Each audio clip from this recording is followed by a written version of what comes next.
La Venganza is burning. 6 seconds ago, it was a ship. Now, it is fire and smoke and food for the fish. Pieces of it are still falling back out of the sky. Beams, rigging, men, landing in the surf around the burning shape of a hull already breaking apart. And you're all standing on the stage. Nobody speaks. The rain doesn't care. The storm doesn't care. The wood creaks. The fire gutters. The ship that carried you across an ocean finishes its final minute on the water.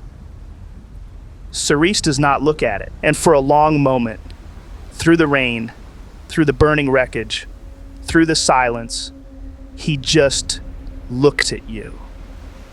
Ember eye on yours. Not angry, not cold, tired.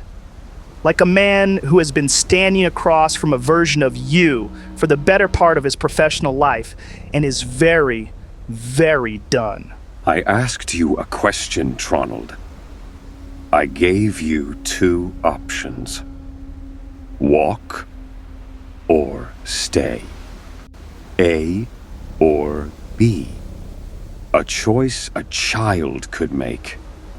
And yet, just like him, just like every time with him, you reached for a C. Tanavir always believed there was a C, when there were only ever A and B. He would offer variations. A clever read. A nuance I had not considered. And he would make it sound so reasonable. And he would make me sound unimaginative for saying no. And every time he did that, Tronald, someone else paid for it. You feel it land. You know where this is going. The ship burning behind me is not my work. It is yours. I asked you a question. I gave you a choice. A or B. And you tried to answer with a 3rd option. The cost of that answer is currently cooling out there. The crew you led here, every one of them, their deaths are on you. Joe, I look at him dead in the eyes, the anger building in my chest. It's not rage, not Raarh's rage, but it's slower. The anger of a man who has been accused of something he does not want to admit he is guilty of. Because you hear the shape of what he is saying, Tronald, and part of you knows he is not entirely wrong. Tanavir's instinct, the one you inherited without ever choosing to, was always to reach for the option nobody had offered. The 3rd door, the clever angle, the reframe. And there's been so many times that you've seen that as a gift. Never before as a curse. Not until now. I just stare at him, and I say nothing. Admit it. I say nothing. Admit it. I say nothing. Okay. And Sarah sees the silence. And something in his face shifts. Because until this moment, Tronald, until you refused to answer, he looked like he had a plan. But that plan has just changed. He turns his head, not toward the ship, but behind himself, toward his guards. Niall, take the prisoners to the maw. One of the branded men nods, the closest figure currently to him. You clock him now, Tronald. You should have clocked him earlier. He is older than the others, 40s, seasoned. The brand on his face is visible, vertical, from temple to jaw. The other branded men keep their brands hidden beneath their uniforms. His is on display. A mark of rank, a mark of pride, a mark of comfort with what he is, what he has become. A red imperial sash crosses his chest, where the others wear plain black. His cuffs are clean where the others are frayed, his boots polished where the others are scuffed from the night's work. And as Cyrus finishes the order, he nods. A nod that's accompanied by a vicious grin stretching across his face side to side as he looks directly at you, Raarh. He is the one Cyrus saves for the work that matters. I'll join you when I'm finished up here. 30 seconds. That's all it takes. 2 guards to Mira, 2 to Shali, 2 to Varen. 4 for the dead. The rest of the branded men and general guard descend from the gallery in silence. Nobody speaks. Nobody acknowledges any of you. This is a procedure. There is no stopping what has been set in motion. Mira looks at you, Raarh. Once. On her way off the stage, her eyes meet yours, and yours can't reach back. The rage isn't there. The words aren't there. You are still on the warm patch of stone where Elric was but moments ago and is currently being dragged away. She is led toward the staircase, and then she is gone. I stand up, Joe. You stand. Not a declaration, you just do. Off the stone, blood still on your hands. You do not speak. I prepare my internals. Saxi, Pendleton's thrusters bring you an inch off the ground. I grab my maul tight. Thrunk, grip tightens on the maul, knuckles white. There is but one path left to take. Pervious, hands come up, fingers spread. Tronald, the gold in your eyes is steadying. No longer the soft tint, something brighter, something waking up. You are itching for it. All of you. After Diego, after Elric, after La Venganza, you are ready to fight him. Sarah sees it. The look, and he smiles. Look at you all, so eager to fight. He rolls his shoulders. But like children and the sea, you do not know danger until it has grabbed you by the legs and dragged you to the depths. But fine. He adjusts his cuffs. I'll indulge. Right. Everyone. Roll for initiative. 8. 8? I've been on my knees for the last 10 minutes, Saxi. I'm covered in blood. Give me a sucking break. That's actually, I'm going to use a lucky on that. Reroll. Go for it. Better. That's a 21. 19. 19 as well. 13. Good enough. All right. Tronald, you're first. Then Saxi and Pervious tied at 19. Cyrus acts next. Then Thrunk. Then Cyrus again. He has a second action at a different point in the round. Raarh, you're last. Of course I am. Hang on. He gets 2 turns? Not exactly. You can all feel it, though. That pressure. Like something else is in the room with you. Something behind the Admiral. Around him. He's going to be fighting you. That's one thing. Sword, staff, footwork. That's the man. But there's a second thing running underneath him. You can't see it, but you can feel it. Deep in your bones. Joe, what is that? Is it magic? Give me a Arcana check. That's, that's a tainted 20. Scanning. Negative arcane signature. Unspecified divine signature. Source classification. Unknown. The Admiral is generating a secondary energy output that does not conform to any catalogued. And then Pendleton stops, mid-sentence.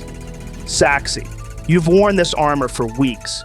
You know every sound it makes, every hum, every click, every diagnostic chime. And right now the chassis is doing something you've never heard before. Panels opening and closing, the optical array flickering. Like every sensor is trying to look at the same thing from a different angle, and none of them can agree on what they're seeing. Pendleton, what's wrong? Sir, I need to recalibrate. The secondary output, it's not from here. What do you mean, not from here? Not from the Bastion? Not from... No, I master Thalmoon's notes. Xerxes! There were recordings, theoretical. I was dismissed when they discussed it, but I was still listening. He described something, a phenomenon, systems that don't belong to this reality operating inside it, rules from somewhere else. I thought it was theoretical. I thought... Saxi, the panels on Pendleton's chassis are cycling faster now. Diagnostic lights you've never seen before are firing in sequence. Whatever Pendleton is processing, it's hitting subroutines that haven't been touched in 2,000 years. I haven't encountered this signature since... And then it stops. All of it. The flickering, the cycling. Pendleton goes quiet in a way that isn't calm. It's the quiet of a machine that just locked every non-essential process to keep running. Pendleton, talk to me. Resuming tactical assessment. The Admiral operates on 2 separate initiative counts. I strongly recommend not being near him for either. That it? That's all we get? What the fuck? Since what? What were you trying to say? That's all we're getting right now. Clearly. Pendleton, we're talking about this later. Yes, sir. Making a lot of assumptions with this later conk. Whatever Pendleton just saw, whatever just rattled 2,000 years of programming, it's filed away. Locked down. Because right now there's a fight. So let's get on with it. Tronald, you're up. Okay. Sod it, Joe. I cast Avatar of the Maker. 5th level. Defensive form. Opening big? You sure? I'm sure. All right. Tronald, you plant your feet and raise both hands. The gold in your eyes flares. Not the soft tint from before, but bright, burning, like someone struck a match behind your irises. The air around you thickens, warps, and then something is being built. Vitamantic energy pours out of your palms and rises. Not outward, up. A rib cage first, translucent, the size of a wagon. Then shoulders, arms. A spine that crackles into existence 20 feet above the stage.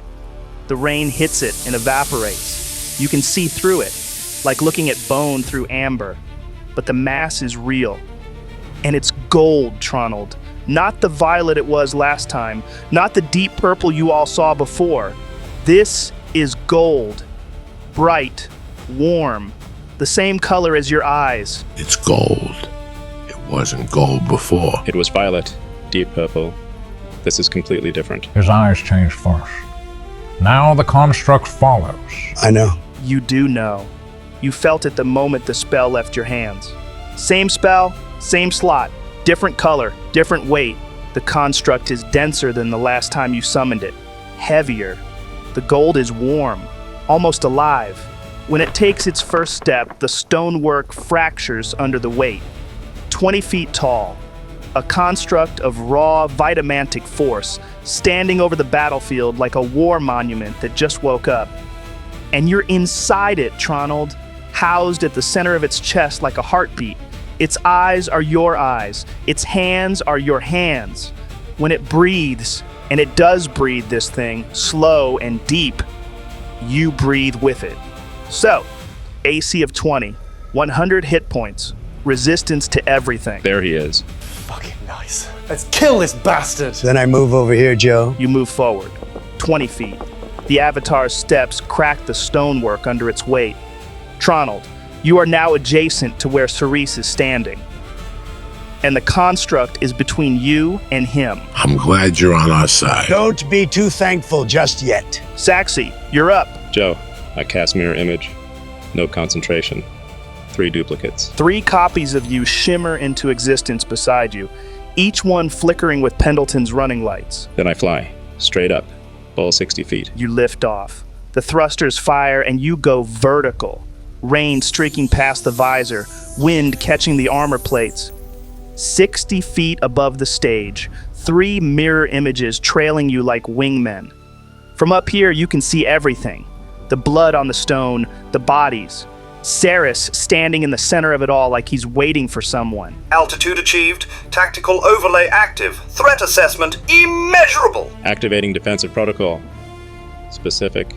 Lightning and psychic. Confirmed. Resistance matrix aligned. Lightning, psychic. Saxi, the plates on your armor shift. You can feel it. Segments rearranging across your back and chest, locking into a new configuration. The gaps between the plates seal with a faint blue-white glow. Pendleton is rerouting power to the outer shell, layering insulation between every joint, every seam. By the time it's done, the rain is beating off you differently, tighter. like the armor just became a closed system. That's my turn. Flying away. Typical. Flying to a tactical position, Raarh. Yeah, tactical position 60 feet from his fists. Fuck you. Pervious, you're up! Joe. I close my eyes. In the middle of a fight. Close my eyes. And feel the rain on my skin. Every drop. The stone under my feet. The wind coming off the water. I feel where everyone is standing. Thrunk. Raarh. Tronald. Saxy. The Admiral. Ahead. I feel the thread between us, between me and him. It has been there since I stepped onto this platform. I have been choosing not to pull it. Pervious, this isn't really the time for a monologue. I take a breath. One breath. And I sever the first thread. The thread of restraint.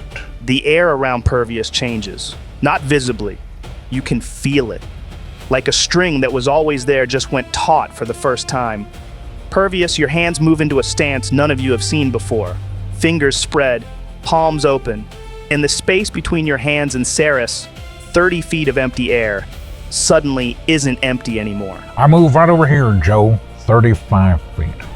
And I attack twice. Pervious runs, and every single one of you watches it happen. 35 feet of wet stone in about a second. But that's not what stops you. It's the way he moves. Pervious. Your feet don't fully touch the ground. Not once. Every step lands an inch above the stone, close enough that the rain splashes under your soles, close enough that it looks like running, but it isn't. You're skating off the surface of the world. The thread between you and Cyrus is pulling you forward, and you're letting it. Your robes don't move the way they should. They trail behind you, caught in something, like you're moving through a current that isn't wind. What the fuck? Was he always that fast? No, he was not. You stop at 30 feet. Exactly 30. Not 31, not 29, the thread's maximum range. And your hands come up, fingers spread, palms open. The air between you and the Admiral is humming now. You can hear it. Everyone can hear it. A frequency just below it should be audible. Like a guitar string tightened one turn past where it should be. I close my fists. I'm shifting into offensive stance. What? Your fingers curl, slow, and the stance shifts. Everything about the way you're standing changes. Feet wider, weight forward, shoulders dropped. The open palms that were reading the air a moment ago are gone. These are weapons now. The thread between you and Cyrus pulls tight, hums a different note, higher, angrier. Temple precision. 4 strikes. At range, 30 feet. You don't need to close the distance. The thread is the distance. First. That's a 27. Hit, Pervious. You throw a straight right into nothing. Your fist stops dead in the air in front of you. And 30 feet away, something hits Admiral Cyrus.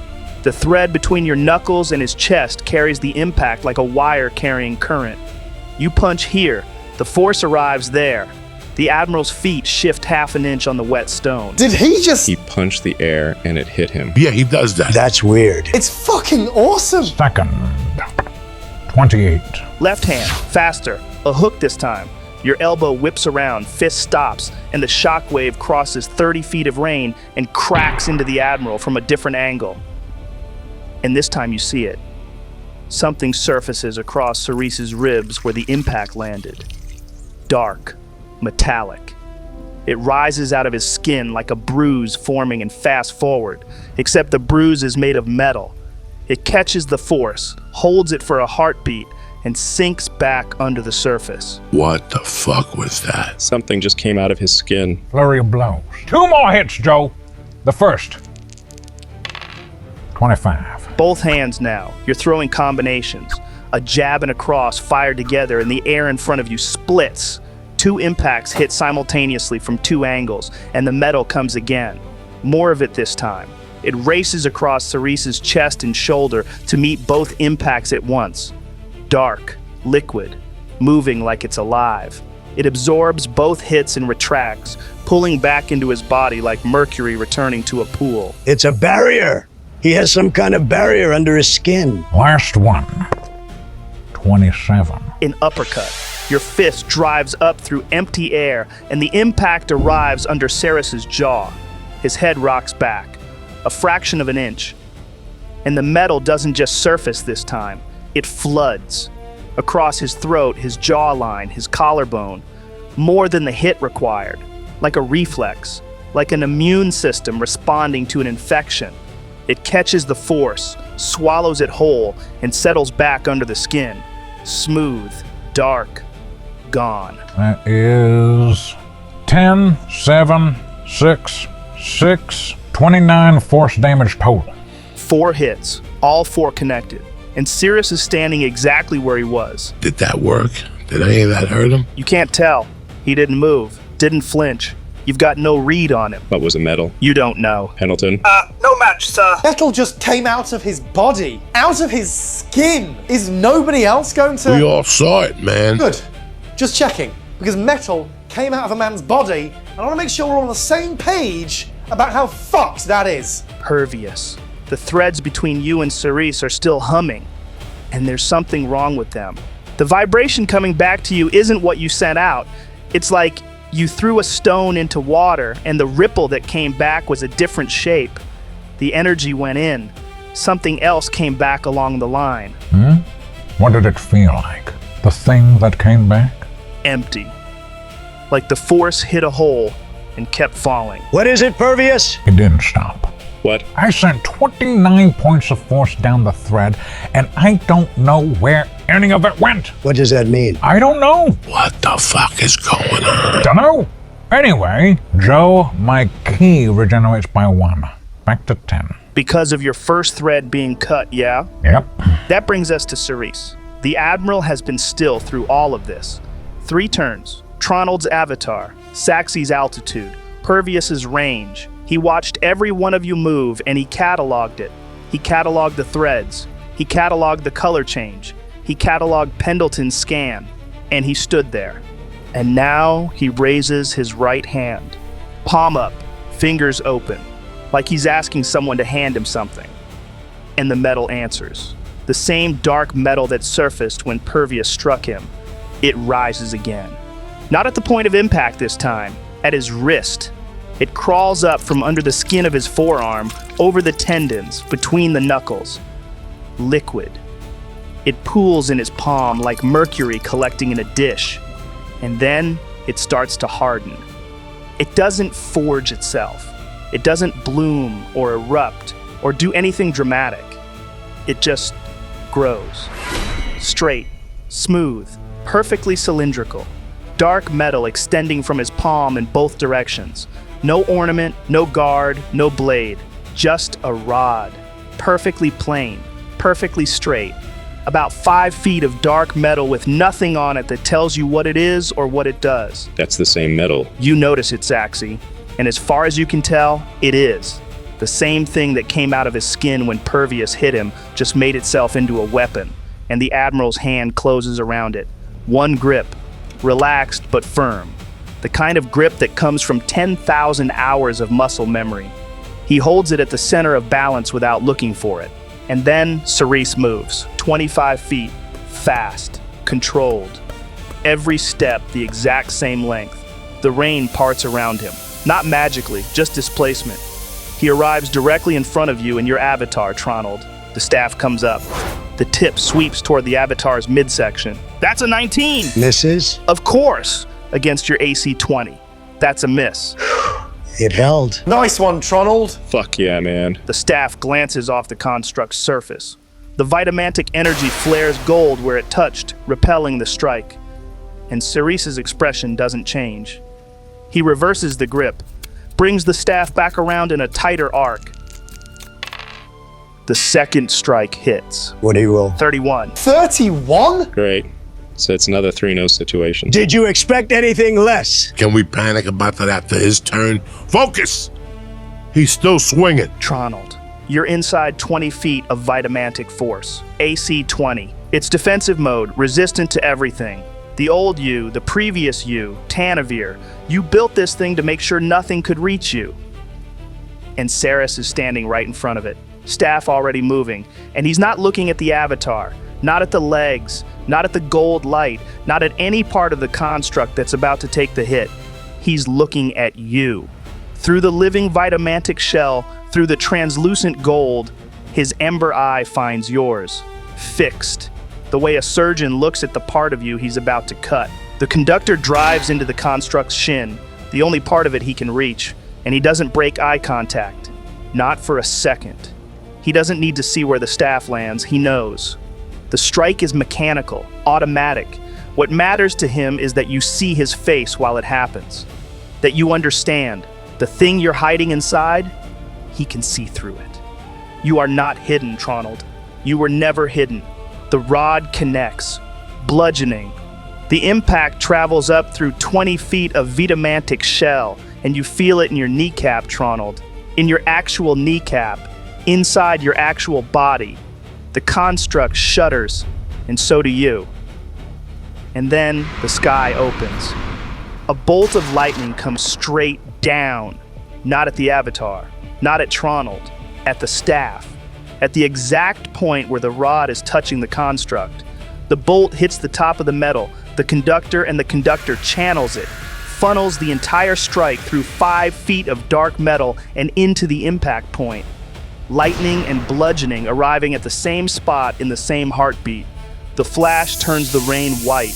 The crack echoes off every wall of the bastion. So, rolling, that's 33 damage. The avatar resists everything. That's 16 through to the construct.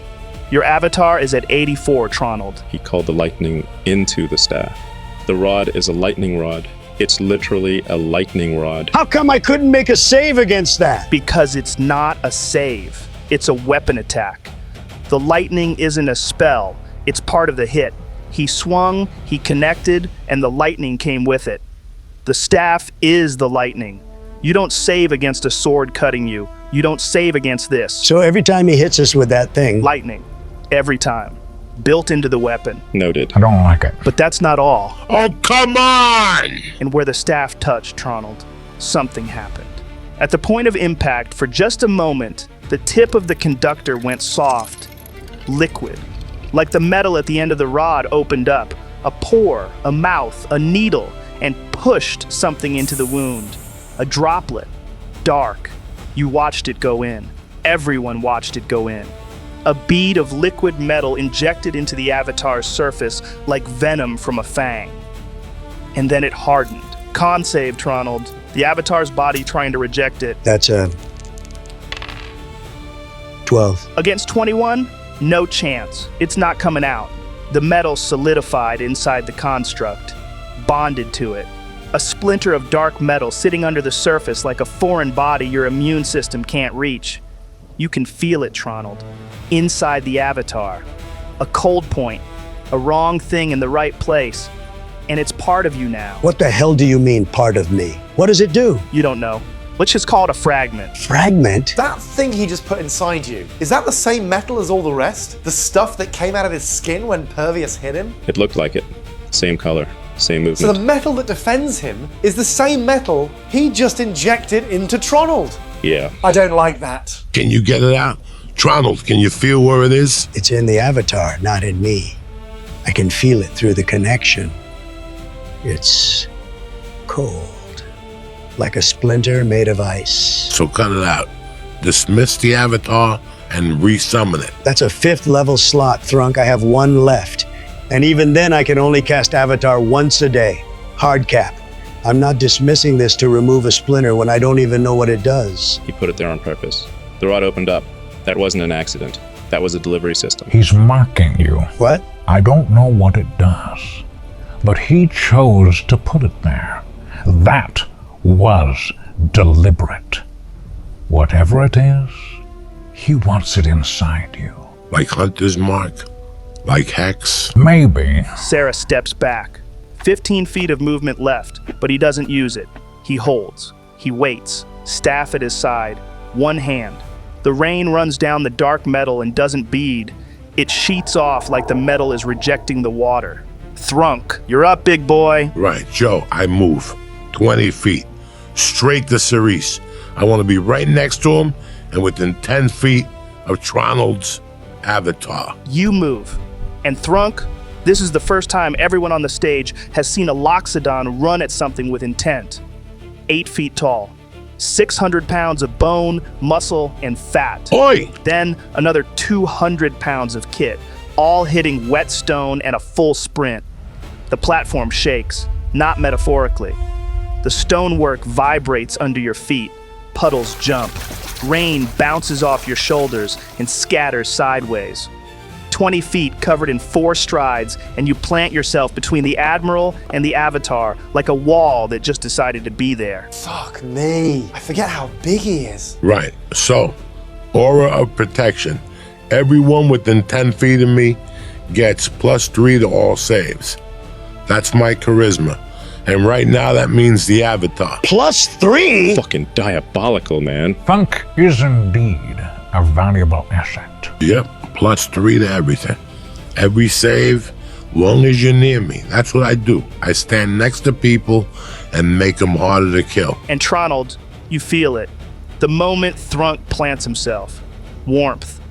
Not physical. Divine. It settles across the Avatar like a second skin. Something old and certain. I'm not done. Bonus action. Vow of enmity. Channel divinity. On the Admiral. Thrunk. Your eyes lock onto Cyrus. And it's not just focus. It's an oath. The weight of it presses down on you. Divine purpose narrowing to a single point. One target. Advantage on every attack roll against this man until he drops, you drop, or a minute passes. You've sworn it. Vengeance has a face, and it's 5 feet in front of you adjusting its cuffs. You killed 2 men on this platform tonight. I watched you do it. Slit their throats like it was paperwork. You chained us in a cell for weeks, and you didn't even have the decency to tell us why. You blew up a ship full of people who never done a fucking thing to you. Cyrus is looking at you now, Thrunk. You've got his attention. Good. I want you looking at me, because I swear to every god that exists, and a few that probably don't, I am going to take this mall, and I am going to break every single thing inside you that the metal can't protect. And when it's done, and you're on the floor, and that metal of yours is finally fucking run out, I'm going to lean down, and I'm going to ask you if it was worth it. Because fuck you. Fuck. What exactly does the vow do, mechanically? Advantage on every swing. Sentinel means if he hits anyone within my reach, I get a free reaction attack and his speed drops to 0. So he can't disengage. No, and if he somehow gets away from me, Relentless Avenger. I hit him on the way out, I get the chase. Half my movement. No opportunity attacks against me. He runs, I follow. He swings at Tronald, I punish him and he stops. There is no version of this where he gets away from me. Anything else? Aura of courage. Nobody within 10 feet of me can be frightened. Not magically, not by him, not by anything. You stand near me, you stand without fear. That's the deal. Where has this man been all our lives? Locked in a cell. 2 swings, Joe. Advantage on both. Let's hear him. First, that's a 19. Hits. The maul comes around in a full 2-handed arc. 8 feet of Loxodon behind it. 800 pounds of momentum. And it catches Cyrus across the flank. The dark metal surfaces to catch it. You can hear the impact, like a bell being struck inside a wall. 11 damage, bludgeoning. Second hit, 19 again. Consistent. 5 damage. Shit roll on the dice. Oh god, that is bad. I can't help it. I rolled 2 1s and my strength is 3. We need to get you some upgrades after this. Hey, 5 more is still 5 more. The maul connects and the metal answers again. Slower this time. Like it had to travel further to reach the impact point. But it got there. No smites. Not yet. Not yet? I'm assessing. I don't burn slots on something I don't understand. When I know what that metal is, I'll know when to smite. Smart. You've got 10 feet of movement left. Reaction held. Sentinel is live. Anyone he swings at within your reach, you answer. And now Cyrus acts again. His resonance turn. His what? Hang on. Resonance? Joe, 1 second. What did you just call that? Resonance. Is that a word we should know? Because I don't know that word. I've heard it somewhere. I can't remember where. It's like a word you read once and forgot. Pendleton, does that mean anything to you? Saxy, the moment you say the word resonance out loud, Pendleton does it again. The same thing from earlier. Panels cycling, lights firing in sequence, but shorter this time. A flinch. Like a reflex he can't control. I'm aware of the term, sir. And And I would prefer to discuss it when we are not standing next to the source. That's reassuring. I do know that word. Resonance. I've read it before. Joe, the scrolls, episode, what was it? The damn archives. The Aterion equations back in Kaldrith Mar. you're gonna have to be more specific than that, man. The instruction manuals for channeling Aterion energy. Every formula had precise measurements for something called Aterion resonance thresholds. I said it at the time. They've quantified everything. They were measuring how much divine power a human mind could channel before it broke. Before what? Before neural cascade failure. Complete mental breakdown followed by physical dissolution. Your brain tries to process too much energy and it melts. They had filtration protocols, buffer systems, safety margins, automatic cutoffs if you exceeded the threshold. Hence, Threnos. Exactly! Hence, Threnos. What's a Threnos? The modified Thalmion. I thought that was Thalmoon. No, Thalmoon's the cloned version of Thalmion. Okay. Nah, I still don't get it. Shh. You're right, though, Tronald. The word they used for those thresholds was definitely resonance. Resonance. That's what they measured. The frequency at which the energy passed through a person. Too much resonance, the vessel shatters. They spent decades calculating exactly how much a body could take. And we're now standing next to a man who Joe just told us has resonance as a built-in feature. Yes. A man who is not dissolving, not melting, not hitting any threshold, not turning into fucking crystal, not screaming with 50,000 voices, not losing his mind, not tearing himself apart from the inside. Threnos did all of that. Thalmion merged with one Aterion and it turned him into a building-sized nightmare made of crystal and screaming dead people. And this guy is just standing there in a coat, adjusting his cuffs, with it running through him like it's nothing. We don't know that. Which means either the thresholds don't apply to him or someone removed the safety margins. Or there were never any margins to begin with and we are deeply catastrophically fucked! Pendleton used it too, when he was integrating with my armor. Resonance nodes. He said he needed to create resonance nodes to sync with my nervous system. That's completely different. Is it? Is it though? Because his armor integration and whatever this is, both came from Master Thalmion's work. Same source. Shit. You might be right. This is supposed to be a fight, you know. But sure, keep theorizing. I'll give you a bit longer. Yeah, 2 minutes, man. There was something else. Way back. That cult text we found. Father, we hear your voice in the resonance. Remember that? Oh. We read it out loud and none of us knew what it meant. No, I don't remember. You weren't there. Oh! Yeah, I remember now. So the same word keeps showing up. Scrolls, armor tech, cult prayers, and now the thing living inside an admiral. In the current era, not 2,000 years ago. That's not a coincidence. Pervious. The threads between you and Cyrus, the ones that were humming at a steady frequency since you severed the first thread, they've shifted pitch. Something grabbed them. Not Cyrus. Something behind Cyrus. The threads are vibrating at a frequency that doesn't match anything you felt before. It's pulling on them, testing them, like fingers running along guitar strings to see which ones are taut. That's not him. Something else is touching my threads. What? What's happening? Oi, you darned resonance! Get off my threads! Did he just yell at it? Yep. Did it work? I don't believe so. He's targeting 4 of you. A pulse of energy. Invisible, but you can feel it crawling across your skin like static before a lightning strike. Pervious, Raarh, Thrunk, and the Avatar. Constitution saves, all of you. Phew. Thrunk, remember, you still get +3 from your own aura as well as others. Yeah, nice. That's a Natural 20. Nice. With a nat 20, you shrug it off completely. Whatever that was, it slid off you like water. 16. 16 against DC 21. That's a fail, Raarh. Something embeds itself in your skin. A fragment, tiny, like a needle point of dark metal burrowed under the surface of your forearm. It doesn't hurt. Not yet. Fuck! I've got one now too! 19. Against 21. That's a fail.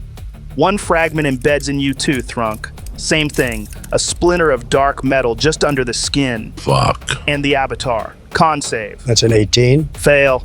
Second fragment on the avatar. 2 slivers of dark metal sitting under the construct's surface now. Joe, the lightning. When the staff hit me earlier this round, the bolt didn't just go through the avatar. It bent toward the staff's tip, right? Then it left a fragment behind. That's exactly what happened, Tronald. The conductor hit, the fragment injected, and the lightning that followed didn't spread evenly through the construct. It channeled, straight to where the metal had just embedded, concentrated there, burned hotter at that point than anywhere else. It's a conductor. The fragment is a conductor inside a conductor. Like Inception? And now the avatar has 2 of them. 2 points for the lightning to find. 2 places it'll concentrate next time he swings that staff at me. So every fragment he puts in makes the next lightning hit worse? Is that what you're saying? On that specific target. That's my theory. Shit. He's not just damaging us. He's upgrading the damage. Every hit installs a piece that makes the next hit harder. Yeah, it's cumulative. And he just planted 3 more without even touching us. Hang on. He just put one in me. So if he hits me with that staff... The lightning will find the fragment in your arm and burn harder there. Yes. Right. Good. Cool. Love this fight. 2 fragments in the avatar. One in Raarh, one in Thrunk. Well, at least that's his resonance turn. And he's not done. Why do I say things? Bonus action. Storm Bolt. 1 pulse of energy directed at you, Pervious. That's 8d6 lightning. Check save. Yep, deck save. 14. Against DC 21. That's a fail. But you have evasion. Fail means half damage. Half, yes. Thank the threads. 27 lightning damage, halved to 13. The bolt comes down like a striking snake and hits you in the chest. Your body locks for a half second. Your feet slide back 3 inches on the wet stone. 73 down to 60. I'm still standing. You are, barely singed. The threads held. He used 4 pulse energy that turn. What the fuck is pulse energy? Is that related to the resonance? Has to be. Another system we don't understand. There's no point guessing. We haven't got a clue. Just see as we go and try not to die in the process. Fine. But everyone remember that. 8d6 lightning on someone with 0 fragments. That's the baseline. If he hits someone who has fragments, it's going to be worse. Keep track. But Pervious made a save against that, where I couldn't save against the lightning from the staff. Your hit was direct. Weapon attack. No save. The lightning rides the strike. This was different. This was a bolt. A ranged pulse. Something that you can save against. It just so happened Pervious failed. Evasion halved it. If I'd passed, nothing. Right, so the staff has guaranteed lightning on hit. No save. Yep. The bolts was savable but massive. 2 completely different delivery systems. And we're supposed to deal with both. How much pulse does he have left? You don't know? Of course we don't. Raarh, you're up. About fucking time. Joe! I'm fucking rage! Here's to hoping there's no whole person inbound. Shut it! Reckless. Great weapon master. Both swings. Everything I've got. Let's go! Here we go. Let's hear them.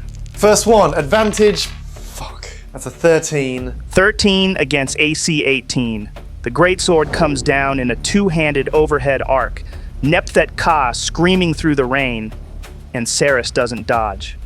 He doesn't need to. He turns his body a fraction of an inch, and the blade passes through the space where his neck was.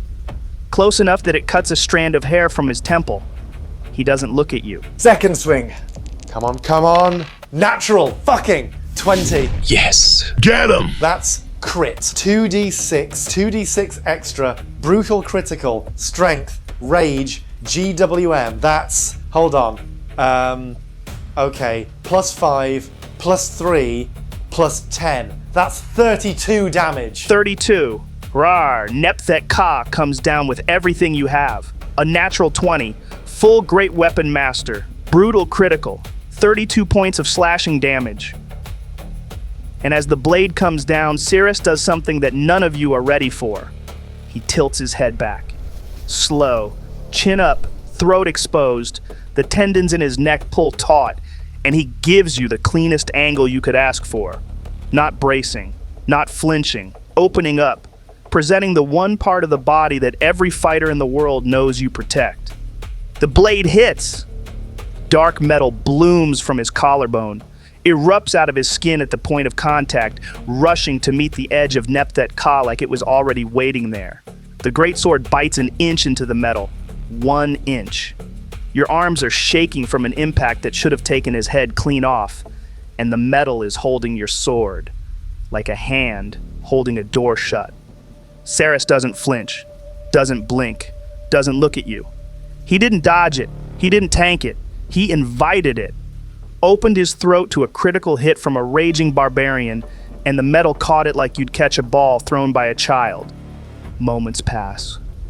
Rain on steel. Your arms are still shaking. Then the metal retracts, pulls back under the skin. Smooth. Gone. Not a mark. Nepthet Ka slides off like it hit nothing. And then, only then, does Cyrus roll his neck. One slow crack. The sound of a man who just let you try your absolute best and found it unremarkable. You're fucking kidding me. 32 damage. And nothing. The barrier. It's that same blasted metal. We have to get through that damn thing first. I gave him everything, Tronald. A nat 20, rage, GWM, brutal crit, and the bastard tilted his head back and offered me his neck like it was a fucking joke. Then we crack it open. Fully. That's what we do. The barrier absorbed, what, 70-something this round? Between all of us? Roughly, and we don't know how deep it goes.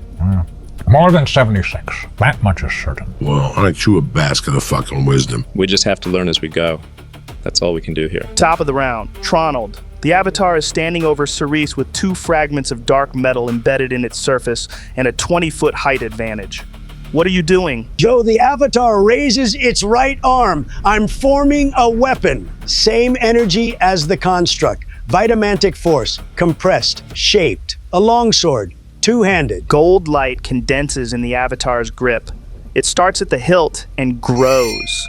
A blade of compressed vitamantic force, translucent, humming, 4 feet of concentrated energy that casts shadows in the wrong direction. The Avatar brings both hands to the grip, 20 feet above Admiral Cyrus, looking straight down at him. Vital strike. Everything into one swing, straight down on top of him. Roll it. That's a 24. Hits. The Avatar brings the blade down in a 2-handed overhead arc from 20 feet up, the full mass of the construct behind it, and the dark metal races to meet it. Not from Cyrus's chest this time, not from his arms. From above him. The metal erupts from his scalp, his shoulders, the back of his neck, rushing upward to form a canopy over his head. A shield made of living metal, catching a sword made of living light. 5d10. That's 35 force damage. 35 force. The blade connects with the metal canopy, and the impact sends a shockwave through the rain. You can feel it in the Avatar's arms, Tronald. The resistance. But here's the thing, and you're close enough to notice this. The metal that rushed to cover his head, there's less of it. Not by a lot. But compared to what you saw when Pervious was hitting him last round, the coverage is thinner. It took a fraction of a second longer to get there. The surface isn't as smooth. There are tiny gaps where the metal didn't quite reach in time. It's thinner. Did anyone else see that? There's less of it than before. We've been hitting it all round, so there fucking better be. It's definitely weaker than it was. I could feel it give. Then keep swinging! Saxi, Pervious, both 19. Saxi, you first. I reposition, fly behind Cyrus. 40 feet of movement. Over here. Neat. You arc around from above, thrusters adjusting, and settle into a new position behind the Admiral. 60 feet up, directly above where you started, but offset behind him. Action. Haste. On Raarh. Are you sure? I know the risk. Okay then! Golden energy streaks from Saxi's gauntlet down 60 feet and wraps around Raarh like a second skin. Raarh, you feel it immediately. The familiar euphoria, your muscles tighten, your heartbeat doubles. The world slows down around you. +2 AC, doubled speed, and an extra attack. Fucking finally! Bonus action. Hand blaster at Cyrus. It's at disadvantage. Long range from up here. Why are you giving yourself disadvantage by being so far away? Because I don't really want to be so close to him whilst I gauge. Especially now I'm concentrating on haste. Yeah, that's sensible, to be fair. Yeah, I'm aware. Roll it. 15. 15 against 18. The energy bolt sizzles past Cyrus's ear. He doesn't even track it. Nah, with a shot. Pervious, you're up. Joe, I sever the second thread. There's more? The thread of doubt. I'm also entering support stance. Pervious. Around you, the thread between you and Cyrus, the one that was invisible to everyone except you last round, it thickens. And for the first time, other people can see it. Faintly. A line in the air. Like heat haze with a direction. Stretching from your chest to the Admiral. Can everyone see that? I can see it. Barely. Like a crack in glass. And the rain stops falling on you, Pervious. Not dramatically, not a dome or a shield. It just diverts. Within about 3 feet of your body, the drops curve away, like the air around you is pushing outward, gently, constantly. Your robes settle. Your hair stops dripping.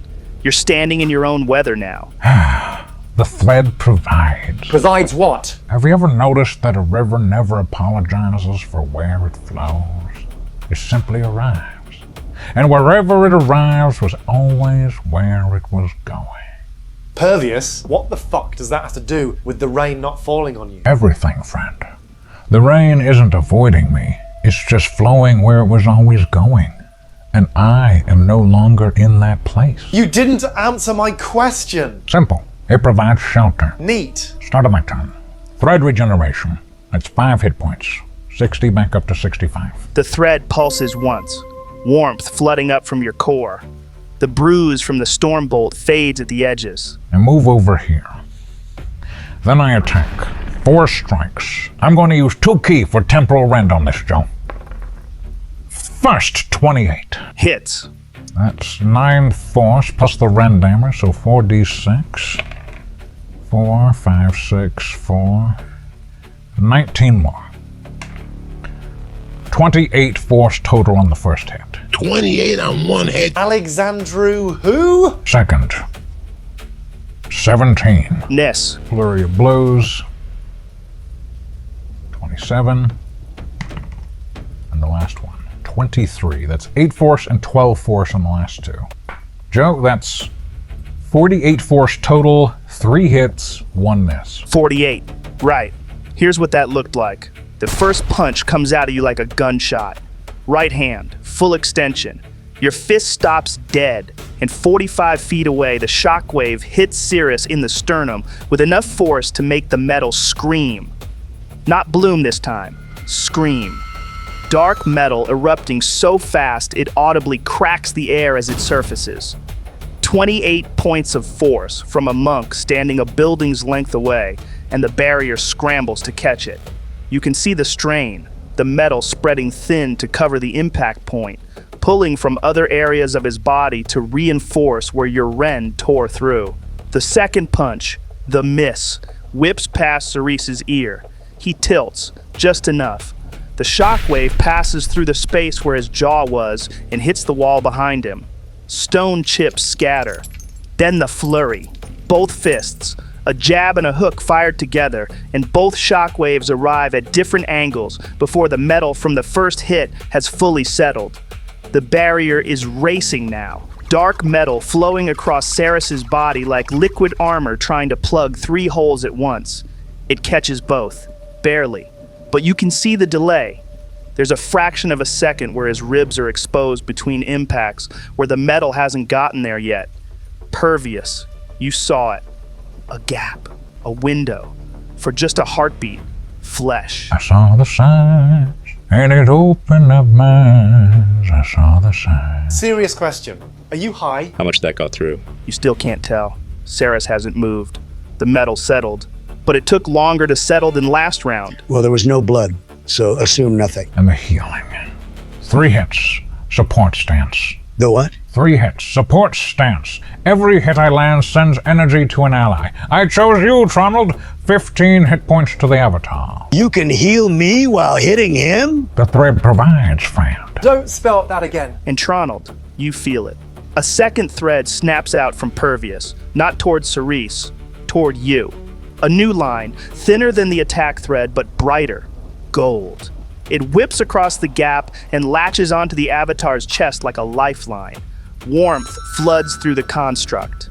The fractures from the conductor strike seal. The vitamantic shell brightens, thickens. Pervious is punching the Admiral with one fist and mending your avatar with every impact. Pervious, I could kiss you. After we defeat Cyrus, I welcome it. No homo. Key down to 7 from the bend in the flurry. Thread regenerates 1 at end of turn. So that puts me back to 8. That brings us to Cyrus. The Admiral hasn't spoken since this began. He's been taking hits, letting them land, and you were starting to see progress. The metal getting thinner, slower, gaps appearing between impacts. You were getting somewhere. And then Cyrus breathes in. Not deeply, not dramatically, just a breath. In through the nose, out through the mouth. And when he exhales, the metal moves. All of it. Everywhere. A ripple that starts at his chest and rolls outward across his entire body. The thin patches, gone. The gaps where the metal couldn't reach in time, sealed. The places where Pervious's fists found daylight between the coverage, filled, smoothed over, fresh, like nobody ever touched him. No. What just happened? Are you fucking kidding me? It reset. The whole thing just fucking reset. Joe, did it just regenerate? You watched it happen.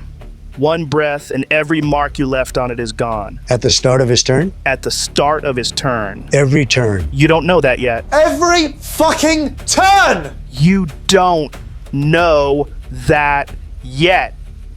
You've seen it happen once. Okay. Let's think. Let's actually think about this. How much did we put into that metal? All of us.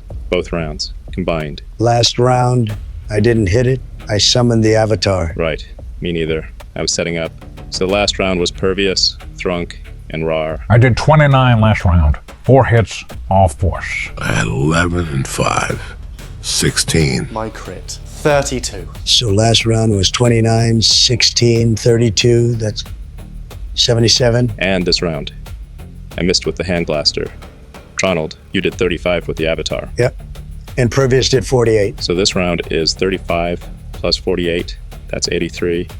Plus last round, 77.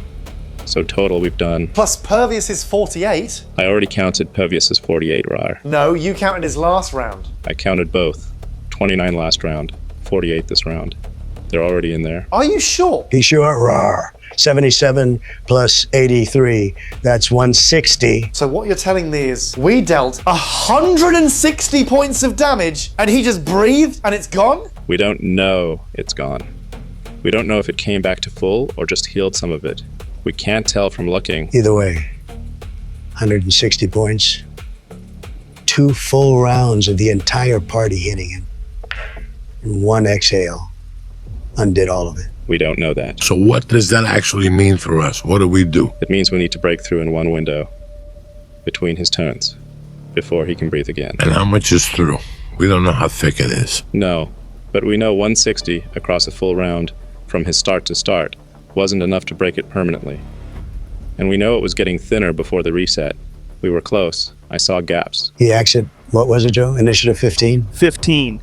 And his second action at 12. So everyone who acts between 15 and 15 next round. That's our window. That's how much time we have to break through before he breathes again. So, everyone? This fight is bullshit. It's not bullshit. It's a puzzle. We just need to solve it faster, then he can reset. Like a Rubik's Cube! Pervious, with all due respect, shut the fuck up with the wisdom and tell me how we break through that metal before he breathes again. Simple. Hit harder. All at once. together. That's your plan? Do you have a better one? No, I don't. Then that's the plan. Everyone dumps everything between his turns. We outrace the reset. And if we can't outrace it... Then we find another way through. Right. One data point. We've seen the reset once. Let's see if it happens again before we commit to a strategy. I'm already committed to hitting him as hard as I fucking can, Saxy. That was always the strategy. All right. So, as I was saying, Cyrus's turn. He turns to the avatar. Same clinical assessment as last round. 20 feet of vitamantic construct towering over him. The conductor comes around, fast. He drives it into the avatar's shin. Same spot as last round, same target, the only part he can reach. 30 to hit. Hits, obviously. The rod connects. Bludgeoning first. That same rattling impact that travels up through 20 feet of construct and into your actual body, Tronald. But then, the lightning comes. From the sky, down the conductor, into the impact point. Same as before. Except this time, Tronald, you feel the difference. The lightning doesn't just channel through the point of contact, it arcs sideways, finding the 3 fragments embedded in the avatar's surface, jumping between them like current through a circuit. 3 fragments, 3 additional points of concentrated heat. The lightning burns hotter than last round, more of it, longer. It's worse. The fragments, they're making it worse. We were right. Fuck. How much worse? No idea. How much worse, Joe? 36 raw damage, 18 through the avatar's resistance, and the lightning left scorch marks around each fragment, 3 black circles on the avatar's surface still glowing. My avatar's at 81. And fragment save. Con. 19 with Thrunk's aura. Against 21. Fail. A 4th piece of dark metal injects into the construct. 4 fragments now. 4 lightning rods. The next hit is going to be even worse. He's turning the avatar into a bomb. Who's good at maths? Right now. Work out how much damage the avatar took last turn from the staff versus this turn. Factor in the extra fragments. We can estimate how much each one is worth. What's the point? What will that change? We know they make it worse. Because knowledge is power, Thrunk. 42. What? What's 42? The answer The answer to what? to the question you just asked. I asked how much damage each fragment adds. Yes. And the answer is 42. That makes 0 sense. The whole hit was only 36. I never claimed to be good at maths. You asked who was. Nobody answered. I volunteered anyway. I'm gonna kill him before Cyrus does. Okay, actual numbers. Last round the staff did 33 damage to the avatar. That was with no fragments at the time. This round it did 36, with 2 fragments. That's only 3 more. 3 more across 2 fragments. So 1.5 each? No, it's dice. The bludgeoning is different too. The roll's uncontrolled. We can't isolate the fragment variable from 2 data points. So we don't actually know how much each one adds? Not precisely. We know it's more. We know 3 fragments pulled more lightning than 0 fragments. But the exact number per fragment, we need more hits to calculate it. Great, so we need to get hit more to learn how much getting hit hurts. Welcome to empirical research, Raarh. I hate empirical research. But don't we all? Second strike. That's a nat 1. Ha! Nat 1? Yep. The conductor sweeps low, and the avatar moves. Shifts its weight at the last moment. 20 feet of vitamantic construct sidestepping like a boxer slipping a jab.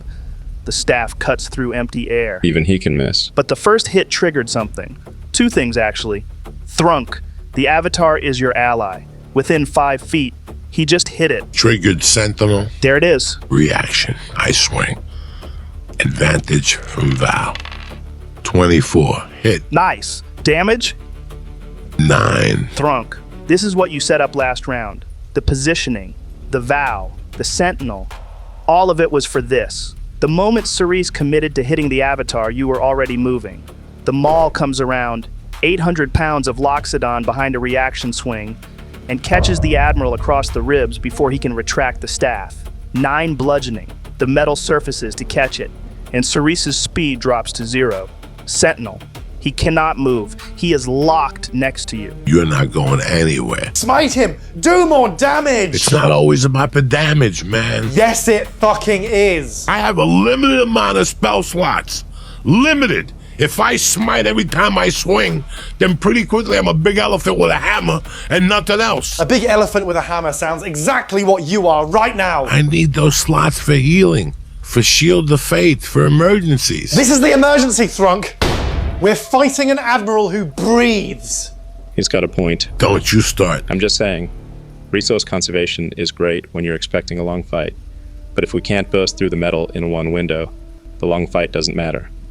We lose by attrition. I'll smite when it counts, not before. Trust me. When does it count if not now? When I crit, Raarh! Smite doubles on a crit. You, of all people, should appreciate that. Fine. Fine. But the second you roll a nat 20, you burn everything. Deal? Deal. And then something else happens. Oh, for fuck's sake. Something none of you were expecting. Here we go. The avatar moves on its own. Tronald, you didn't command this. The construct raises one arm, not your arm, its arm, and a bolt of compressed vitamantic force launches point blank into Cyrus's chest. The avatar has its own reaction, Guardian Strike. It saw its ally get hit and it answered without being told. I didn't tell it to do that. No, it did it itself. Defensive form. The avatar protects what's near it. 24 to hit. Hits. And that's 30 points of force into the barrier. The dark metal races to catch it, and it does, but it was already dealing with Thrunk's maul. 2 impacts in under a second, from 2 different sources. The metal is scrambling. So he swung once, and got hit twice back. Trunk Sentinel plus the Avatar's own reaction. That's around 39 points of damage to the metal every time he takes a swing at it. That's the tax. He wants to hit the Avatar, he pays. And his speed is 0. He's pinned. And that's the important thing. No, it's not. He's pinned. Exactly where I want him. Thrunk, you're up. 2 swings. Advantage from Val. First one. Let's hear it. Natural 20. No. Yes. No fucking way. It just happened. It literally just happened. We just said! We just fucking said nat 20 and he fucking did it! He rolled it. He actually rolled it. The thread provides. Shut up, Palladius! Thrunk! The deal! The deal! Do the deal! I know the deal! Smite him! Burn everything! We had a deal! I'm smiting. Do it! Second level. Joe! Fucking do it! I'm fucking doing it. Go ahead. Roll everything. Maul crit. 4d6.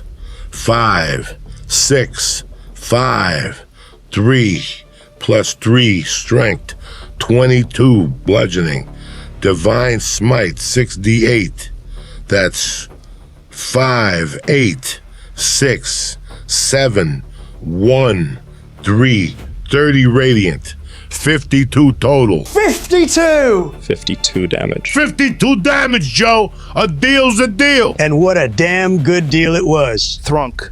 The maul comes down, wreathed in white gold radiance so bright it turns the rain to steam. A paladin of vengeance channeling his oath through a critical hit. 52 points of bludgeoning and divine radiant energy. The barrier catches it. Dark metal erupts across Cyrus's entire torso. More than you've seen before, like the metal is struggling now. Layers of it piling on top of each other to absorb the impact. The light from the smite punches into the metal, and the metal swallows it whole. Goes dark. Goes still. Second swing. 24. Hit. So that's 13 bludgeoning. No smite. The maul connects with Cyrus's shoulder. And Thrunk, you're looking at the man's face from 5 feet away. You just hit him with the hardest strike you've ever thrown. A critical hit with a divine smite. 52 damage. And his expression hasn't changed. Not a wince. Not a blink. He's looking at you the way you'd look at weather. Fuck. Well, I... kind of disappointed if I'm being honest. Bonus action? Shield of Fate on my green companion Raarh. First level slot. Concentration. A shimmer of divine energy wraps around you, Raarh, adding to the haste. What AC does that bring you to now? If Saxy's haste holds, And my faith holds. He's at 19. If they hold. And just so everyone is aware, between turns, Cyrus has legendary actions. He has what? Yep, 3 of them. He's had them since round 1, and he hasn't used a single one. Why? He's choosing not to. But why? I don't know, Tronald. But ask yourself what it means when the man who can act between your turns is choosing to watch instead. It means he hasn't needed to yet. Yeah. Cyrus, resonance turn. The air gets heavy again. That same pressure from last round, like the storm above is pressing down on the stage. The rain falls harder. The lightning bends. Resonance action. Magnetize. 2 targets. Thrunk and Raarh. This is a strength save. The metal in the air. In your armor, in your weapons, in the fragments he's planted in your body. It's pulling. Trying to drag you toward him. Or away from him. Thrunk, you've got your aura. 23 with the aura. You plant those feet. The stone under your boots cracks from the pressure, but you don't move. 800 pounds of loxodon, anchored by faith. You gotta have it. You hold. Point 21, exactly 21. Your mechanical leg screams. The servos fighting the pull. Nepthet Ka shaking in your hands. Every fragment in your body trying to tear you sideways. You grit your teeth and you hold. By 1. By 1 point on the save. He was trying to rip them away from each other. Separate the front line. And he failed. Both held. He notes this. Adjusts. Bonus action. Stormbolt. And this time, the target is you, Saxy. 60 feet up. Of course. This isn't a bolt from the sky. This is a line of electricity that arcs from Cyrus, from the fragments, from the storm, from somewhere underneath his skin, and bends upward through the rain toward the armored figure hovering above the stage. Dex save, Saxy. 14. Against 21. Fail. Shit. So that's 29 lightning. But you resist lightning. Half to 14. Impact. Hull integrity nominal. 14 points absorbed through the resistance matrix. 76 to 62. I'm fine. You're fine. But Saxy, I'm gonna need a concentration check. Haste. DC 10. That's a natural 1. No. What? I failed the concentration check. Tronald. Can't, man. Got 2 low portents. Sorry. The golden thread connecting Saxy to Raarh. The haste. The speed. The extra attack. It snaps. Visibly. A line of gold energy that was taut as a bowstring goes limp, dissolves, rains down onto the stage like dust. Raarh. The speed drains out of you like someone pulled a plug. Your doubled heartbeat halves. The world stops being slow and starts being fast again. Too fast. Faster than normal. Your muscles locked in a sprint that suddenly has nowhere to go. Haste lethargy. Your body seizes. Your eyes are open. You can see everything. The rain, the blood. Cyrus 5 feet away. You can't move. You can't react. You can't do anything except stand there and watch. Fuck. Raarh! Raarh! I'm sorry. The bolt hit me and I can't move. I can't fucking move. Lethargic until the end of your next turn. You can't take actions, bonus actions, or reactions. Attacks against you have advantage. Auto-fail strength and dex saves. He targeted Saxy deliberately. He knew she was concentrating on Raarh. He. What? He. Tronald. Saxy. Me. I. As a he. Right. Sorry. Was just thinking about your pick in the other episode. What episode? Never mind. The point is, he knew you was concentrating, Saxy. What episode? The Admiral sees all the strings, and he knows which ones to cut. Right, it's your turn now, but... I'm fucking stunned, Joe. I know. Boy, listen to me. A man who can hit you and chooses not to isn't being kind. He's not ready yet. When he is ready, you won't see it coming. The beast doth not bear its teeth to warn, wielder. It bears them to measure the distance. Shut the fuck up! Raarh, you're a statue. Every muscle in your body is locked. The rage is still burning, but it's burning inside a body that won't respond. Your hands are clenched on Nepthet Ka's hilt. Your mechanical leg has locked mid-step, the servos whining. and you're 5 feet from Admiral Cyrus, who isn't even looking at you anymore. He's moved on. That's the end of round 2. Which brings us to the top of round 3. Tronald, you're up! Avatar, Vital Strike, same play. Roll it. That's a Fuck! natural 1. No. Completely miss. The avatar drives its fist forward, straight at Cyrus's throat, and the construct's arm stutters. A fracture runs up the forearm, the 3 fragments embedded in its surface crackling with interference. The fist goes wide. Cyrus doesn't even shift his weight. The fragments are destabilizing it. Maybe. Or maybe it was just a 1. Joe, I want to assess the barrier. Arcana, mental check. The avatar holds position while I think. Meh, sure, I'll allow it, seeing as you fucked that attack up. Free action, roll Arcana. That's a 16. Partial insight. You've been watching the metal for 3 rounds now, Tronald. The way it surfaces, absorbs, and pulls back in. And with a 16, you can confirm what you already suspected. The metal is cycling, drawing back into his body between impacts and reconstituting. It's not depleting permanently, it's a system. Didn't we already know that? We literally spent 5 minutes working that out last round. You theorized it. Now you're sure. Great, wonderful. Anything new, Joe? One thing. The metal isn't sitting on top of him. It's not armor. It's not a coating. It's growing from inside him, through the skin, out of the tissue. The same way your fingernails grow out of your fingers, except fast, reactive, and made of something that shouldn't exist inside a human body. It's biological, Tronald. It's part of him. So we can't just strip it off. No, you'd have to strip him off. That's disgusting. It's useful. It means the metal isn't a spell we can dispel. It's not an item we can remove. It's his body. Whatever we're fighting through, it's as much a part of Admiral Cyrus as his bones are. Cool. So the impossible metal shield is also in his immune system. Anything else, or can I go back to hitting him? You're stunned. Saxy, you're up. Joe, Yep, the barrier regenerates every round. We confirmed that. you did. Right, so we need to break through it in 1 window before it resets. Let me think. What's gone into it since it came back? My crit was 52. Plus the second hit, 13. 65 from me. And when Cyrus swung at the Avatar, Thrunk Sentinel and the Guardian Strike taxed him. That was 9 and 30. 39 on top. I missed this round. Nat 1. So nothing from me. I was fucking stunned last round. Nothing from me either. So since the reset, 65 from Thrunk, 39 from the reactions. That's 104, and we still don't know the total. We did 160 across both rounds before the reset. And the metal was getting thinner but hadn't broken. So the total is more than 160. But last round, before the reset, we had it looking pretty rough.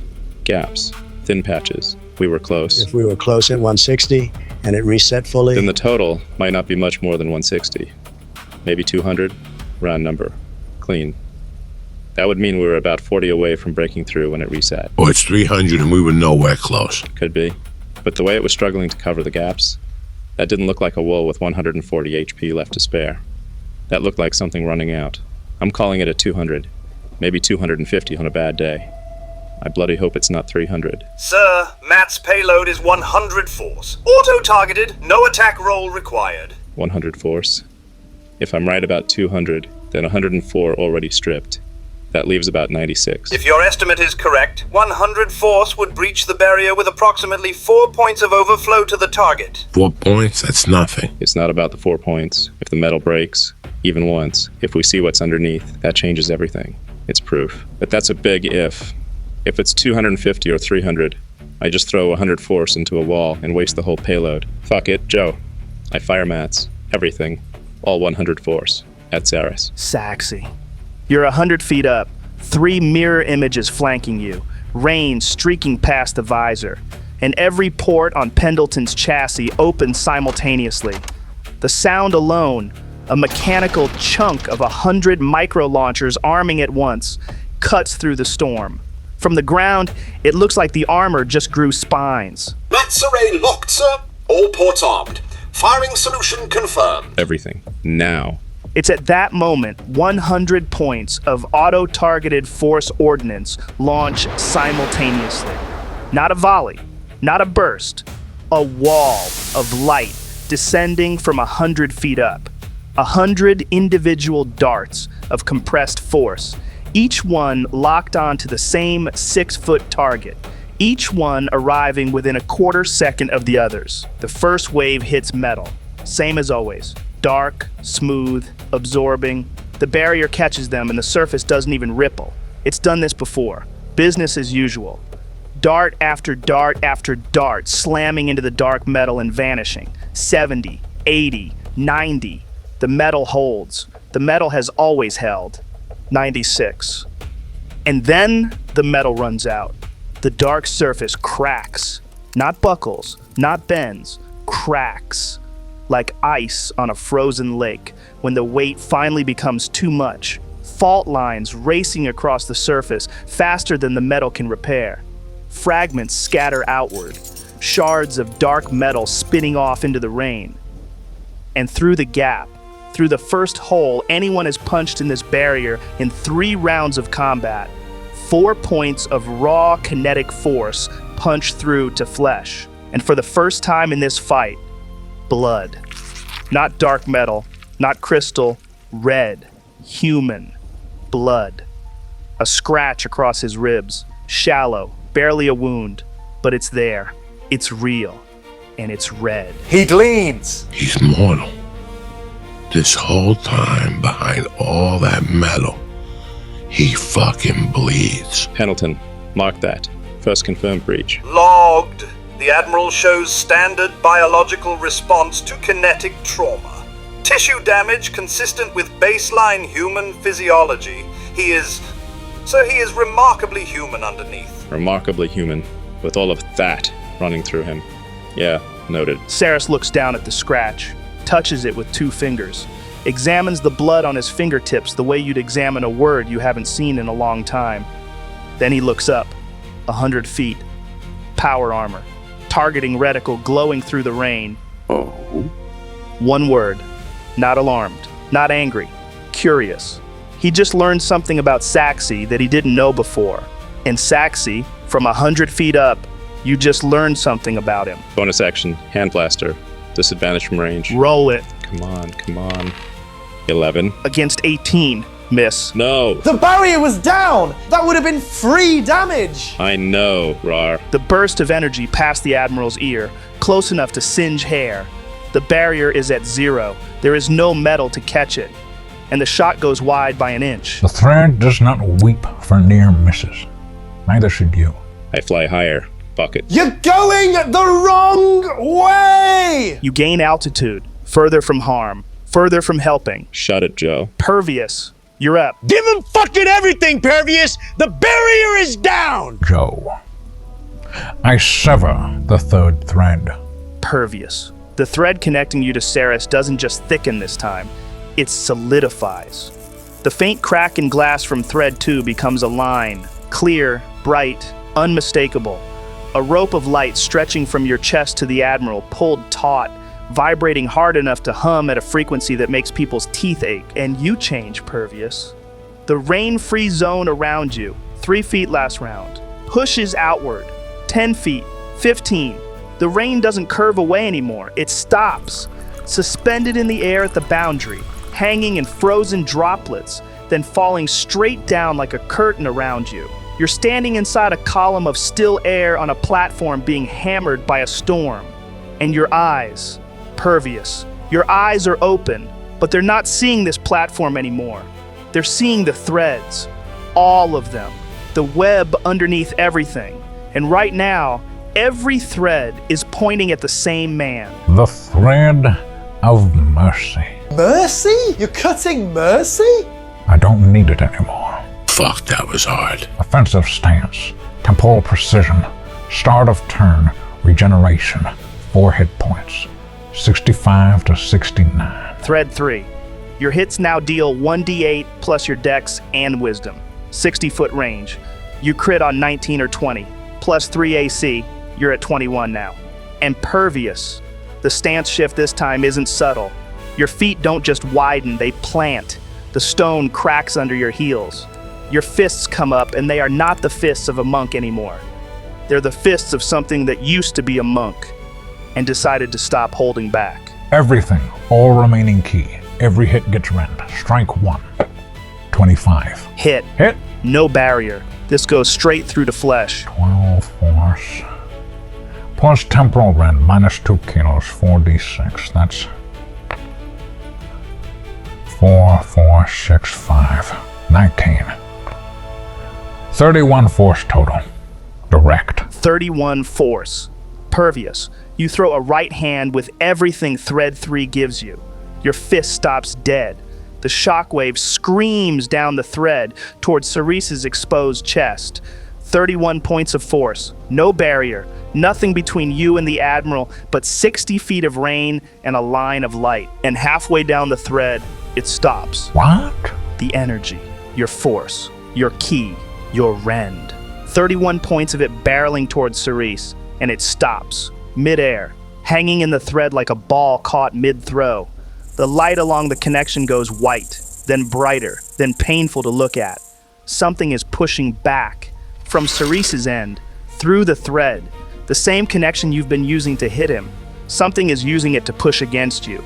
Your force going one way, his going the other, meeting in the middle, and the middle is burning. Pervious. You can feel it.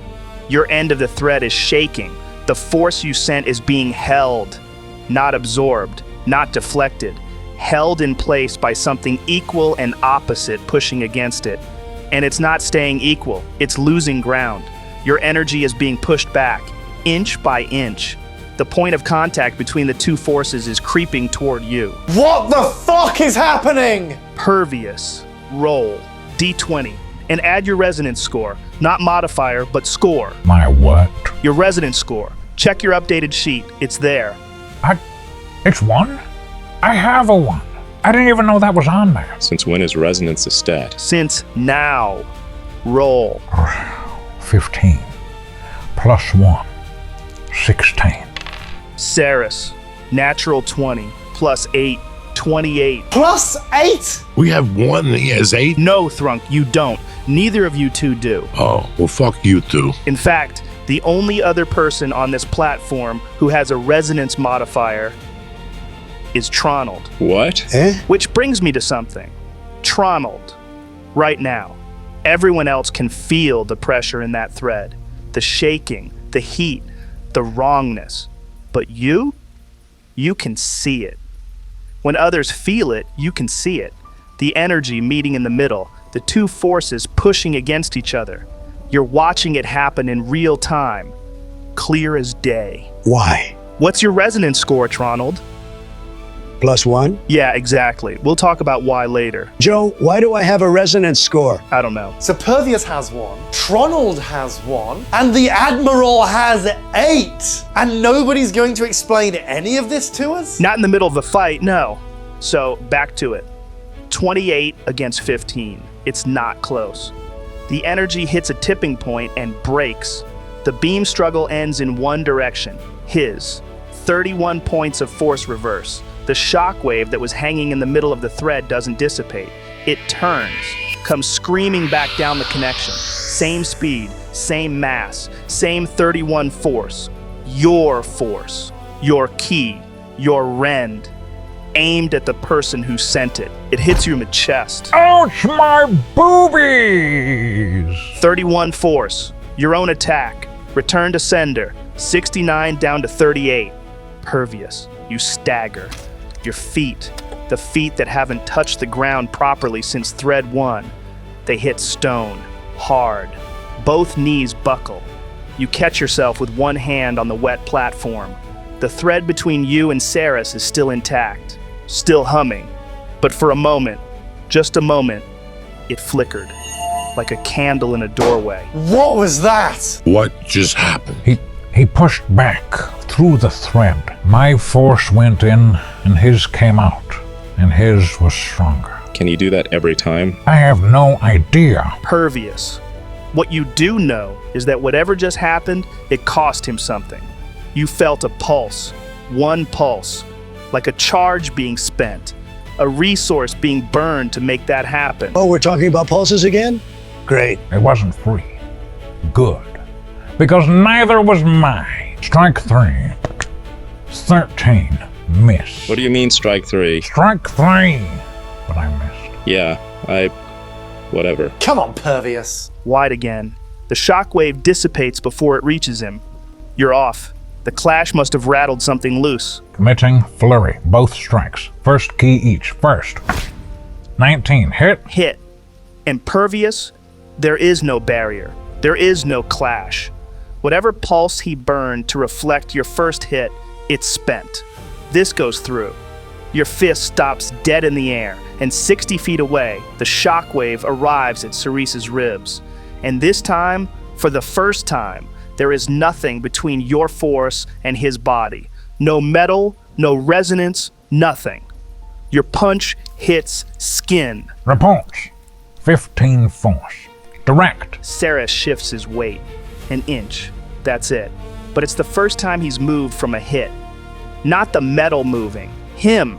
His actual body adjusting to absorb an impact that for the first time in this fight wasn't caught by anything else. You just punched Admiral Cyrus in the ribs from 60 feet away, and he felt it. Again! Hit him again! Last one, Joe. Rend. Spending first key. 24 to hit. Hits. 19. Force total. Direct. The second hit lands in the same spot. 19 more force driving into his flank. And you see it. A wince. Not pain. Discomfort. The kind of expression you make when something lands harder than you expected. It's gone in a fraction of a second, but it was there. For one heartbeat, Admiral Cyrus looked like a man getting hit. He felt that. Did anyone else see that? He actually felt that. 34 real damage. Past the metal. Past everything. Key is spent. Thread regenerates 2 at end of turn. Back to 2. So, Pervious, you're at 38 HP, 2 key. You took your own best hit to the chest and then kept swinging. 2 misses, 2 hits. And the 2 that landed put 34 points of real damage into a man who hasn't bled from a hand in 3 rounds of fighting. The thread holds. I hold. Cyrus, he's looking at the scratch. 2 fingers pressed to his ribs. He does this for about a second longer than it takes. Then he stops looking at it. The blood is already dry. And he takes a breath. It's just a breath. In through the nose, out through the mouth. Nothing else changes. He doesn't move. He doesn't grip the staff harder. He doesn't raise his chin or spread his feet or do any of the things you've seen men do before they hurt someone. He just breathes. Tronald, you see it before anyone else. The drops just stop, not curving away like Pervious, not evaporating. They hit a boundary a foot off his skin and they stop existing. You keep watching for them to resume on the other side of him and they don't. The rain that reached him is gone. Pervious, the thread. It's heavier now. It's gotten heavier while you've been standing here. You didn't feel it shift. You just noticed at some point in the last 2 seconds that you're having to brace yourself against it. Like holding the other end of a rope that something else is pulling on. Something that wasn't pulling a moment ago. Thrunk, there's a sound. You can't tell where it's coming from. It's below hearing mostly, in your chest. Like the noise a glass makes just before it breaks. Saxy, from 100 feet up, the storm is acting strange. The clouds above the stage have stopped moving. There's still wind at your altitude, now more than ever in fact, but the clouds above Cyrus are frozen in place, like someone took a painting of a storm and hung it in the sky. And as for you, Raarh, the fragment in your arm is, I want to say, slightly warm. What? Just warm, not painful.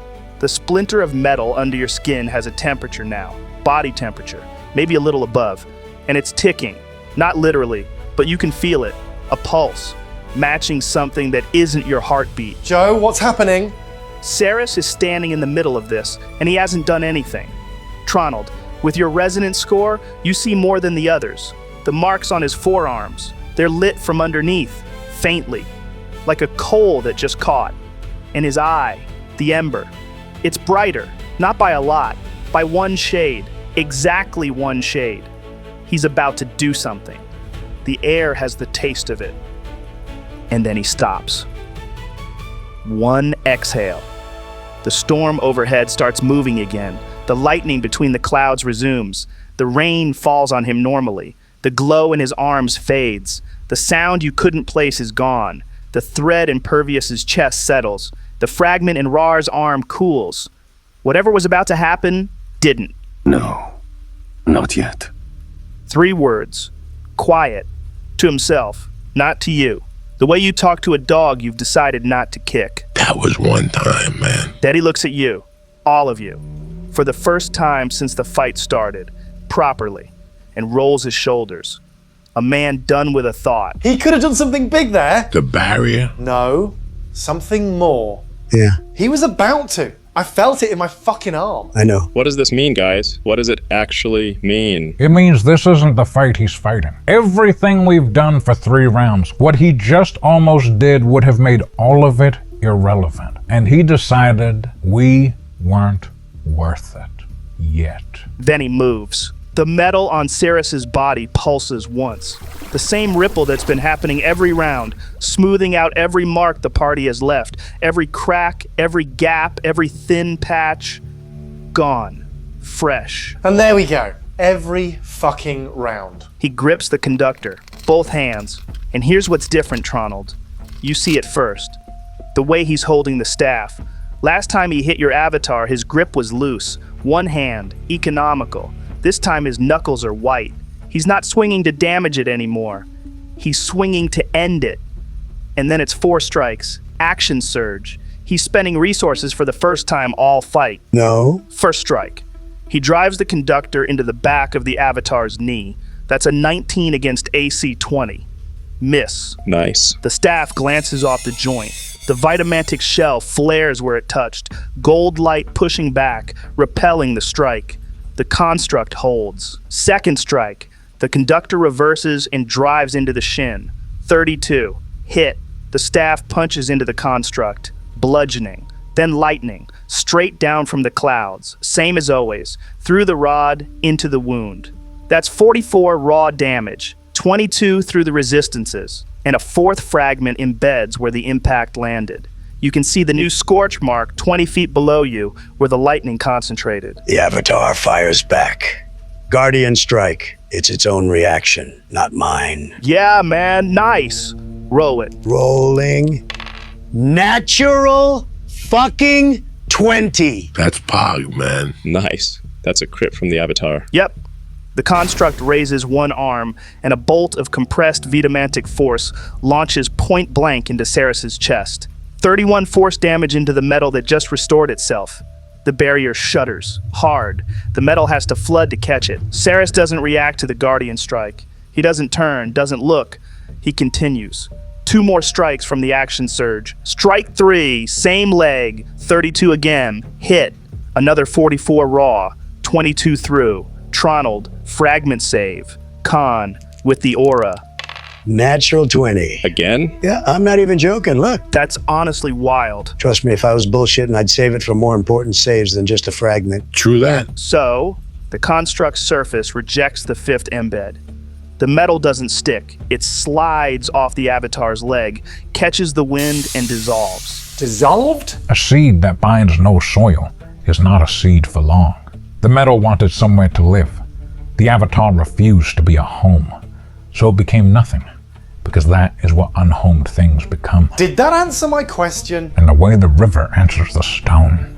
I'm not doing this anymore. So, tracker on your avatar, Tronald. What HP are you on? Let me check. 81 minus the 22 from strike 2, then another 22 from this one. That's 37. 37 out of 100. 37. Right. So, 4 fragments hold. The avatar keeps its integrity, but the cracks are spreading now, up the shin, across the knee, climbing the thigh like lightning racing through stone, gold light bleeding out of the fissures. The damage is staying local. Cyrus is working one leg, but it's eating the whole construct. Strike 4. Natural 20. No. Joe. I know. Joe. I know, man. I'm looking at the same dice you are. 1 in 8,000. What? 3 natural 20s in a row. That's the joint probability. 1 over 20 cubed. 1 in 8,000. 0.0125%. We just watched a 0.0125% event play out in real time. Sexy. And technically, each roll is independent. Rolling a 20 on one die doesn't influence the next die. So you can't say the dice are hot or the universe is rigged. That's a gambler's fallacy. Every single roll still has a 1 in 20 chance of being a 20, regardless of what came before. But, and this is critical, when you observe an outcome this rare, frequentist probability starts asking the wrong question. The right question is Bayesian. What's more likely? That we happen to roll into a 1 in 8,000 statistical event at the exact moment we're fighting a man with a resonance score of 8, or that there's a hidden variable inflating the results, and Bayesian reasoning very heavily favors the hidden variable. Shut up! Now, can someone please translate? The dice do not roll, friend. They are rolled. Oh, fuck me. And the roller is not always the one holding them. Sometimes the roller is the room. Sometimes the roller is the storm. Sometimes the roller is a man who decided long before you sat down to play that you would never win this particular game. The 20s you are seeing are not 20s. They are fingerprints. No, that's... Okay, fine. Let me try again. Using more technical terms, maybe that'll land. The joint probability distribution of our observed outcomes is violating the assumption of independence. A fish knows the ocean only after it has been dried. Null hypothesis testing requires a baseline of random distribution. We don't have that baseline. Your father's shoe has never once fit your uncle's horse. Our relational evidence suggests the presence of a confounding variable, inflating the frequency of tail events. When the bread burns, question the oven, but also the bread, but mostly the oven. Which means any chi-squared analysis we ran across the dataset would produce a p-value that fails to survive multiple comparisons correction. The son sleeps as the father wakes. The people rejoice as they tremble in fear. Ergo, by Occam's razor, the most parsimonious explanation is systematic bias, not statistical outliers. The moon is jealous of Tuesdays. What? I think Saxy's saying the dice are cheating and Pervious is having a stroke. A stroke is just the body remembering what it forgot. See? That's what I'm talking about. So what do you suggest we do about it? Take the dice. Take them away from him. Right. Not likely. The fight continues, Raarh. Great. The conductor drives up through the Avatar's knee, the joint he's been working for 4 strikes, the exact place where the fractures were spreading. So, that's 80 raw damage, halved by resistance to 40. Fuck. The Avatar's fucked, Joe. That's straight ass, man. Gold light explodes outward. Shards of crystallized will scatter across the stage. Pieces of the Avatar's shell skid across the wet stone, catching rain, losing their color as they go. The warmth you were housed in, Tronald, gone. The plate you were suspended inside of comes apart around you. And as the Avatar dies, the fragments that were embedded in its surface fall out. 5 pieces of dark metal clatter to the stone with the rest of the debris. Dead. Unbonded. Inert. The metal was attached to the construct, not to you. It came out of the construct and landed on the floor. Did that dissipate too? Nope, it doesn't. Interesting. Dark metal on gold crystal. Rain washing both clean. The Avatar of the Maker is destroyed. And Tronald, you're standing where it was. No shell, no resistance, no AC-20. Just you. The collapsing construct caught you with 3 points of overflow as it came apart around you. And for the first time in 3 rounds, the rain hits your face. Tronald, move. I can't. It's not my turn. Tronald, move! I just fucking said it is not my turn. Cyrus watches the construct dissolve for about a second. No expression, no triumph. The way you'd watch a window close. Then he rolls his right shoulder, once, pops the joint. Bonus action, second wind. Lovely. That's 25 hit points back to the Admiral. His breathing slows. The color in his face settles. The scratch on his ribs is no longer bleeding. The small tell of Pervious's 34 force, gone. Whatever strain the last round put on him is erased. We've barely dealt him more than that in 3 rounds. And he just put all of it back in a bonus action. Not all of it. Pervious hit him for 34, and the reactions earlier. He's not at full. He's close enough that it doesn't matter. Thrunk, you're at my man. I moved to Raarh first. 5 feet. Okay, so you're adjacent to Raarh. I smack him with my trunk. You what? You do fucking what, mate? I slap Raarh across the face with my thick trunk. 1 damage. Pulled punch. He's raging. He needs to take damage to sustain it or it drops next round. Did you just fucking slap me? Wake up! You're the only one who can swing right now. Remind me why we're slapping Raarh? Because Saxy fucked up. Oi. The haste drops, so if he doesn't get hit, he'll lose his rage. Nice. 1 bludgeoning damage, 149 to 148. Rage takes damage. It sustains into round 4. Thanks, Ellie, bro. Now I grab Tronald. You do. He weighs nothing to you. I drag him 5 feet away from Cyrus. Forced movement, no opportunity attack on him. But he would on you? No, because I'm staying here, I'm just pushing him away. Meh, I don't know, man. That'd be more of a shove than movement. Have you seen the size of me? I'm basically covering 2 squares as it is. You know what? That's a fair point. But still. What if I use one of my attacks to do it? Yeah, fine. Let's do that. Neat. Tronald, you feel a massive hand close around your collar, and you're yanked backward. Your feet leave the ground for a moment. Thrunk sets you down away from Cyrus. Between you and the Admiral, 800 pounds of angry elephant. Then I turn back around. Adjacent to Cyrus. Maul swing. Advantage from Val. Roll it. And 7, both 7s. So 14 total. The maul comes around and Cyrus tilts sideways. Not fast, economical. The minimum movement to avoid the maximum force. Miss. Fuck. And because you missed, Cyrus reacts. Repost. The conductor flashes forward. 27 against your AC. Hits! The staff catches you under the arm where the plate gaps. Bludgeoning and lightning together. 15 from the impact, then lightning arcs through the fragment already in your body. Plus a superiority die. 43 damage total. 43. 43. And Thrunk. The staff opened up the same way it did on Tronald last round. The tip went soft. It injected. Fragment save. Con. With the aura. 13 total. 13 against DC 21. Fail. The metal sinks in. You feel it bond under the skin of your ribs. A second splinter. Cold. Same as the first. Now you have 2 of them. Fuck. 43 on a reaction. Now for Cerise's resonance turn. And this one is different. Pervious, Saxy, neither of you is inside the 20-foot radius, so you see it happen from the outside. You see the moment physics breaks, a hum starts. Deep. Sub-audible.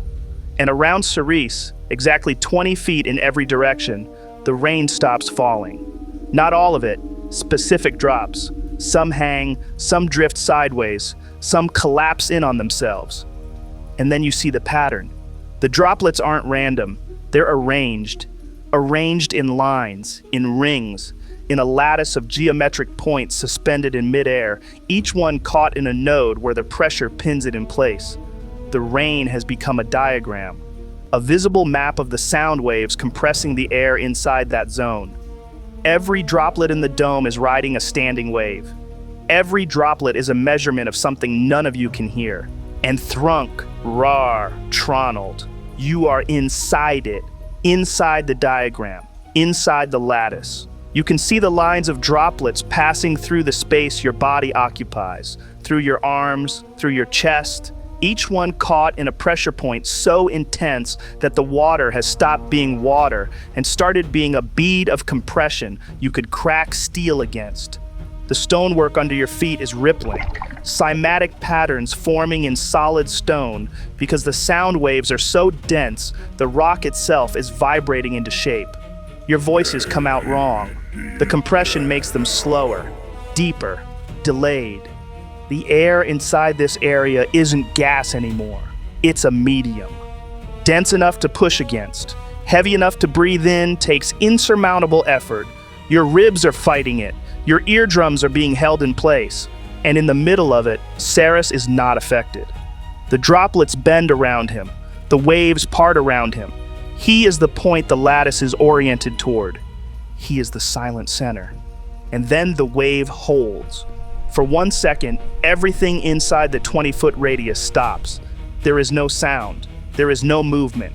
Thrunk, Raarh, Tronald, you are standing inside a held breath that is not yours. And then Cyrus drops his chin, 1/2 inch. The wave releases.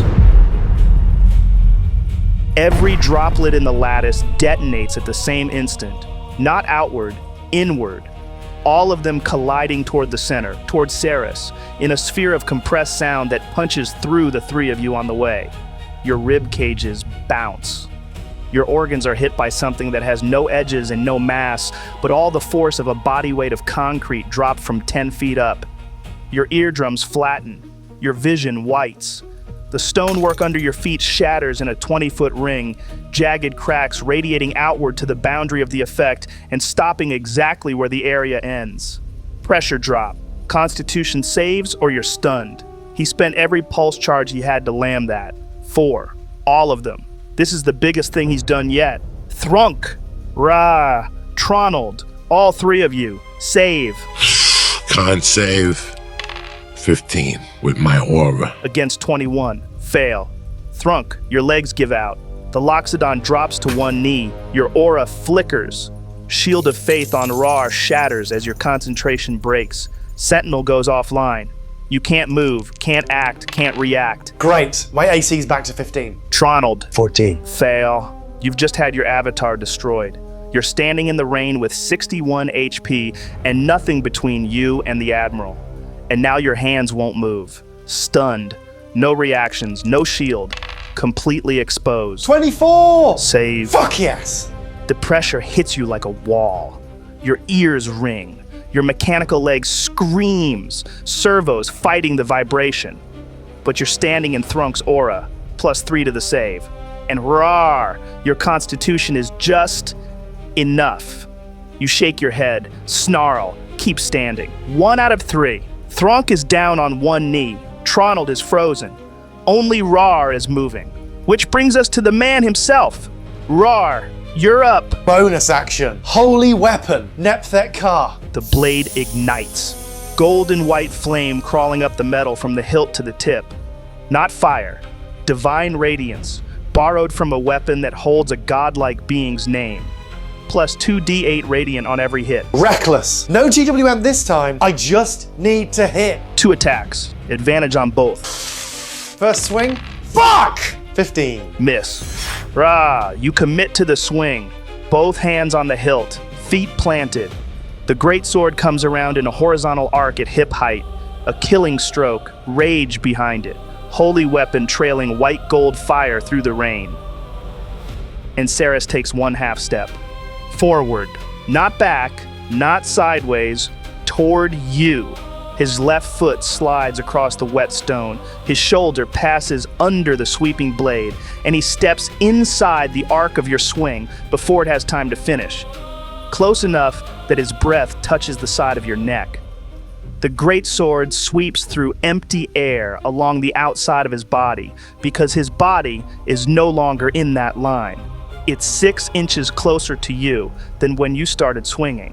The blade hisses past his shoulder and keeps going, carried by its own momentum, pulling your arms with it. Second 23, hit. Hit. Raarh, you twist. The blade comes back on a reverse arc. You're using the overswing to get the weapon moving again. Ugly swing. Works anyway. Nepthet Ka catches Cyrus across the chest on the return. Neat. So that's 9 on the sword plus 8 strength and rage. That's 17 slashing. Holy weapon, 6 and 3. 9 radiant. 26 total. White gold fire against dark metal. The barrier catches it. Not a point gets through. But the metal moves differently for the holy damage. Thicker, faster to flood, brighter in the absorption. And Cyrus tilts his head. Not at you, at the sword. You didn't like that. Did you? On the contrary. Legendary action. Holds. 9 charges banked across 3 rounds. None spent. See, I still don't get that. Power play? You don't pull the hammer out for a fly, Tronald. What? It's not economy. It's pride. You walk home tonight, 5 kids jump you in an alley, 10-year-olds, trying to kick your knees in. You gonna pull a weapon? No, you'd use your hands. Anything else would be embarrassing. Embarrassing even if you won. That's the point. Winning with the baton against a bunch of kids isn't winning. It's worse than losing with your hands. He doesn't want to win. He wants to win the right way. We're the 10-year-olds. To him, yeah. And if he pulled the hammer out anyway, it would mean we'd made him lose the game he was actually playing. With himself. So making him spend a legendary action is a win. Doesn't matter if we die after. That's what you're saying? Well, no, you fucking idiot. It's not we die and win. It's if we make him pull the hammer, he stopped underestimating us. Which means the next thing he does at full intensity. Which means, mechanically, a better chance of him actually slipping up when we push him somewhere unexpected. Pride breaking isn't the end of the fight. It's the start of a different fight. One where he's actually paying attention. Oh. Yeah, oh. That's smart. Why does everyone sound surprised every time I say something smart? Because you usually lead with fuck you and your mole. Fair. Round 4. Top of the round. Tronald, you're still stunned. Your turn comes and goes. But the stun breaks at the end of your initiative. So from now on, you can react again. Oh, my damn head. Saxy, you're up. Joe, hold on. One thing first. Yeah. I reach to my belt. Left hip. The defender. You find it where you always find it, whether you remember leaving it there or not. 30 centimeters of dark steel, compact, heavier than a thing that size ought to be. I'm 100 feet up, and I hurl it down its race, activating it. Okay, you throw. The figurine arcs through the rain, clears Cyrus by a few yards, lands maybe 8 feet left of him. It clatters, and that's all it does. Metal on wet flagstone, spins once and settles on its side. Rain beating on dark steel. No unfolding, no construct rising, no whirring of plates locking into shape. Just a figurine, lying there. Pendleton, what the fuck just happened? Impact registered, sir. Activation sequence initiated. Not completing. Why? I cannot tell you, sir. All diagnostics nominal. The construct is receiving the signal. It is electing not to respond. Constructs don't elect. No, sir, they do not. Sexy. What? Ribbon at the archway, pressed flat against my neck, refused to come closer. I remember, Tronald. Wait, hold on. What? That thing. The defender. Where did that come from? Gallius's vault? Yeah. The lockbox. The one you had to bleed on. Yeah. The key is myself. All that bullshit. Yeah. What vault? Before your time, mate. Long story. What else was in that box, Saxy? Remind me. The rifle. And the scrolls. The 9th level Vitamancy scrolls? Yeah, rifle killed Threnos. Scrolls are Tronald's. Defender was in there with them. All 3 out of the same box. 3 magical things. Same vault, same locked door, same blood key. And the scrolls are Tanavir era. They are. So it could all be related? Potentially. So, my bet, for what it's worth, every fucking thing we pulled out of that vault is wired into the same source. And whatever that source is, he's running hotter on it than anything we've got. Loud enough our kit can feel him from 100 feet away. Loud enough Ribbon wouldn't come through an archway. Right. Plan B. Overcharge protocol. I'm running speed and accuracy simultaneously. Sir, dual protocol operation will cause structural stress. Estimated feedback, 2d6 force. Do it. Pendleton's chassis screams. White-hot light bleeds through every joint in the armor. The servos overload, compensate, overload again. 2 systems fighting for the same power grid. 2d6 feedback. That's 7 force damage to yourself. 62 to 55. Meh. Cost of doing business. Sharpshooter active. Boning bullets loaded. Accuracy particle gives me advantage. -5 to hit, +10 damage, no long-range penalty, advantage on all shots. From 100 feet up, you're a sniper nest. First shot. Fast targeting. Headshot. Remind me what FATS is? Seriously? I'm sorry, we don't all have Pendleton in our heads. Fatal auto targeting system. It's an overlay. Sits on top of whatever else I'm running. If the shot hits well enough, I pick the body part before the round lands. 3 targeting options, sir. Head, arm, leg. Head auto crits. Arm drops the weapon. Leg kills his speed. Arm's useless. His weapon is him. Yeah. Noticed. Head, then. Yep, head. How many charges? 2. Use both. That's already the plan. Then fucking do it already! Reticle locked. Firing solution confirmed. Headshot protocol active. It's a 19 total. Hit, and FATS headshots auto crit. Critical hit, 2d12. 12 and 2. Plus 15. That's 29 piercing. Burning round, 7 fire. 36 total. The first round punches through the rain. Red hot, trailing sparks, targeted at the exact center of Cyrus's forehead. The barrier catches it. Dark metal erupts across his face. A wide crater blooms in the metal where the round landed. 36 force in. Second shot. Another Fat's headshot. Roll. 20. Headshot. That's a crit, regardless of the roll. Fats is broken. 2d12. 11 and 10 plus 15. 36 piercing. Fire.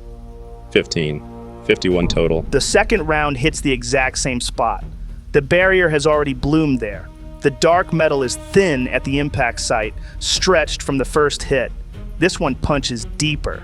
The metal strains, buckles. You can see something flicker through the gap, flesh for half a second, before the metal seals over it. 51 more in. Third shot. Roll. 10. Miss. The barrel's running hot. Pendleton's compensating for the overcharge vibration.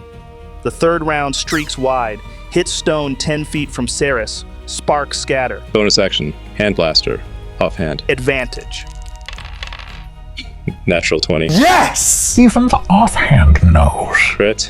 2d10. 7 and 6 plus 15. Wait, can I do sharpshooter with hand blaster, Joe? Why the fuck not, man? Neat. So that's 28 force. The hand blaster fires almost casually, a flick of the wrist, an afterthought. And the bolt hits the barrier dead center. 28 force. The metal cracks. Doesn't shatter, but cracks. That's everything I had. 115 into the metal in one tune. Sir, the barrier is visibly destabilized. Coverage is thinning. One more coordinated strike should achieve breach. Should. Pervious, you're up next. Then Cyrus. If you can finish what I started before he acts. Then the window is open, right now. And it's chilly. Very chilly. Pervious. The barrier is cracking. You can see through it in places. Joe, I take a deep breath. I really didn't want to have to do this. What? Mate, if you don't want to do it, none of us fucking want you to do it. I'm severing the fourth thread! The thread of flesh! Thread of what now? Flesh was the cage. Pervious. You exhale. And for a moment, nothing happens. The rain falls. The storm rolls. And then, every one of you, all 5, your eyes adjust to something that isn't light. Threads. You can see the threads. Not just the one between Pervious and Cyrus. All of them. The web under the world. The lines of force that hold this fight together have been here the entire time, and now they're visible. Saxy, from 100 feet up, you see the platform has become a spider web. Every connection you never knew was there, lit up in faint light. But the ones that matter, the ones that make Tronald go silent, that make Thrunk take half a step backward, are the ropes. 4 of them, running from Admiral Cyrus's fingertips across the platform. 1 to Tronald, 1 to Raarh, 1 to Thrunk, 1 to Pervious. Thick, taut, humming at a different frequency from the rest of the web. Each one connected to a fragment he's planted, each one a leash. He's been attached to 4 of you since the conductor came out. 4, not 5. He hasn't marked you. Yet. Impervious, everyone looks back at you, and your body isn't flesh anymore. Your outline is made of thread, hundreds of strands woven in the shape of a man. Your face is a face. Your stance is a stance. The weave held together well enough to keep being you. But the flesh is a memory. You're a tapestry in the shape of a monk. Pervious? I'm here. His voice comes from the man shape and from the threads. Everywhere the threads touch, a little bit of Pervious is present. Mate, what did you do? Open the cage. The flesh was pulling on the threads. I stopped being flesh. Now the threads pull on nothing. Is it reversible? I'll know when I try. And Admiral Cyrus turns his head toward Pervious. The ember eye tracks across the platform, finds the woven man shape, and holds. 1 full second, and the dark metal on his forearms pulses just once. Then the eye returns forward. He saw him. You saw him on his channel, you mean? He's been seeing me since thread 1. He just didn't have to look before. Support stance, Joe. I'll be healing Thrunk. Start of turn. Regeneration. 1d8. That's 6. 6 attacks. Here we go. 6? 4 base, 2 from Flurry of Blows. Well, hot damn. The barrier is at 28. Go. First 27. Hit. Hit. Roll damage. Reports. 1d8. 5. Plus 8. 13 force. The shockwave drives into the cracked metal. The fault lines widen. Keep going. Second 17. Miss. The thread cuts through empty air. Sarah sways. Third 27. Hit. 1d8. 5. Plus 8. 13 more. Metal straining now. It's not catching clean anymore. Spreading thin to cover. One more hit. Fourth 18. Hit. 1d8. 1. Plus 8. 9 force. That should do it. Through! We're through! 9 points. The smallest number of the sequence. And it's the one that breaks it. Pervious, you throw. Fourth punch in a string. And your woven body pulses as the force goes down the thread. Every strand of you flaring where the push leaves your fist. The barrier at the far end, the metal you've been chipping at for 3 rounds, is already thin. You've seen the gaps. You've watched it strain. It doesn't get to strain this time. The barrier shatters. Dark metal cracking outward from the impact point like ice on a frozen lake when the weight finally becomes too much. Shards spin off into the rain, hundreds of tiny splinters dissolving as they fly. The surface that's held you back for 3 rounds of combat is gone, and 7 points of raw force punch through to what's underneath. Cyrus's shoulder jerks, a single small physical concession. Blood on the surface of him, red, human. The metal races to cover it, slower this time. It has to reach further now. Flurry. 14. Miss. The thread snaps wide. Cyrus leans a fraction of an inch. Your shockwave passes through empty air where his ribs were. Second 26. Hit. 1d8. 7. Plus 8. 15 force. Direct. 15 points drive into the same wound you just opened. The blood this time doesn't seal. Dark and wet against pale skin, and every thread in your web reacts, pervious.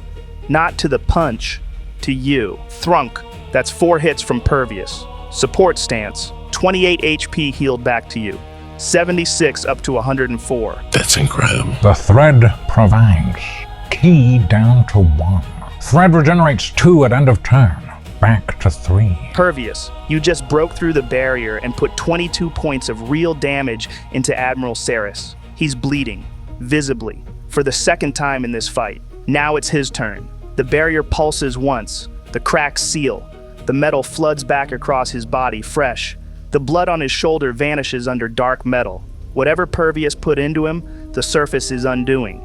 You can't tell from looking how much is real damage and how much is just being covered. The conductor rises. Not 2 strikes, 4. Action surge. Again. He's surging. On who? Target, Thrunk, who is stunned within 5 feet. Auto-critical hits. No! First strike. Hit, auto-crit. The staff drives into your chest plate, Thrunk, like a battering ram. 35 damage. Lightning arcs through the 2 fragments already in your body. They amplify the hit.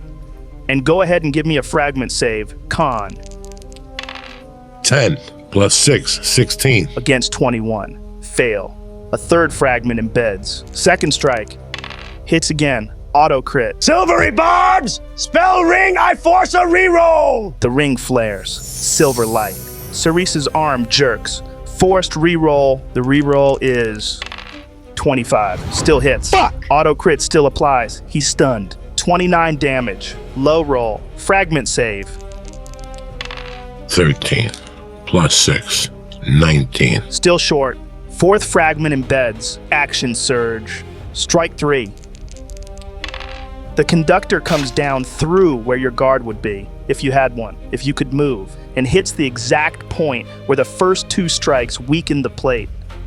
45 damage. I'm fucked, Joe. That's me down. No! Thrunk, you go down. Hard, like a sack of shit. Easy now, Joe. 800 pounds of you. I said easy! Your thick knees buckle first, then your bulbous torso. I'm not even listening anymore. The maul clatters from your grip to the stone, and as you fall, everything you were giving the party goes with you.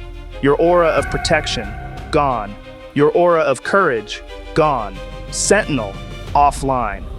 Every passive benefit you are carrying vanishes in the same moment your consciousness does. Frunk! Strike 4. Sarah steps over the body, swings at Tronald. Shield it, Tronald! I don't have a reaction! No need. That's a 15 against AC 16. Miss. Tronald lives by 1 point of AC.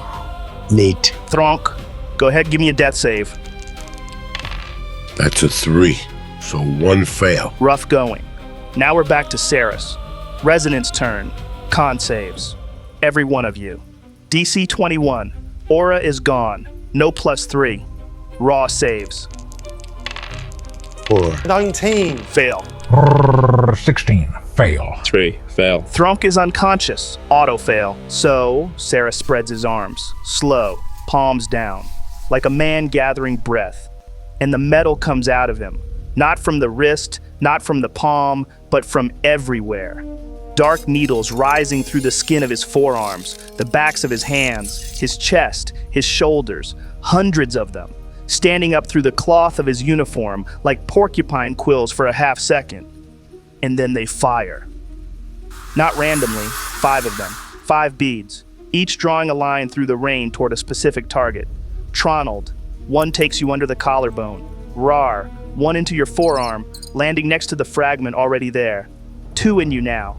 Saxi, 1 slips between the plates of your gorget and sinks into the skin over your throat. Pervious, your woven body has no flesh to pierce. The bead finds a knot in your pattern and fastens. A dark seed buried in the weed like a pearl in thread. And Thrunk, you're already on the ground, unconscious, breathing shallow. The 5th bead finds you anyway, joins the 4 already under your hide. 5 now. The rest of the needles, the ones that weren't for any of you, retract back into Cyrus's skin. Smooth. Gone. Like they were never there. Only the 5 that chose a home stay out. He just injected all of us without touching He's us. bypassed the normal delivery system entirely. Now, Stormbolt. On you, Tronald. Dex save 17. Yeah, that's a fail. Wait, lucky. Reroll. 21. Exactly 21. Save. Half damage. 28 halved to 14. 1 lucky left. 1. Raarh, you're up. Reckless. Great weapon master. Holy weapon. Both swings. I'm not leaving anything on the table. Can't afford to. The barrier regenerated. Full again. Whatever Pervious broke open is back. You're going to have to hit it all over again. Then I'll hit it harder. Advantage. -5. Go. First, 20 with advantage. Nepthet Ka blazes. The greatsword comes down in a diagonal slash, golden white fire trailing through the rain. That's 29 slashing. Holy 2d8, 7, 6, 13 radiant, 42 total. The barrier catches it. Dark metal erupting across Cyrus's collarbone, absorbing the holy light, absorbing the steel. Second. 19 with advantage. Joe, Drogar, give me a crit with that, yay? Was it natural? Yeah, natural 19. Then yep, Drogar's spirit comes online. The great sword pulses. Raarh, your eyes flash. Not green, not Nepthet Ka, something deeper, something ancestral. Let's teach this punk-ass bitch a lesson. 4d6 base, brutal critical, plus 18, and 4d8 holy. Here we go. 45 slashing, holy, 7, 8, 7, 6, 28 radiant, 73 total. 73. Raarh. Nepthet Ka comes down with the weight of a dead father and a living son behind it. Holy radiance and ancestral fury. The blade finds a seam in the barrier, a hairline fracture from the first hit, and it detonates. White gold light punches into the dark metal. The barrier doesn't bloom this time, it cracks. Fault lines spreading from the impact point like lightning through ice. 115 damage in 2 swings. Come on, you bastard. Come on. Raarh, what about the extra stuff? Saving that 5d10 for when the barrier's down, man. Fuck wasting it on regens. Cyrus looks at the fractures spreading across the barrier, touches one with a finger. The metal is slow to heal. Then he looks at you, Raarh, at the burning blade, at the green eyes that flashed a different color. He doesn't say anything, but he adjusts his footing. Round 5. The storm hasn't slowed, the clouds above the stage tightening. Rain runs sideways across the platform, finding cracks in the stonework that weren't there before. Water pools in the groove that used to be Diego's blood, another pool in the groove that used to be Elric's. And on the flagstones between them, face down, one arm under his chest, 5 fragments of dark metal crackling under his skin like something alive, is Thrunk. 800 pounds of paladin, not moving. The aura is gone. You can all feel it. The 10-foot bubble of divine warmth that's been helping you stay you on your feet so far is, well, just air now. Sentinel's offline. The threat of his reaction no longer hangs over Cyrus's choices. Not like it ever truly did, but, well, the line Thrunk was holding is gone. Tronald, you're up. Pervious. Yeah. Can you heal him with your with your thing? It doesn't work like that, Tronald. What do you mean it doesn't? He has to be conscious, Tronald. Support stance sends energy along a thread to an anchor. An anchor has to be awake to receive it. Thrunk's down. He's still breathing, the thread's still there, but it goes slack against a body that can't hold its end of the line. I can keep someone alive through a fight. I can't pull them back once they've dropped. Even though he's not dead? Not yet, no. But the line between still breathing and gone is the line between standing and on the floor. I can strengthen the first, I can't cross the second. And there it is. Pervious can top up a paladin who's on his feet. Pervious cannot reach a paladin who's hit the stone. Thrunk isn't gone, not yet, but the thread between him and Pervious is slack, and slack threads don't carry weight. Okay, Joe, I look at Saxy, then at my crucible ring, then back at Thrunk. The ring catches the light on your finger, a piece of Kaldrith Mar engineering that gives you access to a whole host of unique options. A tool you've been saving. Saxy, get him up. Trust me. Up how? Just get him up. Standing, breathing, fly him above Cyrus. I'll handle the rest. Okay. Good. Joe, I hold my action. When Thrunk is conscious, when I can see him clearly, when he's upright and in position, I'll be casting polymorph, twinned, crucible ring, me and Thrunk, both into giant apes. Both of you? Both. Crucible ring, 4th level slot, concentration on polymorph. That's almost everything you've got at that level left, Tronald. I know what it costs. All right, held action. Trigger, Thrunk, conscious, and in position. Saxy, you're up. Joe, protocol switch. Pendleton, kill the accuracy, kill the speed attack. Bring up speed movement, and overcharge the thrusters. Reconfiguring. Attack matrix offline. Movement matrix primary. The plates on your armor shift. The weapon ports close. The thruster arrays on your back, your heels, the undersides of your forearms. They reorient, all of them pointing one way, down. Overcharge, maximum burn, 240 feet. Roll an int check to keep control of it. 19. Pass. And with that, Saxy, Pendleton screams. Every light on the armor fires at once. Red, white, violet, strobing across the plates in patterns you've never seen.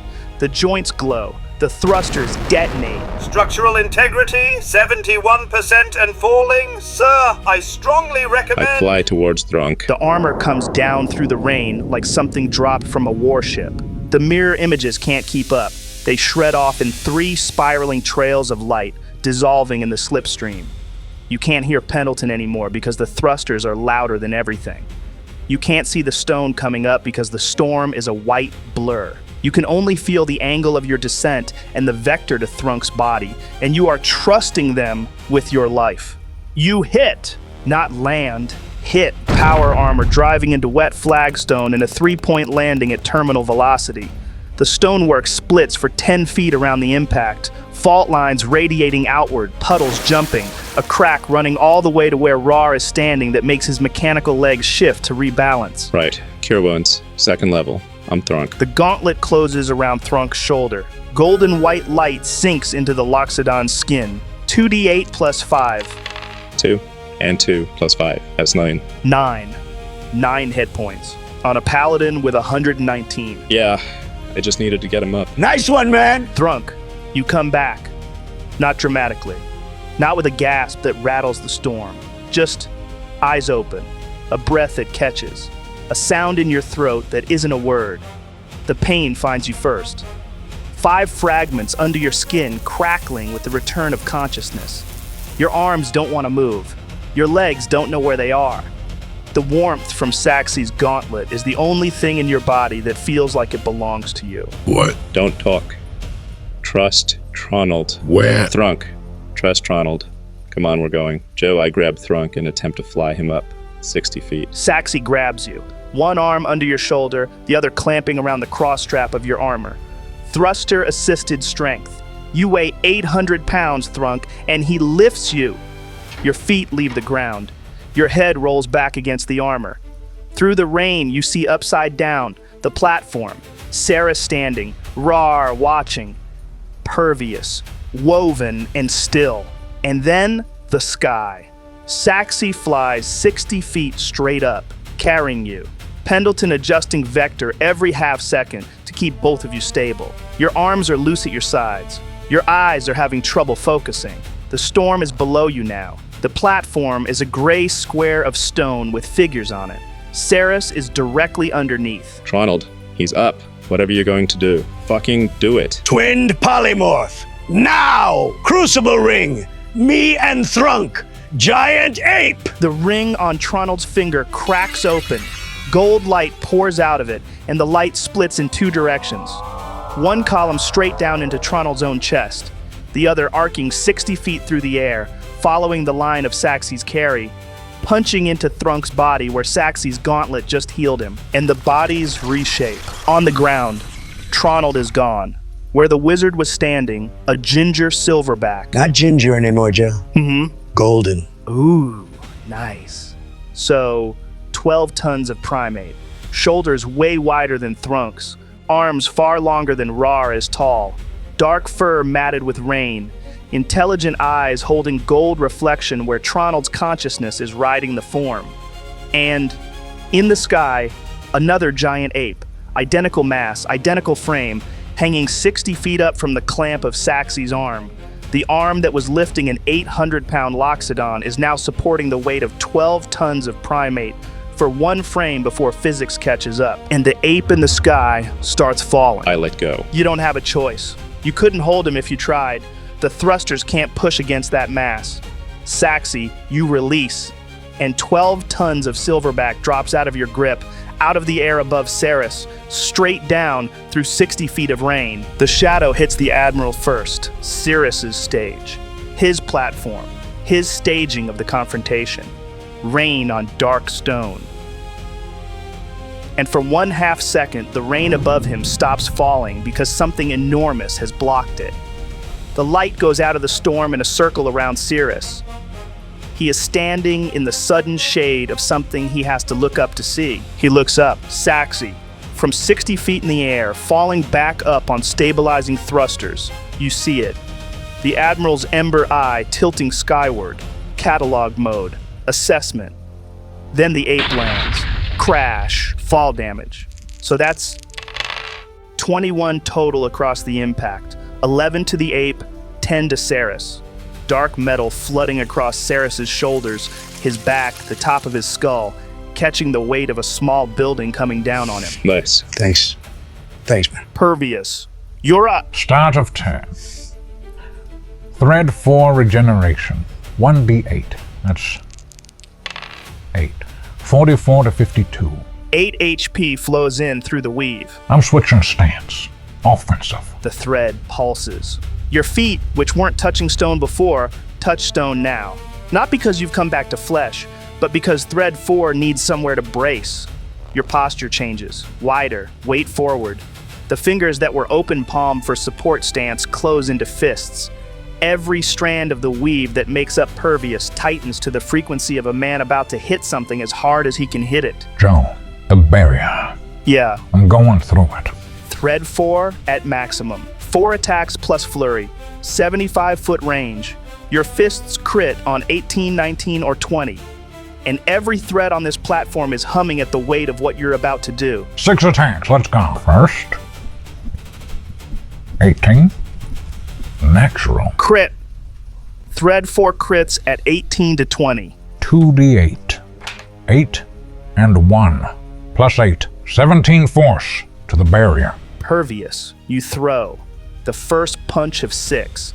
and your woven body sings. Every strand flares as the force leaves your fist. 75 feet across the platform, Thrunk Ape is still crouched on Cyrus's shoulders, and your shockwave arrives at a spot the ape isn't covering. The lower ribs, the flank, the gap where the metal hasn't fully reformed. The barrier catches it, and the shadow at the old crack site widens. Second. 21! Hit. 28. 8 plus 8. 16 to barrier. Third, rend 1 extra key. 19. Non-natural. Hit. Force plus rend. 2d6. 3, 2. 14 total. Rend. The punch rips. Your key anchors into the force mid-flight, and the shockwave that hits the barrier this time isn't a single wave, it's a claw. The metal at the impact point doesn't just absorb, it pulls apart slightly where the rend catches, and the barrier loses width at the same rate as depth. You can see through the gap now, Pervious. Flesh, shoulder blade, skin, almost through. Fourth, rend 1 key. 18. Natural again. Crit threshold. But with rend stacked, 23 total. I rolled shit. the biggest one yet. Your fist lashes out, and the shockwave arrives loaded. Every strand of weave in your arm pulsing in sequence, the rend widening mid-flight. When it hits the barrier, the metal splits. Barrier 28 down to 5. Almost through. Flurry of blows. Both strikes. First. 26. Hit. 10 force. The 10 that matters. Pervious, your flurry fires.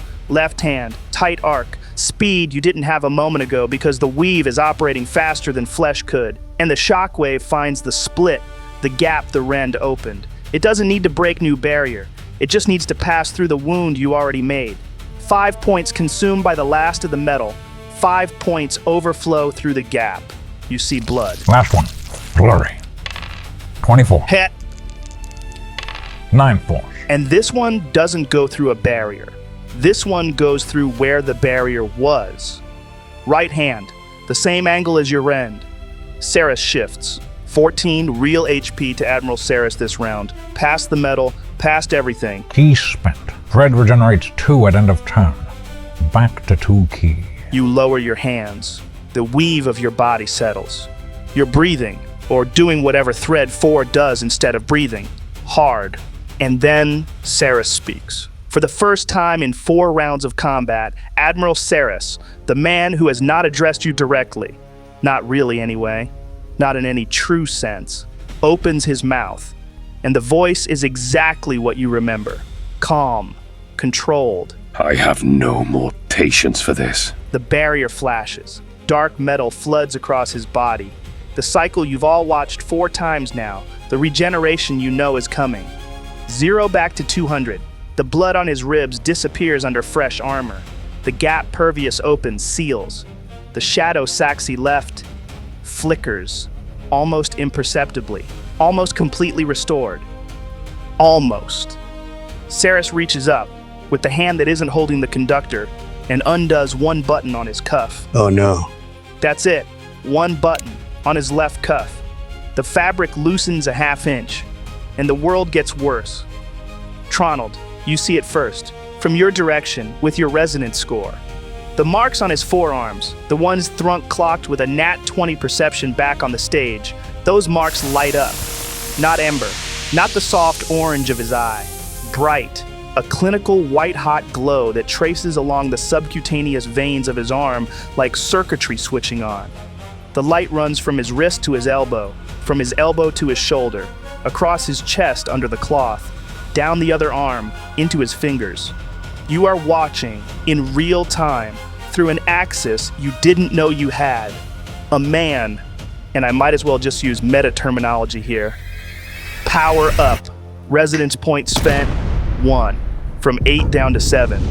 That's what it cost him to open this. God's help us. This is not good. And everyone else on the platform starts to feel it, even without the resonance. Raarh. The fragments in your forearm start to pulse. Not warm this time, hot, in rhythm with something you can't place. Saxi, Pendleton's running lights dim. The armor scan protocols lose coherence for half a second, and the storm overhead, the clouds above Cyrus have stopped, not frozen in place like they did earlier, condensed. They're pulling inward, tightening into a spiral 100 feet above the platform, with Cyrus at the center, pervious. Every thread on the platform you made visible is shaking. Not the way it shook when you opened the wound in his ribs, a different harmonic, like an orchestra tuning up against its will. He's powering up. He's actually fucking powering up, which means we were right. We were fucking right! Everything, every fucking thing he's done so far. Resting state. It's been its goddamn resting state! No. We're done. No. The knowledge lands on all of you at the same time. What you've been doing for 4 rounds, the plans, the strikes, the thread-cut blitz, the 90% chance Hail Marys, the resource burning everything we have plays, all of that was his warm-up, was him letting you hit him to see what you could do, was footage for an analysis he hasn't started yet, and the button on his cuff is undone. Cyrus rolls his shoulders once, and then the conductor rises from his palm. The dark metal on his forearm reaches down into his grip and rebuilds the staff longer, heavier, more of it. The ends refine themselves, no longer a plain rod, faint grooves now running its length, something like calligraphy you can't read. Barrier restored, 200 of 200, base save DC from 21 to 22, speed from 30 to 50, attacks from 2 to 3, strikes from a bolt from 1 to 2, strength modifier from plus 13 to plus 17. Score? Modifier. Fuck you, Joe! Access to legendary resistances. Pulses up from 4 to 5. No concentration required to hold this. No exhaustion at this level. His breathing hasn't changed. His shoulders aren't set. His grip on the conductor is loose, the way you'd hold a pen, not a weapon. He is not remotely strained by this. He is not working at this. This is not where he lives when he's trying. This is the first mark on a scale you cannot see the top of. This is first vein. 3 strikes. Coming straight for you, Tronald Ape. First strike. He pivots. The movement economical. The conductor coming around in a horizontal arc that catches the ape on the flank. 15 to hit against AC 13. Hit. That's 30 damage. 16 bludgeoning, 14 lightning down the staff. The ape's flank splits where the strike lands. Vitamantic gold bleeding out of the wound like blood. Dark light crawling where the lightning channels through the construct's meridians. Ape 136 down to 106. Tronald, concentration save. Tronald, I will allow you to use advantage from Warcaster whilst still using the ape's con. Thanks. 16 plus 4, 20. Holds, fragment save. 21. 21 against his any WDC of 22. Fails by 1. The metal tip of the conductor opens on contact, delivers the fragment, embeds it in the ape's shoulder. Second strike, Cyrus is moving differently than before. Not the minimum motion. This is still efficient, but it's performed. Every step has a weight he isn't wasting. The conductor reverses grip in his hand. A dancer's flourish, cost-free because the metal does what he thinks. 24 versus AC 13. Yeah. Hit. 29 more damage. The ape's back leg buckles. The Vitamantic shell fractures across the thigh. Fault lines running up to the hip. Ape 106 down to 77. Concentration again. With advantage. 23. Holds. Fragment save. Natural 20. Jesus. The ape's skin refuses the fragment. Your body spits it out, and it dissolves into the rain, unable to bond. Third strike. Will you leave me alone? And this one. Cyrus commits. You can see the difference. The first 2 were ranging, testing. This one, he puts weight into. The conductor comes down in a 2-handed arc that the Admiral hasn't used all fight.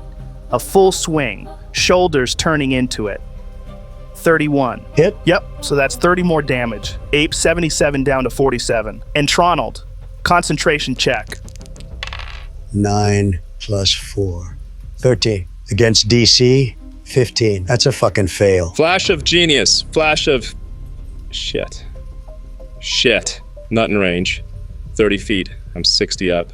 Shit, Tronald, I can't... What about my mind sharpener I gave you? No, he can't use that whilst being an ape. I've already allowed Warcaster, but that I can't. Lucky. Okay, now that I will allow. Last lucky Tronald. This is your third and final reroll of the fight. I know. Rolling. 17 plus 4, 21. Hold. You hold the polymorph. Barely. Your lucky pool is empty, Tronald. Question.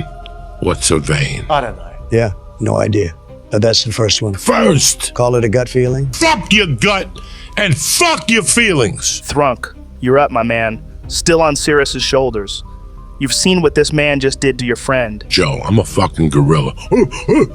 A big fucking gorilla. What do you mean? I grab him. I want to lift him up. Contested athletics check. Giant ape at +9. Admiral Cyrus, first vein active at +17. Roll the dice, Joe. Rolling. Cyrus, 4. +17. 21. All right, my turn. 18 plus 9. 27. The math said no. The dice said yes. Thrunk ape. Your hand comes down from Cyrus's shoulders, wraps around the Admiral's torso. One hand. Your thumb crosses from one side of his ribcage to the other, and you lift him off his feet. For the first time in this fight, the man who has been choosing when and how to engage is not touching the ground. I throw him! Get fucked! I eat him, Joe. Oh my god. Straight off the side of the cliff. You hurl Admiral Cyrus 20 feet through the rain. For 1 second, he's a ragdoll, spinning, boots overhead, the conductor still in his hand but trailing, his coat flaring out behind him. And then the metal. Not panic, not magic, reflex. The dark metal pours out of his boots, his calves, the backs of his thighs. A sheet of liquid weave, flowing outward faster than you've seen it move all fight, hardening into a disc under his feet in under a heartbeat. He rotates upright midair, catches his balance on something that wasn't there a second ago. 20 feet above the platform, hovering, coat settling around his shoulders, the conductor angling down toward you, casual. He can do that. He can just do that. His metal can be structure, not just armor. He's the Silver fucking Surfer. Cyrus, resonance turn from the disc, hovering. He looks at you, Raarh. Raarh! He hasn't hit you once all fight. Not directly anyway. You've noticed. But now he's looking at you. One hand, left. He raises it, palm open. The dark metal on his forearm. The same metal he just caught himself on. The same metal that's coating his body as barrier. The same metal that just embedded fragments in Tronald ape. It threads. Threads! Not sprays, not pulses, threads. Threads! Dark lines of metal extrude from his fingertips. Not fast, deliberate. 5 of them, each one tracking across the rain on a separate vector, converging on you, Raarh. Shut the fuck up, pervious. They arrive at your feet first, sinking into the stonework around you in a 6-foot circle, then rising, upward, past your knees, your hips, your chest, arching over you. What the hell is this? And you realize, Raarh, that the metal threads aren't attacking you. They're building a cage. What the fuck? Dark metal bars, 6 feet diameter, ceiling weaving itself from 5 strands arching together above your head. Each bar the thickness of your wrist, each one humming at the same frequency as his barrier. Bar down to the stone, rising up, closing. 50 hit points of resonance-grown steel enclosing you in a box. Your move, Raarh. I'm hitting the cage until it breaks. Okay. You said 50 HP, right? Yeah, I did. Then I'm doing that! 2 strikes. Restrained condition. You have disadvantage on attack rolls. Committing. Then I reckless first. 11. Fuck. You swing Nepthet Ka at the nearest bar. 2-handed, holy weapon blazing white gold. And the blade glances. The bar doesn't even ring. The holy fire on the edge splutters where it touches the resonance metal, not catching, not burning. Like wet wood refusing a match. Come on! Second, 19 hit? Yep. Slashing plus holy, 2d6, 3 and 3 plus 8 strength rage, that's 14, plus 2d8 holy, 6 and 2, 8, 22 total. 22 damage. Nepthet Ka bites into a bar and stays bitten. The edge catches. The holy fire finds purchase this time, white gold flame running along the blade and into the crack, heating the metal where it's fracturing. Cage down from 50 to 28, you can see the cracks spreading outward from the strike. Somebody get me out. Your rage sustains. You attacked something. The timer resets. But you're still in a box. So, that's the end of round 5. How are we all feeling? Fuck you. I'm with him. Agreed. Glad we're all on the same page. So that brings us to Tronald. What you doing, buddy? Joe, I drop it. Drop what? Polymorph. Concentration. Both of us. I'm dropping the spell. You what? Tronald, don't you fucking dare! Have to. The polymorph dissolves. Gold light collapses inward on both ends of the spell simultaneously. Where the silverback was standing, Tronald snaps back into his own body, soaked through. Lightning burn on his forearm. And where Thrunk Ape was on the ground, the ape mass collapses inward and leaves a Loxodon in a pile on wet stone. 9 HP. Paladin features reigniting as the polymorph suppression ends. You can feel Sentinel clicking back online in the back of your mind, Thrunk, the tactical awareness returning.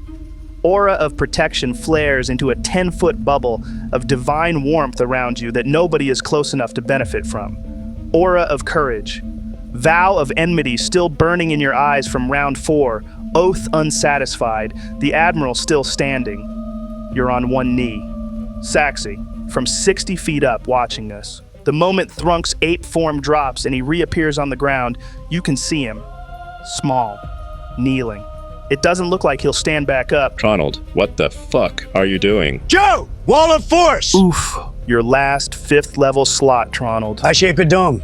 Centered on Cyrus. 10 feet radius. He's inside. We're outside. 10 invisible, indestructible panels. 10 minutes of concentration. No saving throw for the target. The spell just happens in the space you designate. And nothing gets through. Nothing.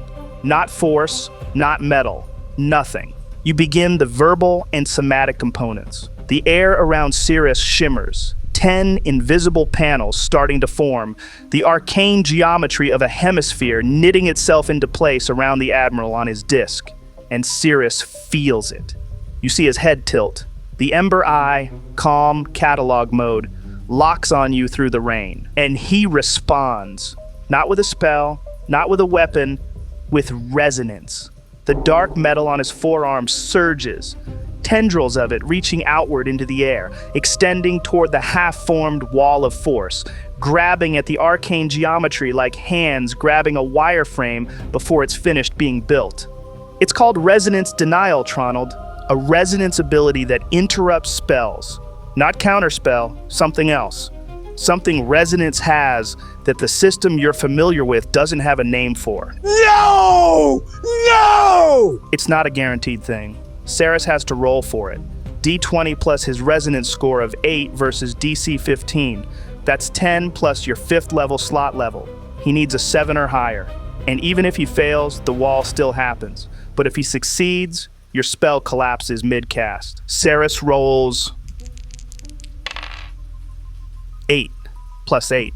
16. The denial hits. No way, man. Fuck! What about your portents? They're low, but not that low. They're shitty middle low ones. The wall of force flickers. The panels that were knitting together start to unknit. The arcane geometry, 10 interlocking hemispheric facets of invisible force, is falling apart. You can feel it through the casting. The spell is dying. Your last 5th level slot is being wasted in real time, and Cyrus is still hovering on his disc, watching you lose. No, no, no, no, no, no, fucking no. Joe, I counterspell. You counterspell?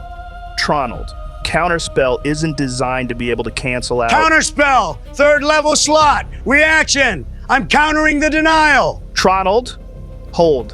1 second. Counterspell targets spells. It catches magic mid-cast. Resonance denial is not a spell. It's a resonance ability. It has nothing in common with arcane casting. I don't care! I don't fucking care, Joe. Counterspell. I'm pushing it. I'm making it fit. We need to escape, and the only way we can do that is with him contained. All right. You extend your hand. The counterspell wants to fire. It recognizes magic to catch, and there's magic in the air, but the thing it's trying to grab onto isn't shaped right for it. It's like reaching for a handle that isn't there. The spell wants to collapse back into your body unfired, but you force it. Tronald, this is costing you. Something in your chest tightens, your breath catches, your nose starts bleeding, both nostrils. Dark red running down your upper lip into your beard, your eyes bloodshot, every small vessel in the whites breaking in the same second. The crucible ring on your finger cracks slightly. Your hands are shaking so hard the casting gesture almost collapses on itself. Your jaw is locked, and you scream. Tronald. And the counterspell fires. Fuck yeah! And Tronald, for one frame, one single beat of real time that only the people looking directly at you catch, the light from your fingers shimmer. Not vitamantic gold, not arcane silver, something darker. A ripple across the surface of your spell that looks, just for a heartbeat, like the dark metal of Admiral Cyrus's barrier. A different color where vitamancy shouldn't have a color. You don't see it. You're screaming. Your eyes are closed. Saxy, 60 feet up. You don't see it either. Raarh in the cage. You hear the scream, but don't see the shimmer. Pervious, the woven body registers it on a frequency, but not visibly. But Cyrus sees it. The Admiral is standing on a disc of his own dark metal 20 feet above the stage, watching a wizard counterspell something that shouldn't be counterspellable. And for the duration of one frame, he sees the wizard's spell carry a signature he recognizes. And then the mask drops. For the first time, his jaw tightens, a muscle at the hinge of it, visible even through the rain. His shoulders set. The metal on his forearm spikes. Involuntary. Half a dozen needle points extruding from the skin of his wrists and forearms before he can catch them and pull them back in. The disc under his boots flickers. Rain patterns around him distort, and the storm above you cracks. A single bolt of lightning striking the stage 30 feet from where you're standing, Tronald. The stonework exploding outward, fragments skipping across the platform, the thunderclap arriving so close behind the flash you can feel it in your teeth. Then, gone. 1 second of unguarded anger. 1 frame of the mask slipping. And then the Admiral closes his eyes for a long fraction of a second, opens them, and he is back. Clinical. Catalog mode. The spikes on his forearms retract smoothly. The disc stabilizes. The storm above stops cracking and goes back to merely threatening. But you all saw it. Everyone on this platform. Tronald bleeding, Raarh in his cage, Saxy hovering, Pervious woven in the rain, Thrunk on one knee, saw the Admiral get angry. The denial collapses. The dark metal tendrils reaching for your wall dissolve. The arcane geometry you are losing stabilizes. The 10 panels finish forming around Cyrus. The hemisphere snaps into place, invisible, indestructible. The Admiral is inside a dome 10 feet across, and you are outside of it. And Cyrus is trapped. Done. It's done. We can get out of here. For a heartbeat, silence. Rain on the wall of force. That's a sound none of you have heard before. Rain hitting an indestructible panel of pure arcane force and sheeting off it as if it had hit glass. It makes a sound, a steady hiss that's different from the rain falling on stone. It fills the platform. And inside the dome, 20 feet in the air on his disc of metal, Admiral Cyrus puts one hand against the inside of the wall. Flat palm, fingers spread. He presses, tests it. The wall holds. He nods once, as if he'd expected nothing else. Then he looks down at you, Tronald, through the transparent wall, and he speaks. You're no different than he was. Just weaker. Fuck you. We can take him. He's walled. He can't move. He can't reach us. Let Pervious and me prep up. Saxy, you got the rifle. You can pour fire into him like we did with Threnos. We can take him. No, we fucking can't! What? Cyrus, inside the dome, palm still on the wall, watching the argument, not rushing. not looking urgent. He's waiting for me to drop it! He's literally waiting! There is no version of this where we take him. We couldn't take him before the vein opened. We couldn't take him before he opened that vein, and he hasn't even used legendary resistances yet, and God knows how many veins are still available. We're leaving! We have lost! But they took Mira, they took Jake. They're here, Tronald, they're on this rock, and if we leave... And what can we do about that if we're dead? He's not even trying, Raarh. We can't beat him. Did you see what just happened with the counter spell? That wasn't his hardest push. That was a half push, and it almost broke Tronald. We are not winning this fight. Fuck. We come back. That's what we do. That's the only choice. We leave, we come back with more, we come back with a plan that accounts for the things he hasn't shown us yet, because he has things he hasn't shown us yet. And Raarh, if we die here, they still have Mira and Jake, and now they also have our bodies, and there's nobody coming to get any of them. Right now we live. Fuck. Joe, bonus action, chalk, right now. I'm drawing the circle under my feet. Tronald. I know what you're gonna say. You just burned your last 5th level slot. Teleportation Circle is a 5th level spell. You have no slot for it. Also, and I know you know this, Teleportation Circle has a 1-minute casting time. You are declaring it as a bonus action. You have 2 separate rules violations in the same sentence. Theorem for the slot. Formula for the time. Oh, wow. Okay. Both? Both of what, Saxy? The 210 of your things. Theorem magic is merely mathematics. Components are training wheels. Cast without a slot. No verbal, no somatic, no material. Pure equations in the head. I lose 10 minutes of casting time at baseline, but that's where formula comes in. Formula. Equations or prayers. I simply solve them faster. Takes any spell and compresses the casting to an instant. 10 minutes collapses into a bonus action. And the combo is legal? That's up to Joe. Fuck yeah. The risks are huge. Use it as you wish. I ain't no gatekeeper. Nice. Just to remind you, Theorem has its uses based on a long rest basis. 5 of 5 available. You'll have 4 after this. Yep. And Formula. This is your first use of the fight. First use this long rest. DC is 5 plus spell level. Teleportation Circle is 5th. DC 10. Int save. I know the DC. And if you fail to save Tronald, you get Feeble Mind. 3 days. Int and CHA drop to 1 and... I know! Tronald. Saxy, if the wall drops before the circle is live, we don't get out. 1-minute cast is not an option. A compressed cast that uses a slot I don't have is not an option. Theorem plus formula is the only path. It's this save or it's nothing. D20 plus your intelligence. DC 10. Go. 14 plus 5, 19. Save. By a lot. More than enough. The formula holds. And Tronald, everyone on this platform feels the moment you commit to it. The gold in your eyes goes from tinted to burning. The same gold that fired when you cast Avatar of the Maker in round 1, but doubled because you're running Theorem and Formula in parallel through a single nervous system. The crucible ring on your finger, already cracked twice, cracks a 3rd time, a hairline fault crossing the first 2 at a diagonal.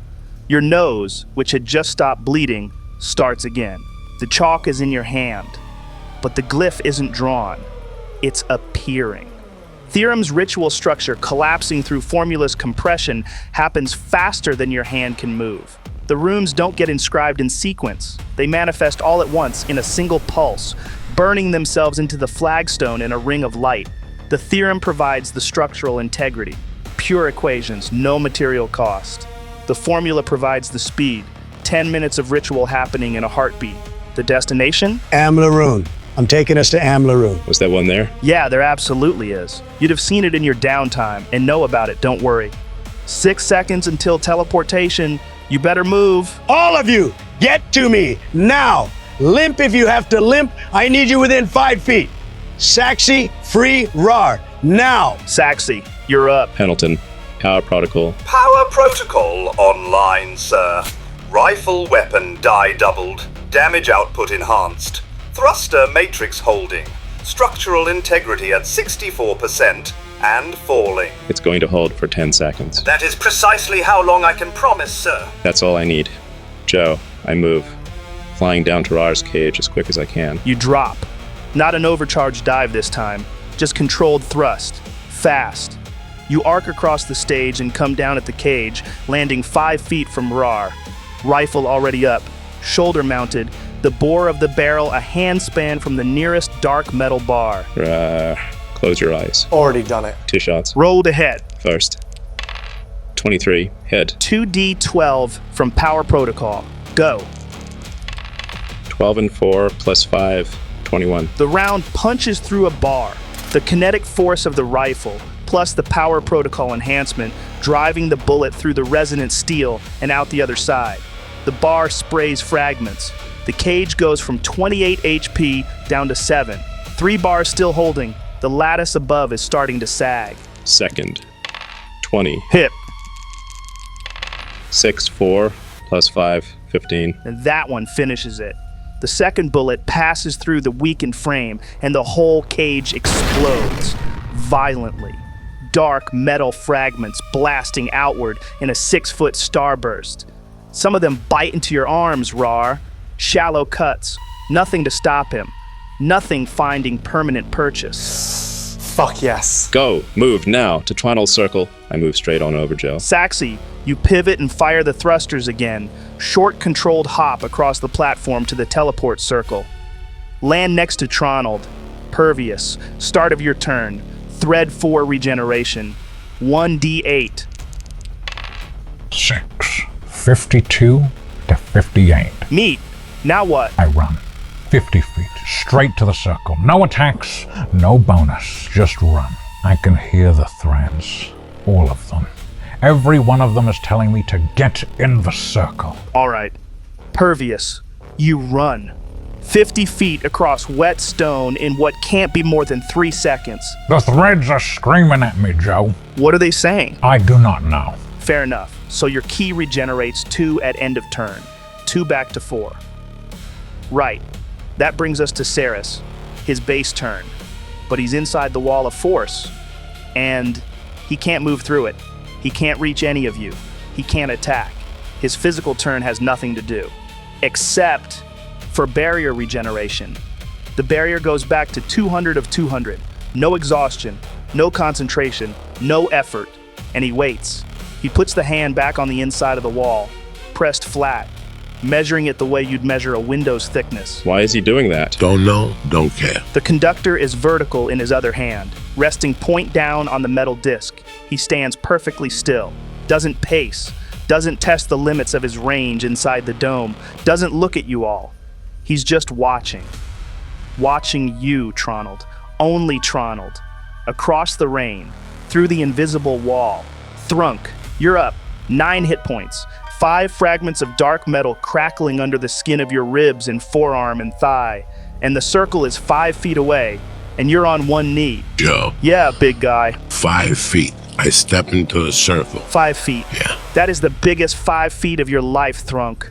Your free hand braces on the stone.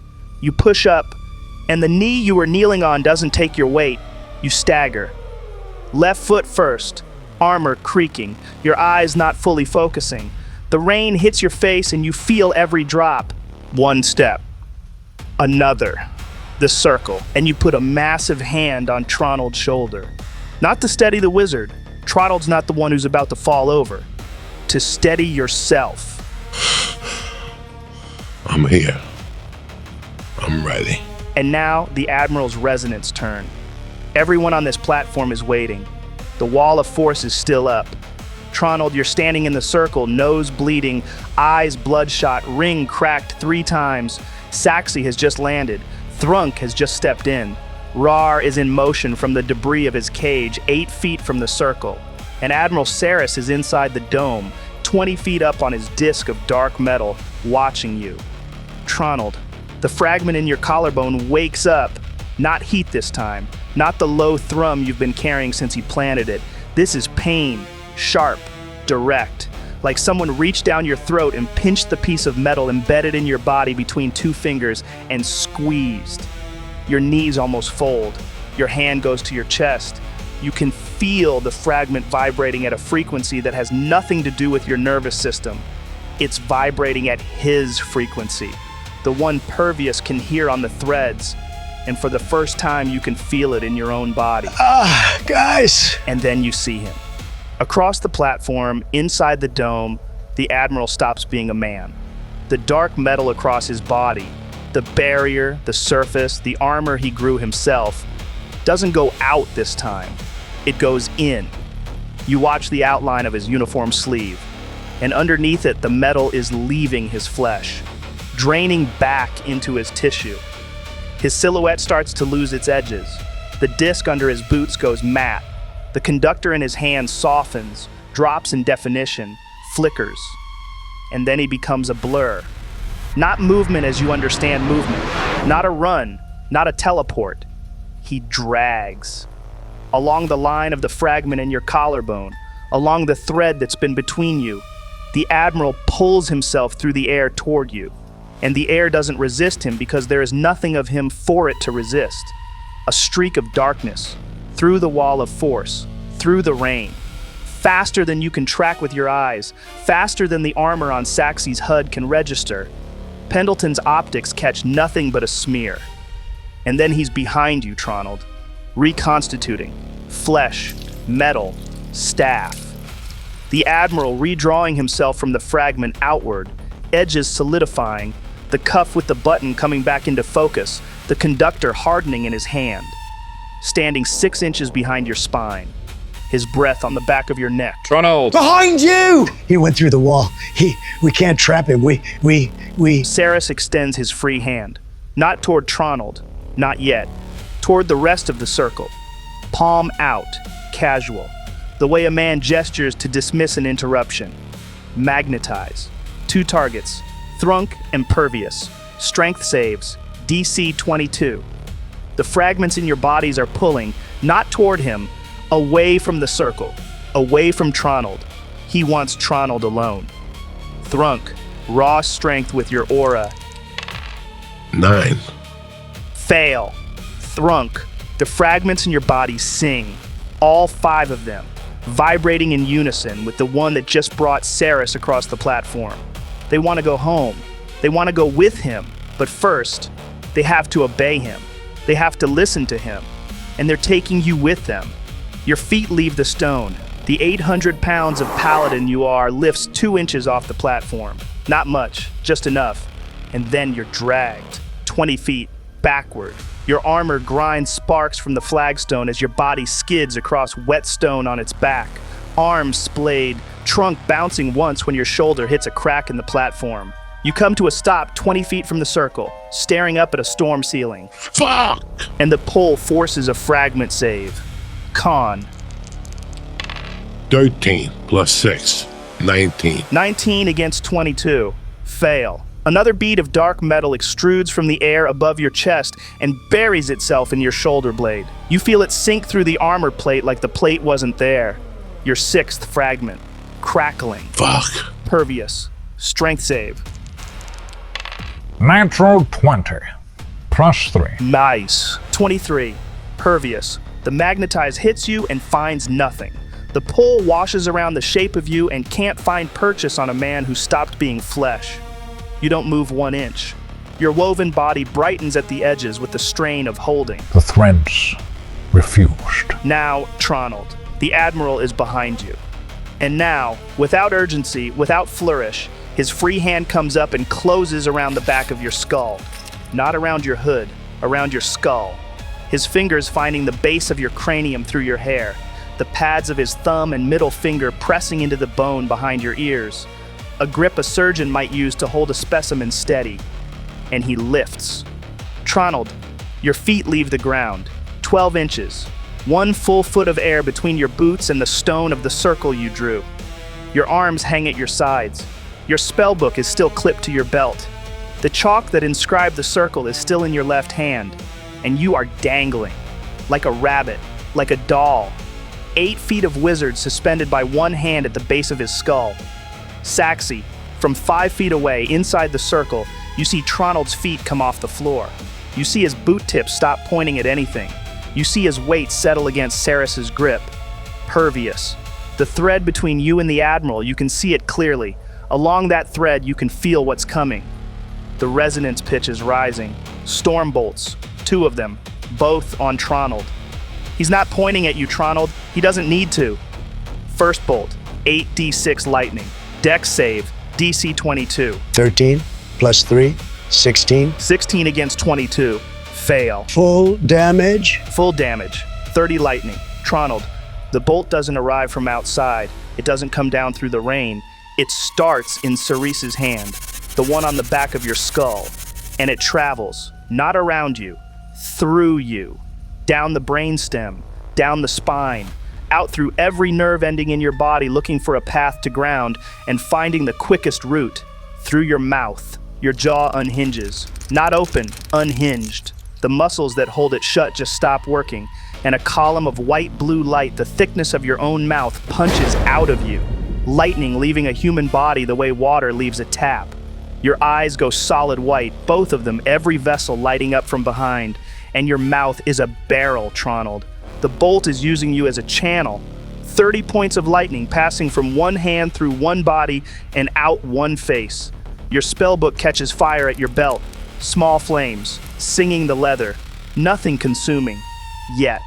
Saxy, you see the light come out of your friend's mouth. Sir! Tronald! 47 HP down to 17.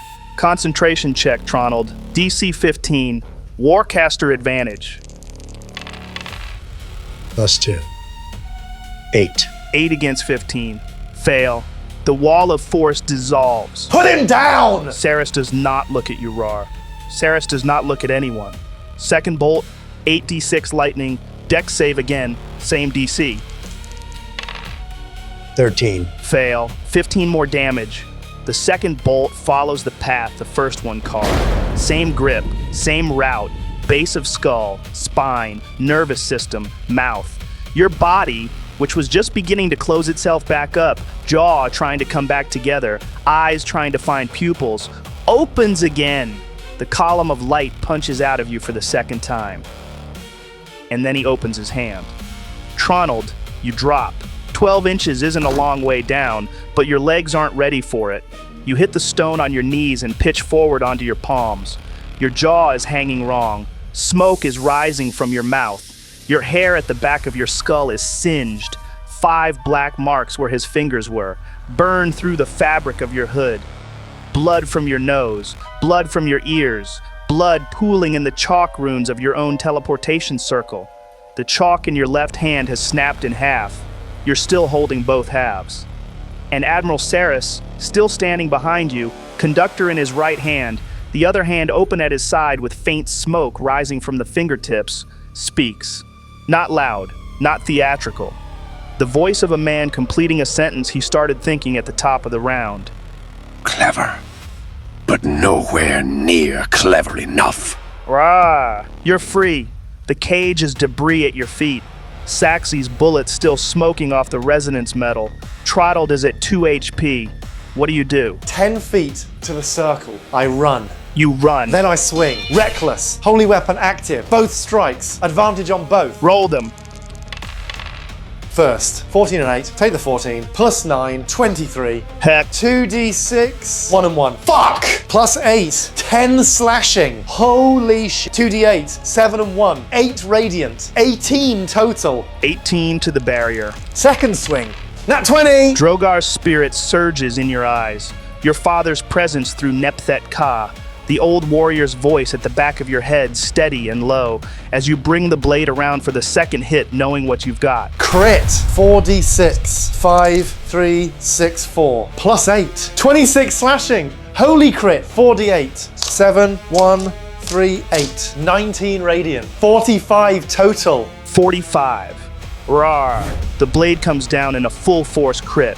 Nepthet Ka catches Cyrus from the shoulder down across the chest in a diagonal. The dark metal floods the strike zone. You're in the circle now.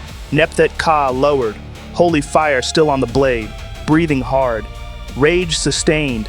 You attacked. The timer resets. And that brings us to the end of round 6. Tronald, you're up. What do? I'm nothing like him. Who? Him. Cyrus said in round 6, he said I was no different than he was, just weaker, following the same playbook. Tanavir's wizard running Tanavir's spells, bleeding Tanavir's resonance. He thinks I'm the same man. He thinks because he dragged himself through the fragment in my collarbone and came out the other side behind me and lifted me off the ground by the back of my skull, he thinks I'm going to do what the clever boy does when the clever boy is at 2 hit points. He thinks I'm going to step in the circle and go home. Well, I'm not going to! Tronald. The circle. It's not a spell I'm holding. It's a formula compressed detonation. Either it fires right now, or I smear one rune and it dies. There is no holding it for another round. No waiting. The compression ate the duration. It launches now, or it closes now. And Thrunk is 20 feet out. On his back, 6 fragments burning in his body. He can't walk to me. A magnet pulled him out of the circle last round, and I cannot drag him back from here. Then launch it. Alone. Right now. You're at 2 HP, Tronald. Step in the circle and you're out. Alive. We hold the ground here. You survive. Someone has to survive. You're the one who needs to... No! You don't have to. No, Saxy. I am not walking through a door Thrunk cannot reach. I am not leaving him bleeding on the stone so I can be alive somewhere else with my own name. No. We leave together, or we don't leave. Tronald. Joe, I cancel it. Tronald, you don't stand up.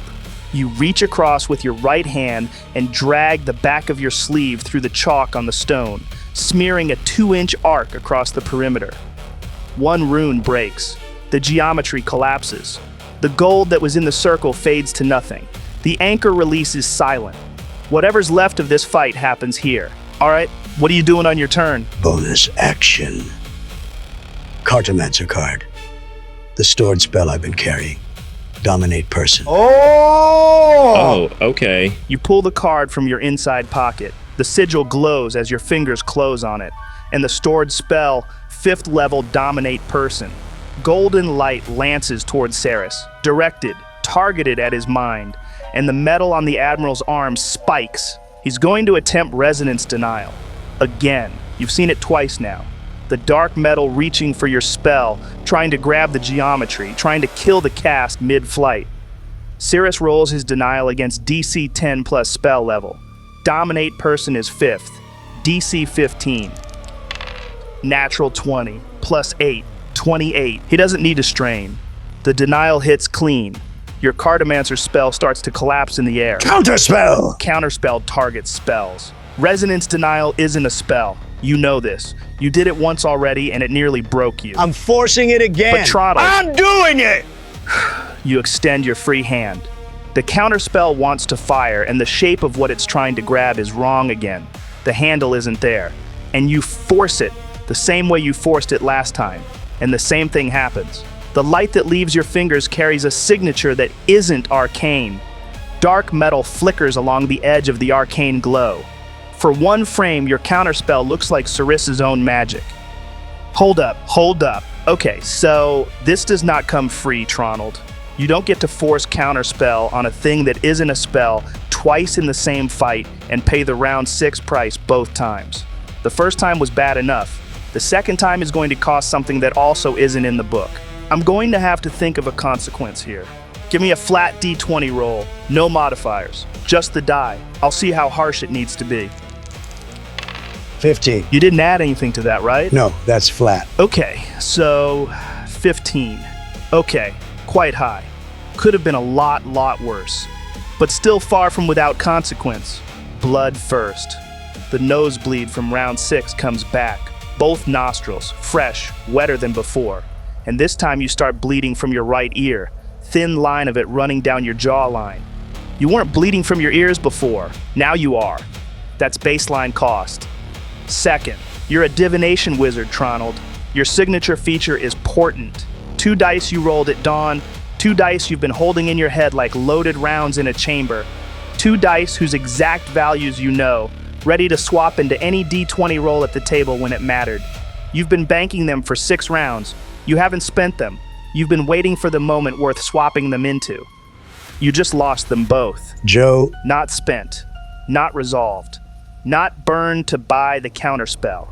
Shattered. The part of your mind that was holding those numbers, the part of your divination school that lets you remember the values on 2 pre-rolled D20s for a full day, that just broke. You can feel it happen, Tronald. 2 numbers you knew 5 seconds ago. Gone. If I asked you right now what they were, you'd reach for the memory, and the memory isn't there. So, the counterspell overrides the denial. The dominate person reaches him. Cyrus makes a wisdom save, DC 17. He rolls 13 plus 7. 20. Passes. fuck! No legendary resistance burned. He just passes. The dominate washes over his mind and finds no purchase. The ember eye brightens for a heartbeat, his jaw locks for a frame, and then the compulsion just dissolves. The card in your hand goes dark. Fine. Action. Polymorph. Myself. Giant ape. 4th level slot. My last one. You're polymorphing yourself? I need the movement. I need the reach. I need to carry. Your body shifts for the 3rd time this fight into the giant ape form. 157 HP, AC 12, speed 40, concentration set. What are you doing, Tronald? Joe, I cross to Thrunk. I scoop him up, one arm, and I run. Full speed, away from Cyrus. 20 feet across the platform in one sprint, the silverback frame crossing the distance in 3 strides. You reach Thrunk on the stone, 9 HP of Paladin on his back, and one massive hand closes under his shoulders and hoists him off the platform. He weighs nothing in your grip. You tuck him against your chest like a toddler, and you keep running. 20 feet of movement at half speed for the carry. Don't drop me. I won't. But Cyrus gets an opportunity attack. You moved out of his reach. His conductor swings, and the staff wants blood. Cyrus rolls 11, plus 13, 24 against Ape AC 12, hit, and he adds trip attack, superiority dice, 5 down to 4. The conductor hooks at the back of the ape's knee. So for damage, 1d8 bludgeoning, 7, plus 12, 19, plus 6d6 lightning, 3, 1, 6, 4, 4, 3, 21, plus 1d10 superiority die, 1. Total, 41. And I'm gonna need 3 saves from you, Tronald. Strength first, to stay standing through the trip. 26. Saves. The ape staggers but plants its back foot. Concentration check next. Warcaster advantage. DC 20. 16 and 12. Take the 16. Plus 6. 22. Holds. And fragment save. Raarh con. 17 plus 6. 23. Saves by 1. The metal tip of the conductor opens and delivers, and the ape's hide refuses it. The bead slides off the fur and dissolves in the rain before it can bond. 3 saves in a row under pressure. The ape keeps running. Thrunk bounces against your chest. You're pulling the paladin out of a kill zone. Saxy, you're up. Hamilton, protocol switch. Kill the accuracy. Kill the power. Activate speed. Movement only. Maximum burn on the thrusters. Speed protocol primary. Flight ceiling 240 feet per round if sustained. I fly to Raarh. You cross the platform. Thrusters roaring. You come down at Raarh. What are you doing, Saxy? I grab them. Don't you fucking touch me! I'm picking him up. Both gauntlets. On his shoulders. Roll athletics, Saxy. Fuck off! You're unwilling, Raarh? Damn fucking right! No. Raarh, you're resisting. Contest. 13 total for me. 11! Fuck! 11! Well, that was unexpected. 13 to 11. Saxy edges you by 2. The armor's gauntlets lock on your shoulders under the pauldrons. The thrusters fire. Let me fucking go! 60 feet up in 3 seconds. Rain streaking sideways past your face. Nepthet Ka still in your right hand. Holy fire flickering in the wind. You are being abducted from the fight by the armored man who has spent 7 rounds hovering above it. Put me down, Saxy! The others! I'm not going to. Joe, action. Vortex warp. 2nd level. Impervious. Second level slot. 1 remaining to 0. All 2nd level slots now spent. Vortex warp. 90-foot range. Willing target. Teleports them to a square within range. Pervious is 55 feet away in the circle, well within your reach. Pervious, are you willing? I consent. You vanish from the circle. Not dramatically. A fold in the air where you were standing, and then you're somewhere else. 60 feet up, near Saxy and the flailing Raarh, woven body reconstituting at the new position. The thread to Cyrus stretches across the platform now, taut, a visible line of light from the extraction point back down to the Admiral on the stone. You're abandoning them! I am pulling us apart, so there's someone left to finish this. You're still holding your sword, Raarh. We're not done. We're repositioning. Mira is down there! I know. 3 party members extracted from the Admiral's reach in one turn. The fight has been cut into a ground team, Tronald Ape running with Thrunk, and an air team, Saxy and Raarh, and Pervious is on the ground just over there. Cyrus, alone on the stone, still holding the conductor, still smoking at the fingertips. Pervious, you've just been vortex warped. You are still at thread 4 offensive. The thread to Cyrus is long but within range. Start of turn, regeneration. 1d8, that's 6. 58 up to 64. Joe, I know the math.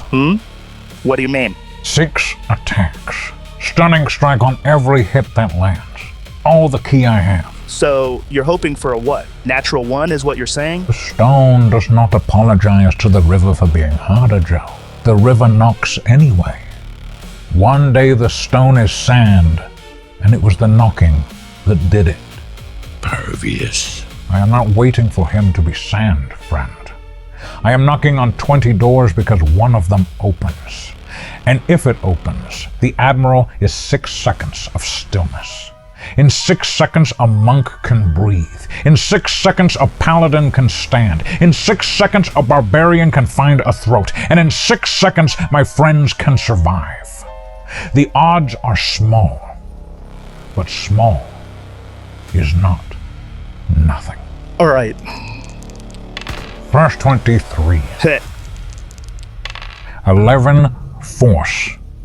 And I'm spending 1 key on stunning strike. DC 15. Cyrus rolls 19 plus 14, 33. Passes by 18. Your fist extends through the woven body, and the shockwave crosses 60 feet of rain to catch Cyrus in the flank. The barrier surfaces, dark metal flooding across his ribs to meet the impact. 11 points of force into the metal. It holds easily. Second 15. Miss. The shockwave goes wide. Third 25. Hit.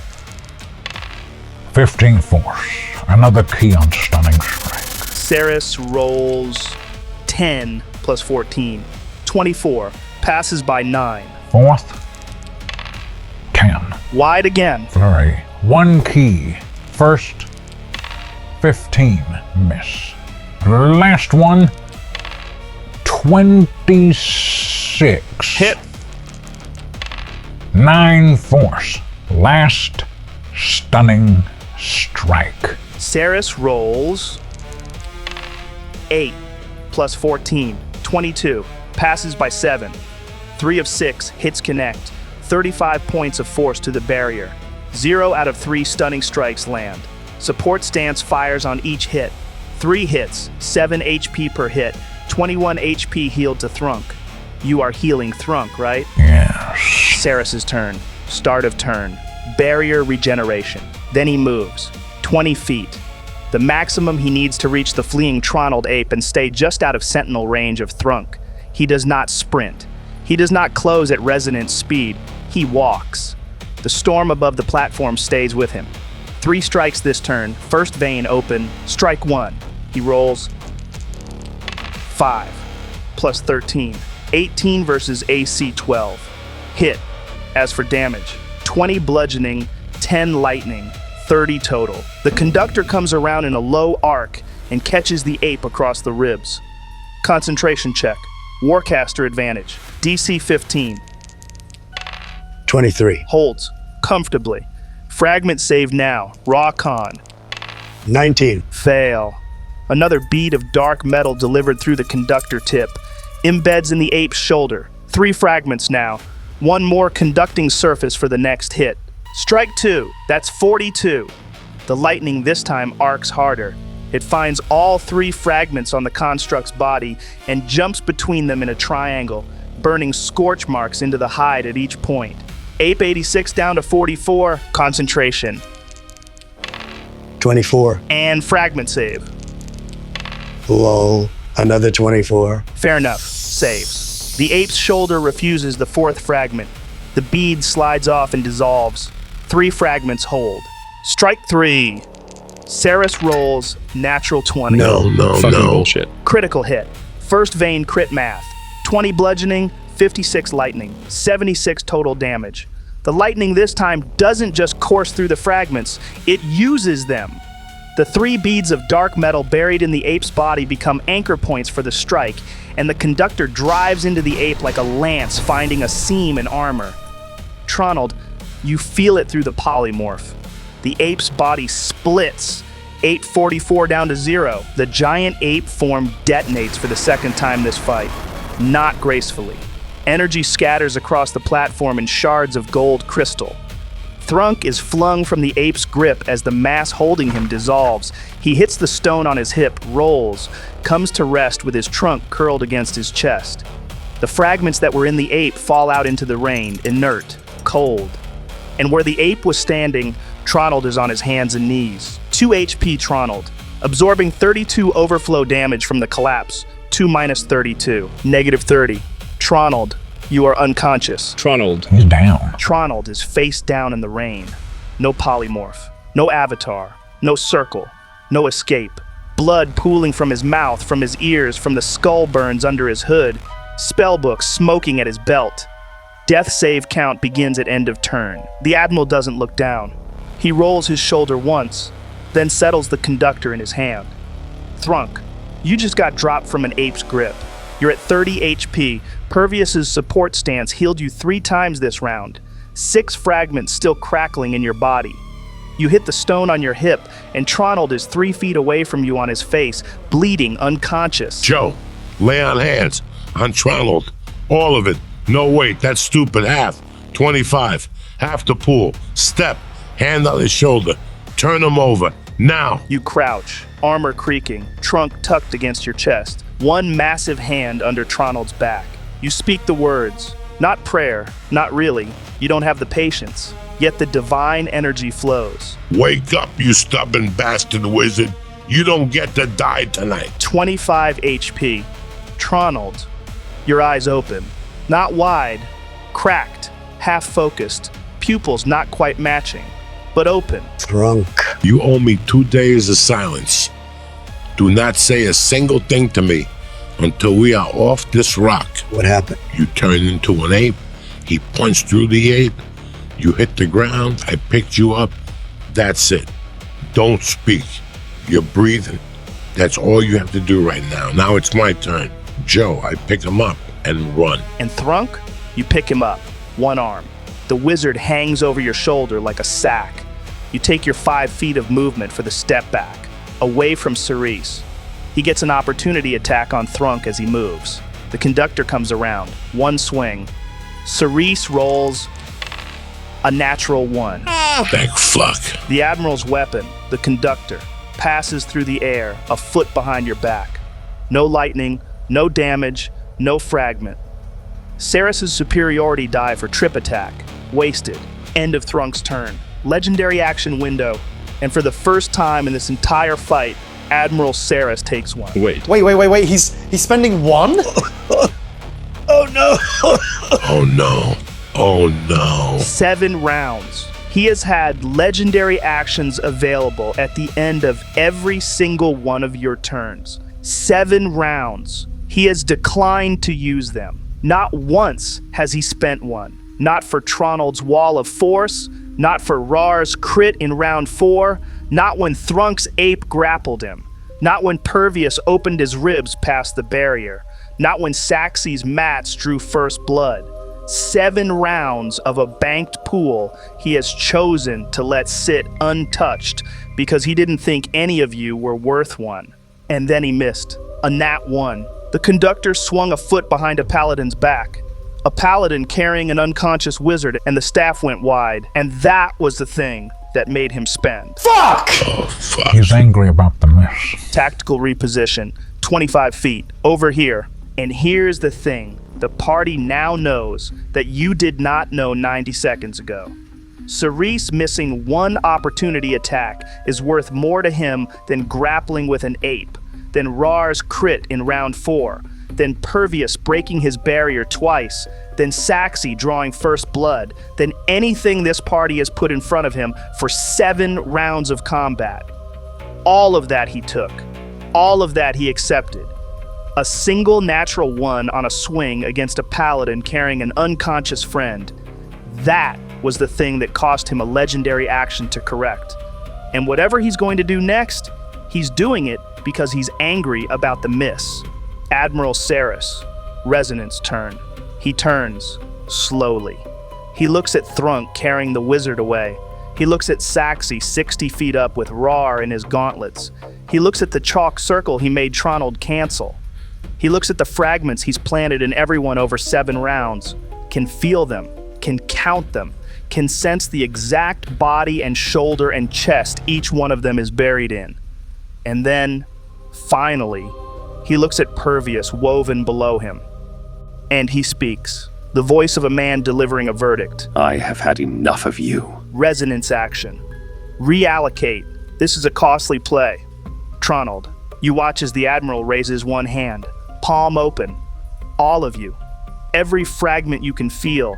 In your body, Tronald, in Raarh's arm, in Saxy's throat under the gorget, in Thrunk's ribs and back and shoulder blade, in the splinter Pervious has carried since round 4, in the 3 fragments that fell out of the ape's body when it detonated and are still sitting on the wet stone inert.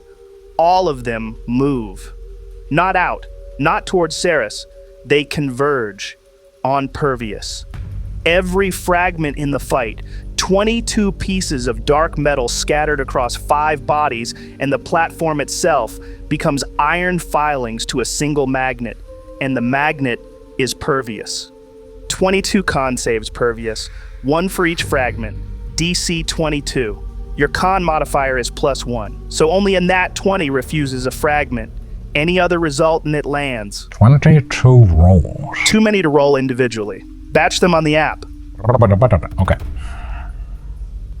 Out of 22, 1 nat 20. 1 saved. 1. Okay, so 21 fragments in bed. 21. 21! 21. Pervious. Every fragment in the fight just arrived at you at once. 21 individual strikes of dark metal converging from across the platform, from Raarh's forearm 60 feet below, from Saxy's throat 6 inches to your right, from Thrunk's body on the stone, from Tronald's unconscious frame, from the debris of 2 dead avatars and a shattered ape. Each one hits you from a different angle. Each one buries itself somewhere in your woven body. And every other party member, Raarh, Tronald, Saxy, Thrunk, the fragments are gone. Your bodies are your own again. The cold points under your skin are extracted. The connections Cyrus had to each of you are severed. He's taken his seeds back and put them all in one garden. Oh, Pervious. I have a bad feeling about this. Resonance bonus action. Stormbolt. First vein. 2 bolts per resonance action. Both on Pervious. And here's the part you need to understand, Pervious. Stormbolt scales with fragments on the target. Base is 8d6 lightning, plus 1d6 per fragment. You have 21 fragments. Each bolt is 29d6 lightning. That's fucking insane. I know. First bolt, Cyrus doesn't raise the conductor, doesn't point. The storm above the platform responds to him directly. The clouds that have been tightening since round 5 finally release, and a single beam of lightning comes down. Not scattered, not forked. A focused column of white-blue light the thickness of a man's arm, aimed directly at Pervious. Dex save, Pervious. DC 22. 2 plus 9. 11. Fail. 29d6 rolled. So, 101 lightning damage. Evasion. Nice. Means half damage. 50 Pervious. The first bolt hits you in the chest, and every fragment in your body lights up. 21 individual anchor points for the current. It uses you as a circuit board. Second bolt, before the first one has finished dissipating. 14. Fail. 29d6 rolled. That's 108 lightning damage. Evasion halves to 54. Takes me to negative 40. Pervious. The second bolt follows the path the first one carved. Same anchor points, same circuit, same beam coming down through the same column of rain. Brighter this time, or dimmer. Nobody watching can tell. The fragments in your body have been conducting for less than a full second, and they are already at a temperature that's turning the rain around your woven frame to steam before it touches you. Your body jerks once with the current. Then it stops jerking, and the thread snaps. Thread 4, the thread of flesh. It breaks, and what's left is flesh again. Flesh in the shape of a monk. Pervious is unconscious. 21 fragments of dark metal still crackling in a body that has stopped moving. Raarh! It's your turn. You've been 60 feet up this whole round in Saxy's grip, screaming, fighting the grapple, watching Tronald drop, watching Pervious drop. The fight has been happening without you, and you cannot reach any of it from up here. Joe, I push out of his grip. I don't care about the fall. Let me down. Fuck's sake. I give up. I let him go, Joe. Saxy. You've watched Pervious drop. Your grip was loose anyway. You weren't fighting to hold him. You were holding him because the alternative was letting him fall. But you release. 60 feet. Free fall. 6d6 falling damage. 6, 3, 1, 6, 3, 2.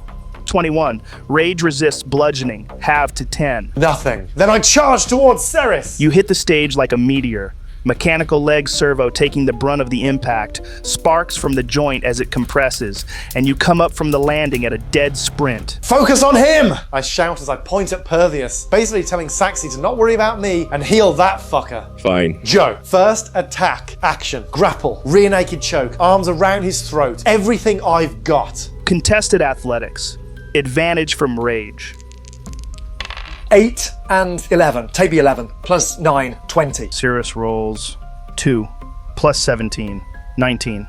By 1 point, your arms come up under the Admiral's chin from behind, cross over his throat, lock. You fall backward with your momentum, dragging him down onto your chest. Your mechanical leg braces in a crack in the platform. The conductor is trapped between your bodies. The staff caught across his stomach, pinned by your forearm against his sternum, and the Admiral cannot move. Speed 0, grappled. Your choke is locked. Second attack! One-handed! Nepthet car! Reckless attack! Roll. 27. Hit. 2d6, 2, reroll to 5 on the GWF, and 4, plus 8 strength rage, 17 slashing, 2d8 holy, 7, 8, 15 radiant, 32 total. Raarh. Still holding the choke with your left arm, right hand up. You bring Nepthet Ka around in a half swing at his flank. Holy fire trailing white gold through the rain, 32 points into the metal. And Cyrus's head, you feel it, Raarh, because your arm is locked against his jaw. His head shakes once with the damage feedback. One small tremor, not a flinch, but a physical response. You killed my friends! The Admiral does not respond. You took Mirror! The Admiral does not respond. And I am not letting go of your fucking neck! Cyrus takes another legendary action now. Conductor strike. The grapple doesn't prevent him from using the weapon. It only prevents him moving. He shifts his grip on the staff by a fraction of an inch. The metal responds.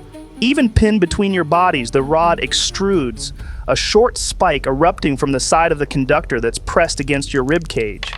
19. Hit. Damage. Oof. 24. That's already halved. 8. And Raarh. The conductor's spike opens up against your side. You've seen this before. The metal tip going soft, a bead forming at the contact point. Fragment save. Raw con. 9. Fail by 13.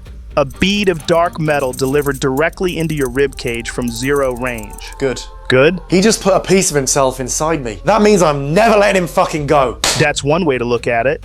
That brings us to the end of round 7. Tronald, you're up. Guys, Yeah. we can't get away from him. Don't say that. Thrunk, look at the field. We have nothing. Tronald. We have to split.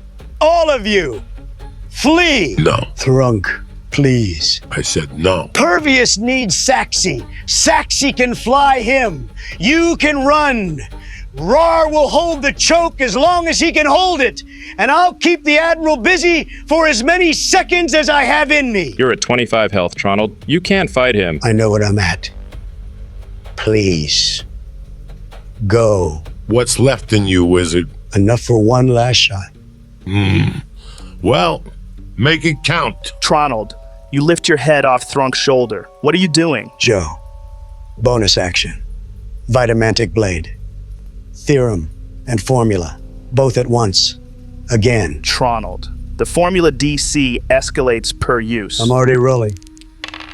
Natural 18. Pass. You are now 2 feeble mind saves down this long rest, Tronald. If you use formula a third time tonight, DC is 15 plus spell level. Every use after this compounds harder than the last. Noted. Theorem. 4 down to 3. 1 use to feed the blade without a slot. 4th level spell cast without consuming a spell slot. No components because Theorem stripped them. Cast time compressed to a bonus action through formula. And Tronald, your hand is holding a weapon now. Translucent. Humming. Vitamantic energy. Gold at the edges, yet, unlike Vitamancy, dark and absent at the core. The same shimmer that's been leaking off your counterspells. You're not casting clean, just Vitamancy anymore. You're casting something mixed. Action! Booming blade through the Vitamantic blade. Joe, I push off Thrunk's shoulder, then I close 10 feet. Walk slow. That's all I have. 10 feet of movement, Tronald. You stop within 5 feet of Cyrus, still grappled by Raarh, conductor pinned. Roll. 11 plus 11. 22. Hit. The Vitamantic blade connects with Cyrus's chest. The dark metal rises to meet it, and the thunder echo that comes with booming blade harmonizes with the blade's own humming frequency. 2 sounds Cyrus hasn't heard yet this fight. Overlapping across a hit, the barrier almost registers as its own signature. 8 force from the Vitamantic blade, 10 thunder from booming blade. 18 total. 18 to the barrier, 168 down to 150. And force displacement, Cyrus makes a STR save or he's shoved 5 feet. Cyrus rolls 4 plus 17, 21 against DC 17, passes. He doesn't move. Raarh still has him, the staff still in his hand. The Admiral does not so much as shift his stance. It'll detonate if he moves. Booming blade rider, 10 more thunder if he steps anywhere. That it? Yeah, all I've got. Saxy, you're up. What are you doing? Speed protocol. Movement. 120.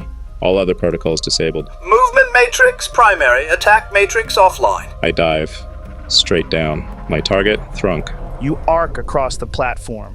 Thrusters angled for controlled descent. Mirror images trailing. You drop 60 feet of altitude and come down beside Thrunk. Wet stone under your boots, steam venting from the chassis. Thrunk, grab on. What? Grab on. So we defo dipping then? Yes. Tronald and Raarh are over there fighting their asses off to give us a chance to get out of here. We don't get the privilege to alter that choice. Right now, 6 seconds. Cyrus breaks the grapple on his tone, which is next, and he closes on whoever is closest. He asked us to leave him. Do it. But I still don't. Thrunk. I have been with Tronald for as long as I can fucking remember. That man always has a plan. So trust him. Trust us. I look back, Joe, at Tronald. Stay breathing, wizard. Then I look at Raarh. Stay breathing, friend. Told you to go! I grab Thrunk and go, Joe. Head over to Pervious. Saxy, you grab Thrunk. Both gauntlets on his armor's cross strap, thrusters at max. You lift Thrunk off the stone, armor lighting up. The thrusters roar, and you arc sideways across the platform, 25 feet east, toward the body lying face down. Landing zone, stone beside Pervious. You come down thrusters first, decelerate, set Thrunk on his feet. He staggers, catches himself. Action. Cure wounds, first level, on Pervious. First level slot, 4 down to 3, 1d8 plus 5. 8. 8 HP. Pervious, 0 up to 8. You're conscious. Pervious. Your eyes open. Saxy's visor is 2 inches from your face. Where's Raarh? Not here. Get up. Take Tronk. Run. Tronald. Not with us. On the stone, 25 feet west. Then we need to... Run, Pervious. Away from Cyrus as fast as you can. Pervious. That brings us to you. The threads are gone. They went when you went. Thread 4 snapped. Base level 10 monk. Key 2 of 10. 50 feet of speed. No temporal rend. No support stance. No crit on 18. No 75-foot reach. No regen. You are normal. Then I do the normal thing. Joe, I pick up Thrunk, like Saxy asked. I mean, he's heavy. Pervious. I can walk. Not fast enough. Give me a straight strength roll. Ooh, 13. Whatever, sure. Half speed, though, and struggling to even do that. Bonus action. Step of the wind. Step of the wind. Dash as a bonus action. Carrying Thrunk halves your speed to 25 feet. Step of the wind gives you a second 25 feet. Action. Dash. Nice. Then I move as far as I can down here. Pervious. You lift Thrunk onto your shoulder, and you run. 25 feet of wet stone. 25 more. Step of the wind fires. Your legs extend past what flesh should carry 800 pounds of loxodon. And then the edge. The stage ends. 200 feet of vertical cliff between the upper terrace and the sea below. Iron switchback stairs somewhere off to the side. Not close enough for you to use. Not useful. So you don't take the stairs. You take the cliff. Pervious. Your foot steps off the stage and finds the vertical stone as if the cliff is floor. Gravity loses the argument. You sprint straight down the face, Thrunk clamped against your shoulder. Fuck! His trunk curled tight against your own chest to keep the weight balanced. 25 more feet, vertical, resolves into the third increment of your carry. You stop on a ledge below the stage. Out of Cyrus's line of sight from the upper platform, cliffstone at your back, Thrunk still on your shoulder, rain sheeting off the overhang above you. 75 feet total. Right. Cyrus's turn. Start of turn. Barrier regenerates. Back to 200 of 200. Fresh. You know the score. He's grappled. Raarh's arms still locked across his throat, the conductor still pinned between their bodies. Tronald's vitimantic blade humming in front of him, the booming blade waiting for him to move. Cyrus does not acknowledge any of it. First attack. He uses it on the grapple. Contested athletics. Raarh, you have advantage. 6 and 19. Take my 19 plus 9. 28.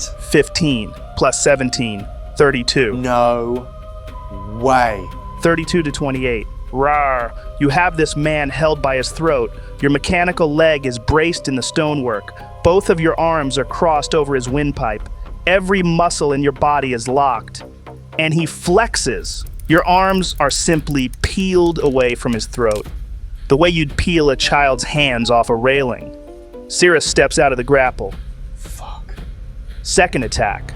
Tronald. Cyrus does not step.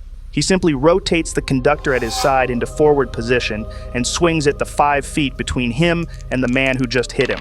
10 plus 13. 23. Yeah, man. 17 bludgeoning. 11 lightning. 28 total. 25 minus 28. -3. Down. No. No! The vitamantic blade in your hand dissolves. You just dropped.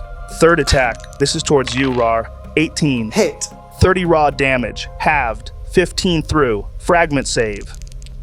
15 plus 3. 18. Fail. The conductor tip opens against your ribs. A bead goes in through the gash. 2 fragments now, Raarh. Thrunk. Initiative 13. You're up.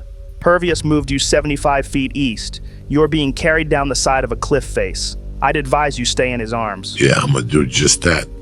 Hold my turn to cure wounds or something, just in case Pervious drops. Neat. This is so fucked, Pervious. I know. Legendary action window at the end of Thrunk's turn. Oh no. Menacing attack. He's targeting you, Raarh. A maneuver, not just a strike. The conductor catches you under the jaw, and if the hit lands, the fear lands with it. I knew I should have stayed. Rolls 10 plus 13, 23. Hits. 40 raw damage. Bear totem halves. 20 through. And now the menacing save. Wisdom, Raarh, DC 22. 9. Fail, Raarh. You are frightened. So, mechanically, disadvantage on attacks and ability checks while Cyrus is in line of sight. You cannot willingly move closer to him. Frightened condition. Raarh. This is the first time your character has been frightened in ever, I think. You have been angry. You have been grief-struck. You have been bleeding. You have had voices screaming in your skull. You have been stunned. You have been caged. You have been held down by a hand on your back at 13 years old and not been frightened then. You have never been frightened of anything on a battlefield until this moment. I'm going to ask you this. What is it like? I don't know. I want you to describe it. It isn't rage. It isn't grief. It isn't the thing in my arm. It's a thing I don't have a word for.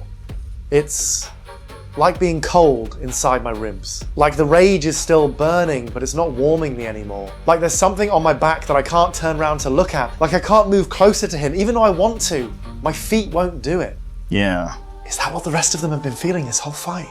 Maybe. So this is what it feels like. Admiral Cyrus's resonance turn. He looks at you, Raarh, not at the man who called him a bastard, not at the raging barbarian who landed a nat 20 on him in round 4, or the one who locked a choke around his throat last round and wouldn't let go. The Admiral is looking at the NEW version of you, the scared version, the one he put there, and he raises one hand. Oh, God. Reallocate. 3 pulse, 5 down to 2. Last round you chose Pervious, the woven monk, the smallest body. And if you wanted to, at this table, you could have told yourselves it was because the monk was the weakest vessel, the one who dropped fastest, which would be a lie. But just in case you thought that, this round, Cyrus is going to show you it was never about fragility. The 21 fragments in Pervious's unconscious body wake up at once. 21 individual splinters crossing the distance like slow lightning. The 2 fragments already in Raarh's ribs brighten to meet them. Raarh, you're a tuning fork, and 21 more notes are coming home. Joe, how many saves? 21. DC 22. Your con is +3. You'd need a natural 19 or 20 to refuse one. Batch them, yeah? Yeah. Out of 21, 1 19, 0 20s, 1 refuses, 20 embed. Plus your existing 2, 22. And they don't arrange politely, Raarh.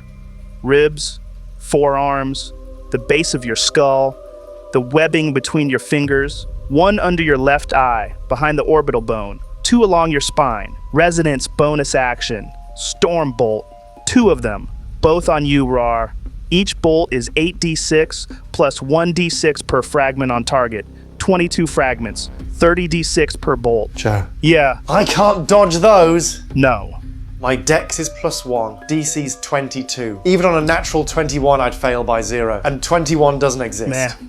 Natural 20 would do it, bud. I wouldn't strip that from you. First bolt. The storm above Cyrus tightens. The same column of cloud that focused on Pervious last round finds a new vertical. A single beam of white-blue light descends. Dex save, Raarh? 5, nope. Yeah, no. 103 lightning. Bear totem halves. 51 through. 89 down to 38. The bolt hits you and the 22 fragments in your body light up at once. Every splinter a coal. You are still standing. Nepthat Ka still burning. The sword in your hand has not gone dark. Second bolt. 9, nah, no chance. Fuck! So that's 106 lightning. 53 halve. 38 down to -15. I drop. No! Fuck! Rage snuffs. Bear totem offline. Holy weapon on Nepthat Ka flickers, steadies, the weapon holding while the wielder falls. Mechanical leg buckles. You hit the stone on your side. The sword does not leave your hand. And then the stone is not under you anymore. You are not on the stage. No platform. No rain. No admiral. No fight. You are looking up at a sky with no stars, no storms, just depth. And Raarh, you know this place. You have been here before. After the Icehold mines, After the poison, you barely remember it yourself, but your body remembers the non-stone under it and the not sky above it. And the shape at the edge of the light, the shape is still here. Standing where it stood the first time, patient, dark, the weight of a presence that has been waiting a very long time to move. You again. The shape does not answer. It does not have to. It is here. And two more voices arrive. He's down. The hilt your fingers have not released across either world. He is. You feel it too. The door. A sentiment the wielder would appreciate were he listening. And both voices turn, not to you, Raarh, to the shape at the edge. Last time the wielder was as close as this, thy was prevented by another, by a hand from the another house. He's not here tonight. But the door is not locked. What the hell are you two talking about? They don't hear you. They don't respond to you. They're talking to the shape. And the shape does not answer. Weight shifts. The non-place adjusts around it. It's open. The moon and the shadow. The dawn and the grave. The sun and the jackal. The thread and the loom. The rose and the thorn. The old ones come in pairs. Is this of what you speak? Silence. Neither whole without the other. Neither what it is apart. Silence again. It's then Drogar and Nepthet Ka turn their attention to you. Boy. You hear him. Here. Present. Stand up. Wielder. Your friend is in danger. You hear those 5 words the way a drowning man hears the sound of a rope hitting water. Not as an argument, not as a reason, as a fact your body has to do something about. If you do not fight, he dies. I'm trying, but it's not like last time. I can't stand. I can't find it. There's nothing to pull on. It's all gone quiet. Look down. Look at thine own chest. I look down at my chest, Joe. And you do, Raarh. You look down at the shape you wear here, and there is something in your chest that you did not know was there. Small, quiet, warm, like a minuscule sun. It has no name that you know, but it is you. You are sure of it. That's yours, boy. Always has been. Bring it with you. Go back. And then a hand comes down from somewhere above you. You think, for a heartbeat, that the hand is Drogar's, that the father in arms has crossed further than you thought he could. It is not Drogar's hand. You look up. The hand is attached to an arm. The arm is attached to a shoulder. The shoulder is attached to a woman. And for one moment, one single moment of this non-time, she is above you. Her hair, her eyes, her face. A face you have seen once before, a face you have loved, a face you have lost. Looking down at you now from somewhere higher than this place, the light reaching her from a direction that does not exist here. She is smiling. The smile of someone who has been watching. And the shape at the edge of the light, the patient one, the old one, tilts its head a fraction as she descends. Measure, wait, followed by acknowledgement, then approval without words. Her voice is the last thing you hear before her shape changes. Get up, Raarh. Her fingers close around yours. And then she disperses. Her outline becomes light, the way water becomes steam. And the light reconstitutes into a different hand. Still closing around yours, bigger, hotter than skin has a right to be. The shape of your hand, the calluses of it, the scars of it, including the one on the back of your wrist, except the hand has 6 fingers, one more than yours. And on the back of it, a mark, a circle, heat coming off it like it was branded recently and has not finished cooling. You look up, past the hand, past the arm. It is your face. And it is not. The bones are yours. The jawline, the scar above your left eye. The eyes are not brown. The eyes are the color you see when you have stared at the sun for too long. The hair is moving. Not in wind, moving like the corona at the edge of an eclipse. Slow arcs of fire that isn't hair, reaching outward from the skull. The face does not speak. It just pulls. And the warmth in your chest, the small one you saw a moment ago, the one Drogar said has always been yours, pulses once. You breathe in sharply, closing your eyes. Then they open, and you are back. Wet stone under your back, rain hitting your face. Nepthet Ka's hilt still in your hand. You never released it, not in either world. Tronald is 3 feet from you on the flagstones, face down, unconscious. You are 1 health, 22 fragments crackling. Relentless endurance. Yeah. And you feel it's gone. Not faded, not saved against. Gone.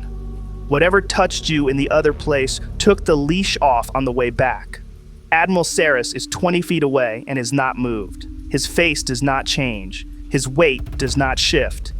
But the free hand, the one not holding the conductor, opens just once. Fingers spread. Close again. A single involuntary flex the Admiral catches a fraction of a second after it happens. And on his right wrist, under the cuff with the button undone, 1 bead of dark metal rises from the skin. Hangs there, a fraction of a beat longer than the last time a bead of metal did this. Sinks back. Almost nothing. You're up, man. 1 hit point, 22 fragments. What are you doing? Joe. Yeah. I fucking rage! You reach for it, Raarh. The thing that has been in you since Drogar and your mother put a blade in your hand as a kid. The thing you have lit every time the world asked you what you were. You reach. The match strike should come. The match is not there. What? Joe. I rage! Raarh. I rage again! It's not coming. It's not cooling down. It's not on a timer. It is not there. The ember at the back of your chest, the one that has been yours every day of your life, is out. Not low, out. Cold. Unreachable. The fuck? What the fuck? Your body is still reaching for it. Your breath is trying to deepen. Your muscles are trying to tense. They find nothing to pull on. The rage does not answer. What does it feel like in your chest, Raarh? Like nothing. Emptiness. Deeper than that. Butterflies. I guess that's the closest word I've got. Butterflies in my stomach, in my ribs. I don't have words for what this is. Butterflies. That's the thing you get in your gut before you tell someone the truth. Before you do something you've been putting off, but now you have no choice. That's the feeling, Raarh. You look down, not at Cyrus, at the flagstones, 3 feet from where you're standing. Tronald is there, face down, not moving. Stabilized but not stable. The blood under his face thinning in the rain. You can see the edge of his cheek, the corner of his mouth, the small arc of an ear. He's breathing. Just. You could count the rise of his back between breaths if you had the time to count.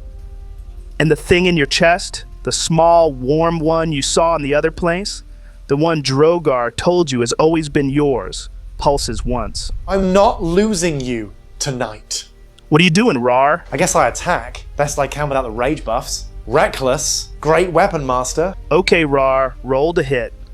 And tell me it without your modifier. 18. Good to know. So, just go ahead and roll your damage, Raarh. So that's 59 and... Yeah, sod it, I'm gonna pump the 5d10, Joe. To heal? No, to hurt him. Oh, okay, so 10d10 necrotic then. 8, 5, 9, 6, 7, 3, 8, 9, 4, 7, 66 necrotic. 125 damage total. Nice. You move. There is no roar, no cry, no battle howl. You just walk. 3 feet of wet stone crossed at human pace, left boot, right boot, rain hammering the platform. Nepthet Ka is already up, 2 hands on the hilt, blade held level and true, not cocked over your shoulder, not wound back for a swing, level. Cyrus watches you come. The ember eye does not leave you. He has seen men come at him before. He has seen charge and roar and the kind of hysteria that finishes men before his staff finishes them. This is not that. This is a man walking toward him at peace. The Admiral's stance does not change. You stop inside reach. Then, the blade comes down. Not an arc, one line, collarbone to sternum, and it's fast, imperceivably fast, and yet the barrier still answers. Dark metal surges up Cyrus's shoulder, floods across the contact line, arrives where the edge will arrive. The metal meets the blade, and the metal keens, and then it fails. Nepthet Ka comes down through the Admiral's left shoulder and into his chest. The holy fire burning an entry line from collarbone to the space above the heart. The slashing opens a wound the length of your hand, edges clean, blood spraying as rain fills it immediately. And the necrotic goes everywhere. Black fire crawling out of the edges of the cut, dark veins spreading in a radius of 2 hands around the entry point. The Admiral's barrier metal, still trying to reach the wound, peels back from the necrotic, physically retreats. The barrier is not catching it. The barrier cannot reach it. The metal that has been the answer to every attack this party has thrown is standing off from the wound at a distance of 3 inches. It will not come closer. It cannot come closer. And Admiral Cyrus makes a sound. Not a scream, not a cry. A short, flat, involuntary exhale caused by pain. He takes half a step back, involuntary. The body protecting itself before the mind catches up. The conductor in his right hand dips by 3 inches.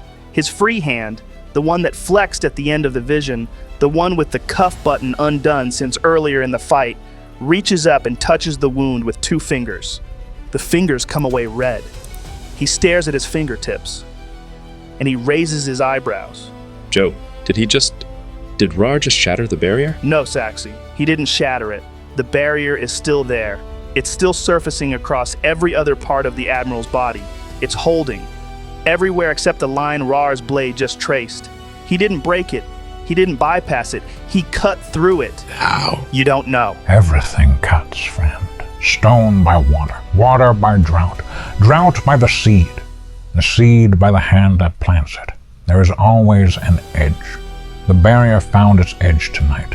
The wielder did not break the metal. He carried what breaks it in on the blade. What? Cyrus's eyes come up from his fingertips. The mask drops. Not for a split moment this time. Not the half second of unguarded anger he gave you in round 6 when Tronald's counterspell carried the wrong signature. Longer. Enough longer that every person on this platform sees it. His jaw tightens, his shoulders set. The dark metal across his entire torso, not just the flood around the wound, not just the reflex patches. The entire surface of the barrier ripples once. A wave across his body. And under the skin of his forearms, the metal spikes, not involuntarily this time, deliberately. 12 needle points extrude from the backs of his hands, his wrists, the tendons of his forearms. They stay out. The storm above the platform cracks, not a bolt at distance, a full sheet of lightning across the entire cloud cover overhead, silent and white for 3 full seconds. Then dark. Enough! One word, and he takes his legendary action. Conductor strike. The staff comes up and he drives it forward at your chest, Raarh. That's 17. Hit. Damage is 101 raw. Bear Totem would usually half bludgeoning and lightning, except Bear Totem is not up. You have no rage, Raarh. The Ember did not catch. There is no resistance to have the damage. And even if there was, you were at 1. So that takes you to negative 100. Is he dead? No, but it was close. Raarh, the conductor drives into your chest. 22 fragments in your body light up simultaneously, turning your silhouette into a lattice of white-blue. Your eyes go wide. Nepthet Ka leaves your hand. The greatsword, which did not leave your grip across either world, falls. Holy fire along the edge guts out before the blade finishes clattering on the flagstones. It's now dark. Your mechanical leg buckles with one final crack. You hit the stone face first, right arm under your chest, left arm out behind you. Blood pooling under you immediately. Mouth, nose, every wound you have acquired tonight, every wound Cyrus just opened, mixing with rainwater before your body finishes settling. 22 fragments crackling in a body that has stopped moving. Raarh, you are not getting up. The warm small thing in your chest, the thing that pulled you back from the other place, is quiet. It did what it came up with you to do. It has not come back. And with that, it takes us to the top of the round. Tronald, death save. 16. 1 success. Saxy, you're up. What are you doing? Joe, speed protocol, movement, 120. Confirmed, sir. I dive. Where to? Towards Tronald and Raarh. You dive. Thrusters full burn. Mirror images trailing behind you. You come down in an arc across the stage, straight at Admiral Cyrus. Not hiding, not flanking, directly at him. You land, mere feet from him. Thrusters venting steam, rain boiling off the armor plates. Raarh is on your right, Tronald is on your left behind you. Cyrus is in front of you. I close my eyes for a brief second and think. All right. Joe. Yeah? Can I shove them? Shove who? Both of them. Raarh, Tronald, push them. As far as I can physically push them. Away from Cyrus, out of legendary action range. Completely off the stage. If I can. Into the water 200 feet below? If I can, yeah. You want to use your action on that? Yes. Would you allow it if I used the rest of my movement too? So it'd be like a movement enhanced shove. If I stay next to him myself. Will you allow it? Yes, Saxy. I'll allow it. Then I do that, Joe. But, as I do that, I want to pull the Vita syringe out of my kit. You know, the full rest in the needle thing. And I want to tuck it into Tronald's robes. Okay. You drop into a crouch between them. Left gauntlet clamps Raarh's shoulder. Right gauntlet hooks Tronald's belt at the small of his back. And in the same motion, before the thrusters fire, before either body has begun to move, your free fingers work the seal on the small compartment at your hip. The one that has been locked since Eterion. The one you have not opened since Kaldrith Mar. The cylinder comes out, golden white fluid catching the red light of the crystal in your chest. You slide it into the inner pocket of Tronald's robes, push it deep against his ribs where the fabric is tightest. You do not say anything to him. He would not hear you. You just close the fold of the robe over it and make sure it will stay. Then both hands back, both bodies, and you fire the thrusters, full burn, reversed, angled back, and you shove. It is one motion. Both arms, both bodies, thruster propelled, raw force translating through the armor into a push the human body could not generate on its own. Raarh and Tronald go together, simultaneously. 600 pounds of combined dead weight launched across the stone. 20 feet, 40, 60, 80, toward the edge of the upper platform. And then they are past it. Off, over, gone. Saxy, you do not turn around to watch them go. You are facing Admiral Cyrus. Your back is to the edge. You heard the skid. You heard the skid stop when they hit the drop. You heard nothing after that, and you do not follow them. No. What the fuck? Hey there. Pendleton? Sir? Did they land safe? I wouldn't be able to tell you, sir. Why? The thrust angle pushed them past the edge of my active perception cone. I lost them over the drop. My optics are facing forward with you. I cannot reorient without pulling sensor coverage off the Admiral. But they're gone. Yes, sir. They are gone. Okay.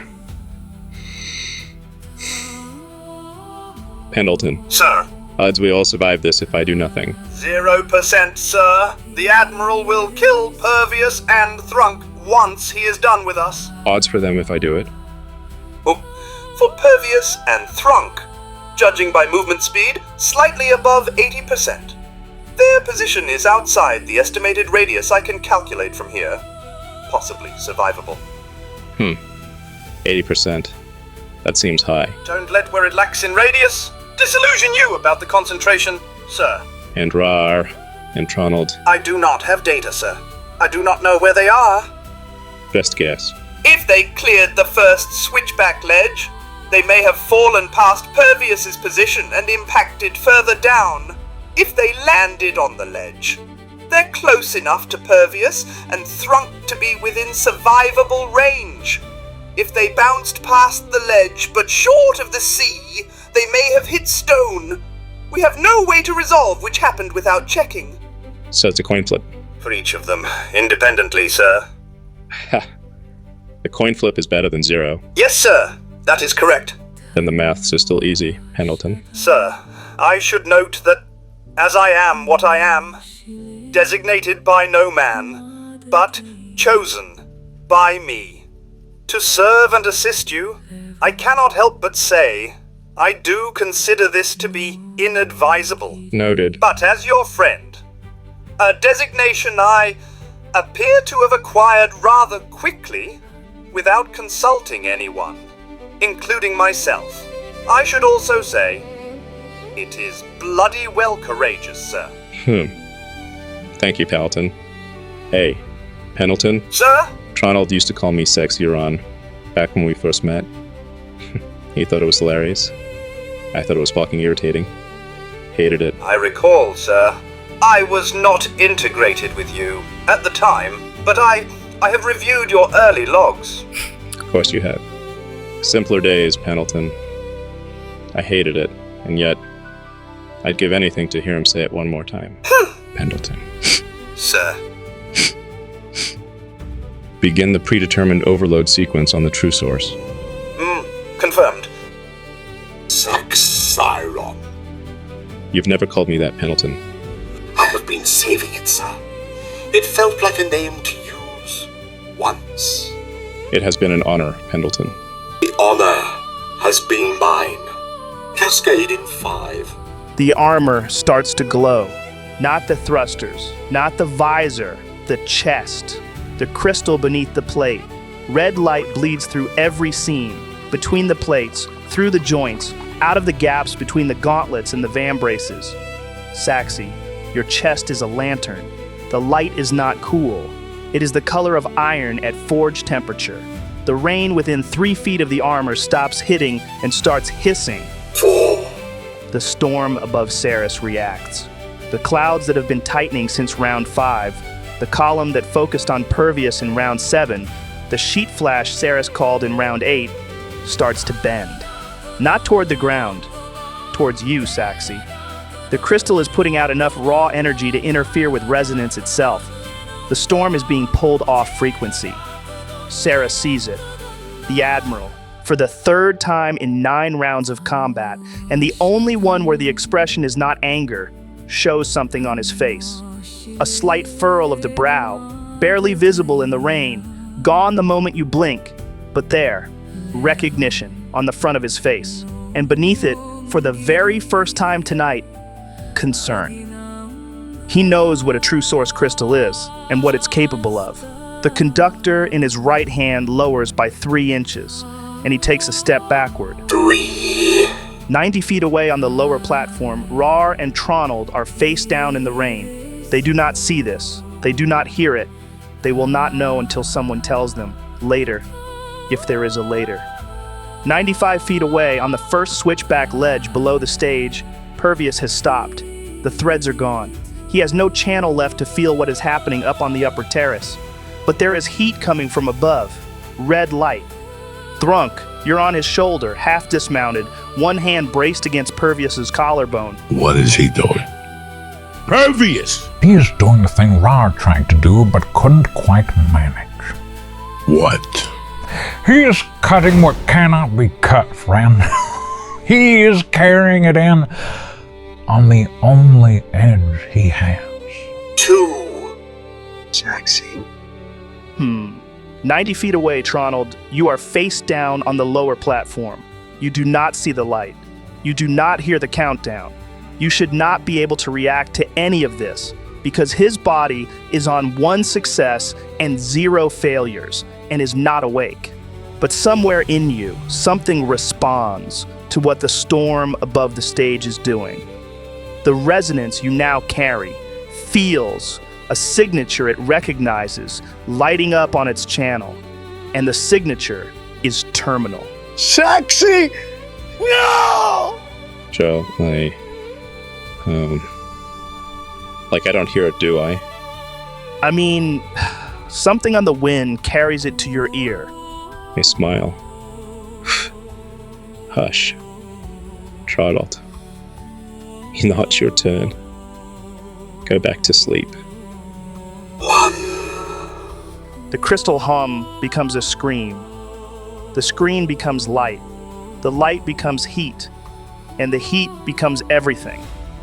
Saxy, you're standing 3 feet from Admiral Cyrus, 55 HP in power armor, a true source crystal at full cascade in a chest plate that was never built to contain it, 100-foot radius about to become the surface of a small star. And I say that with 0 exaggeration. You built the overload function, Saxy. A blast so potent it would wipe out anything and everything around me, including myself. You said that to a table of friends, and nobody took it seriously. And you didn't either. Not fully. Not then. You knew the potential was there. You knew the maths. And you filed the truth of that somewhere you did not have to look at often. You just did not know you would be the one to press it. You just did not know it would be tonight. Mother. Father. I'm so fucking sorry. 0. The light consumes the stage. Red becomes white. White becomes everything.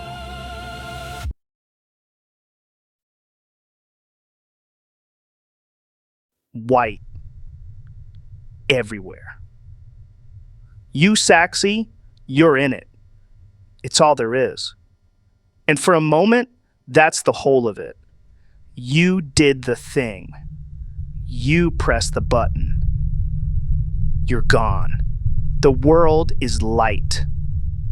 Then you look down. Your true source is still there, in your chest, burning brilliant white, cooling fast as you watch. White to orange, orange to red. Red to a muted, settled glow that does not dim any further. And around the edges of your vision, the white starts to thin, burn marks fading at the corners of what you can see.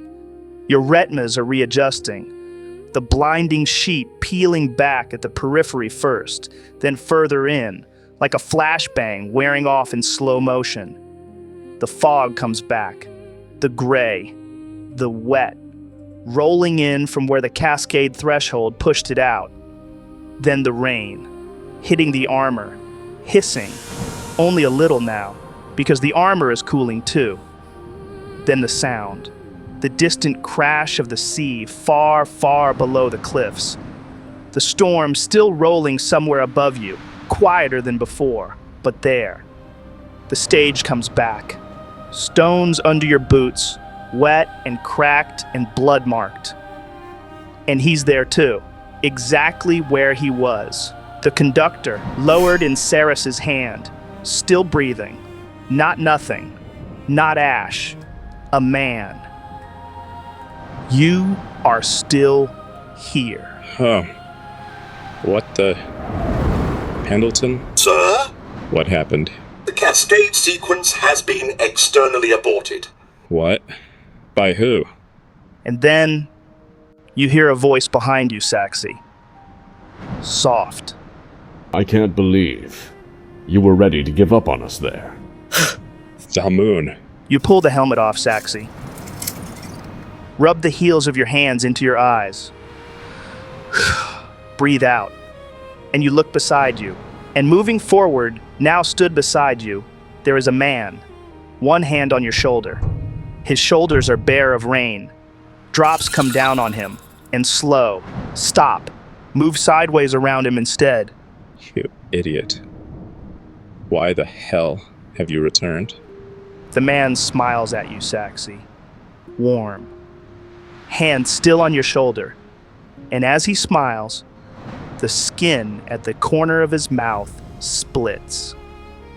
A fragment of crystal, almost fused with the bone underneath, pushes through, catching the dying red light from your armor. One drop of blood runs down his chin. Joins stains already there. Old stains. Dried, dark. He does not wipe it. I thought you wanted to see the world, Pendleton. And then Saxy, your power source, the true source that has been a muted red since the countdown aborted, pulses. Once. Not cascade, not system strain. Something else. Recognition. Not from you, but from Pendleton.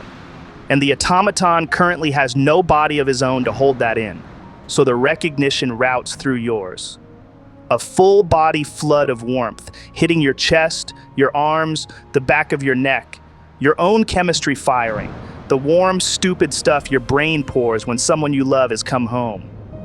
Except you didn't trigger it, Saxy. Pendleton did. You are the one feeling it because he has nowhere else to feel it. Master? Hello, my oldest friend. I'm sorry it took this long. Thalmoon. Thalmoon's eyes come off your chest plate. Off Pendleton. Up and across the stage to the Admiral he has not yet looked at. Admiral Cyrus is 12 feet away. Conductor lowered. The ember eye scanning. His analytical mind returning readings it does not have labels for. Thalmoon's hand leaves your shoulder, Saxy, and looks at you directly. You need to not be here. What? Thalmoon lifts his free hand. Does not touch you. Does not wind up. Does not cast anything Pendleton can tag. No gesture. No signature. Just an open palm. Fingers splayed at shoulder height. And you go backwards, Saxy. Fast. Faster than your thrusters can manage at full burn. The kind of speed that should peel skin off a face and fold ribs flat. Except nothing peels. Nothing folds. Something is at the back of your neck. Something bracing your spine. The vector is perfect. Distributed across your whole body the way a hand holds a bird. Speed without damage. Motion without pain. Pendleton, what? Pendleton has no time to compensate. The stabilizers do not fire. The thrusters do not fire. The armor does not know what to do, because the armor has never cataloged a force profile that applies acceleration and protection in the same vector. All systems nominal. Sir, we are being moved by external agency. I recommend you stop struggling. I'm not struggling. I recommend you continue not struggling. You arc, back past the edge of the stage, past the cliff face. And then, as suddenly as it started, the motion stops. You are hanging in open air. No deceleration. No curve easing out. Full speed, then no speed. Your stomach catches up to you 3 heartbeats after the rest of you. Pendleton's thrusters fire. Fractional bursts, 3 at the hip, 2 at the shoulder, The precise angles needed to hold altitude at exactly the position Thalmoon released you from. The transfer is seamless. The field lets go. The thrusters catch. You are hovering. Below you, 95 feet of open air between your boots and a ledge of wet stone jutting out from the cliff face. You see some familiar faces, or backs at least. Tronald and Raarh face down on the flagstones, Thrunk on Pervius's shoulder, both looking up at you. Friend. What happened? Thalmoon. He's up there. He turned it off. Who? Joe, what's happening with Thalmoon now? Saxi, you watch as Thalmoon lowers the hand he used to move you. He turns his head, slow, unhurried, toward the Admiral. You have been watching Admiral Cyrus for 9 rounds tonight, Saxi. You know his micro-expressions by heart, and what you're seeing now isn't fear. It isn't strain. It's confusion, the kind of furrow a tactician gets when 2 pieces of data on the map don't line up. The true source that should have, at worst, cost him an uncomfortable afternoon or 2 ahead didn't detonate. Anomaly. File it. The pilot he was about to end has been moved to a new elevation by someone he did not flag. Also an anomaly. File it. And the figure now standing in front of him is a face he recognizes. A face he cataloged as having fled. Thalmoon, Tier 0, not a threat. His arrival? Anomaly. File it. Cyrus is not rattled, Saxi. He is mildly irritated. And when his voice comes, even at this distance, even through the rain, Pendleton's audio clean in your helmet, it's the voice you know. Cool, tactical, entirely his. So you have returned. Thalmoon does not answer. You see him scanning the floor, the blood, the cracks in the stonework. Where are the other 3? Other 3? The Kenku and the other 2 you came with. I will ask once more. Where are the other 3? You see Thalmoon's head come up from the stone. Slow. No urgency. You're amused? You seem to be mistaken. I'm not Thalmoon.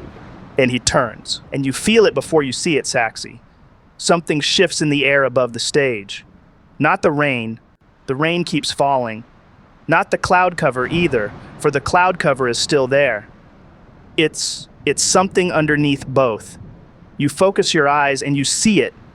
It's a bolt of lightning, caught mid-fire. The arc frozen between 2 cloud banks. Pendleton pins the voltage, the temperature, the plasma density, all live, but the bolt itself is motionless in the air.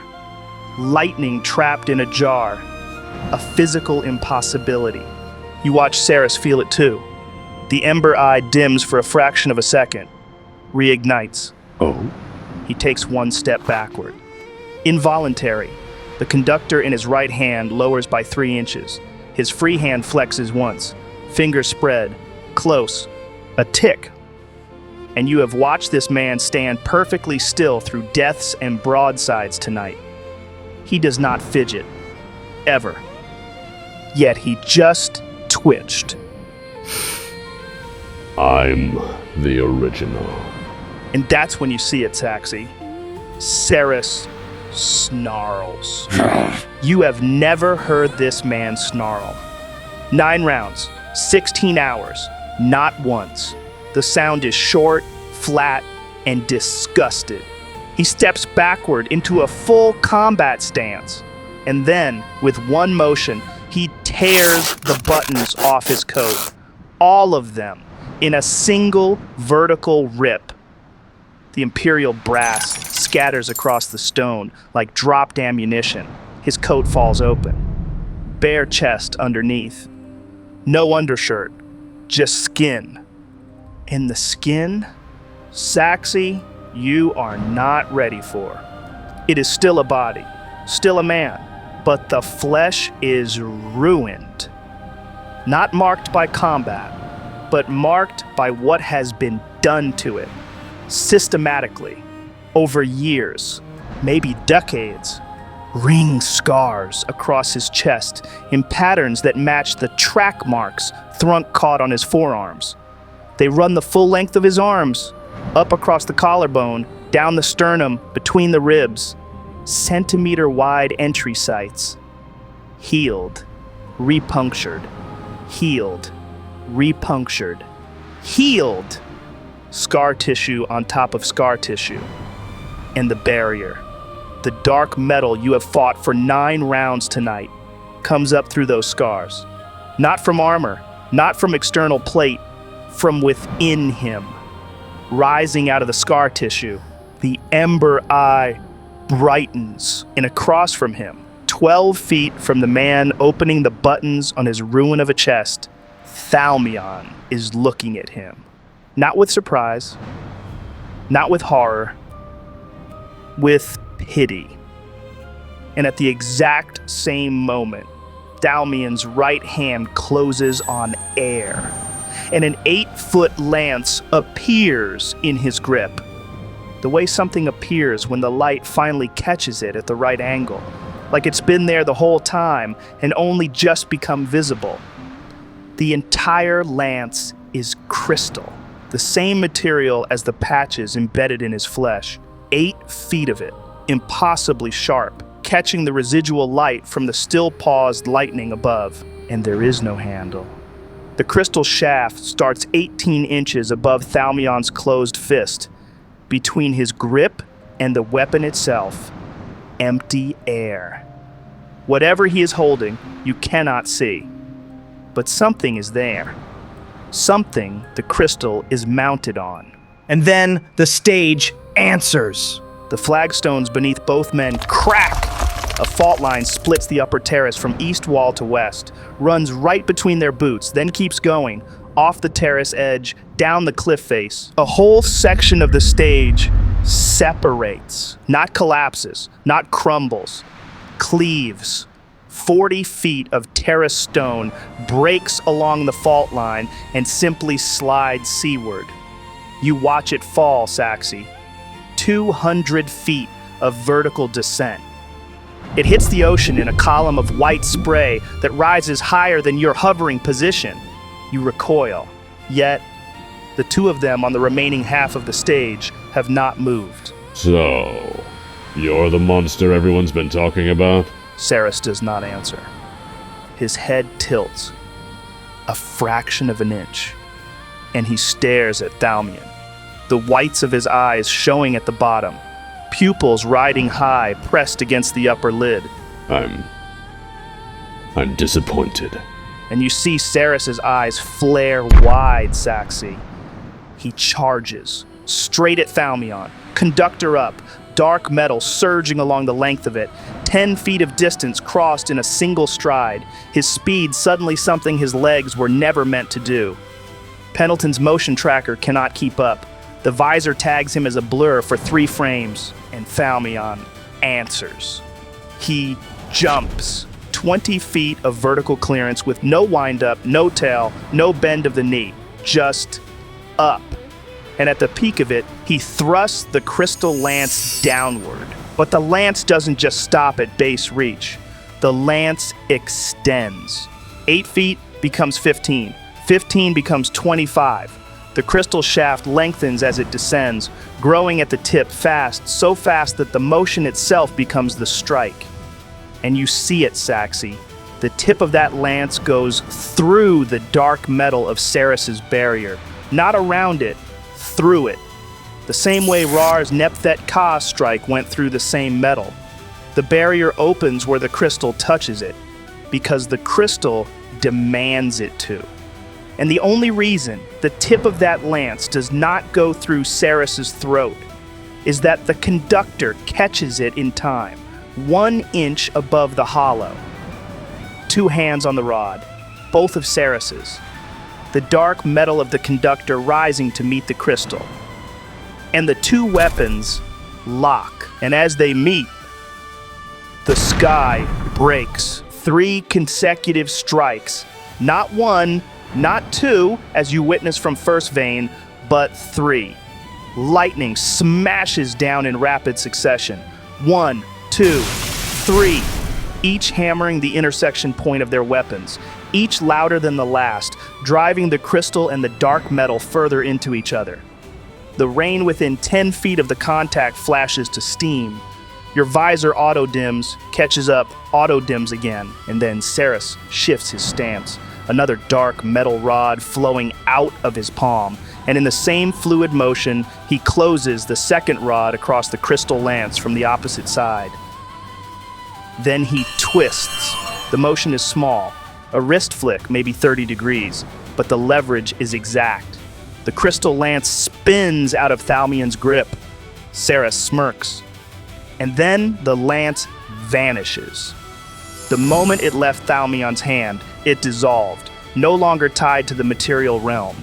The rods pin empty air. They over-rotate. Cyrus fumbles. Weight off balance, the wrist flick still resolving, shoulders not yet square again. And it's almost as if Thalmoon has been waiting for exactly this.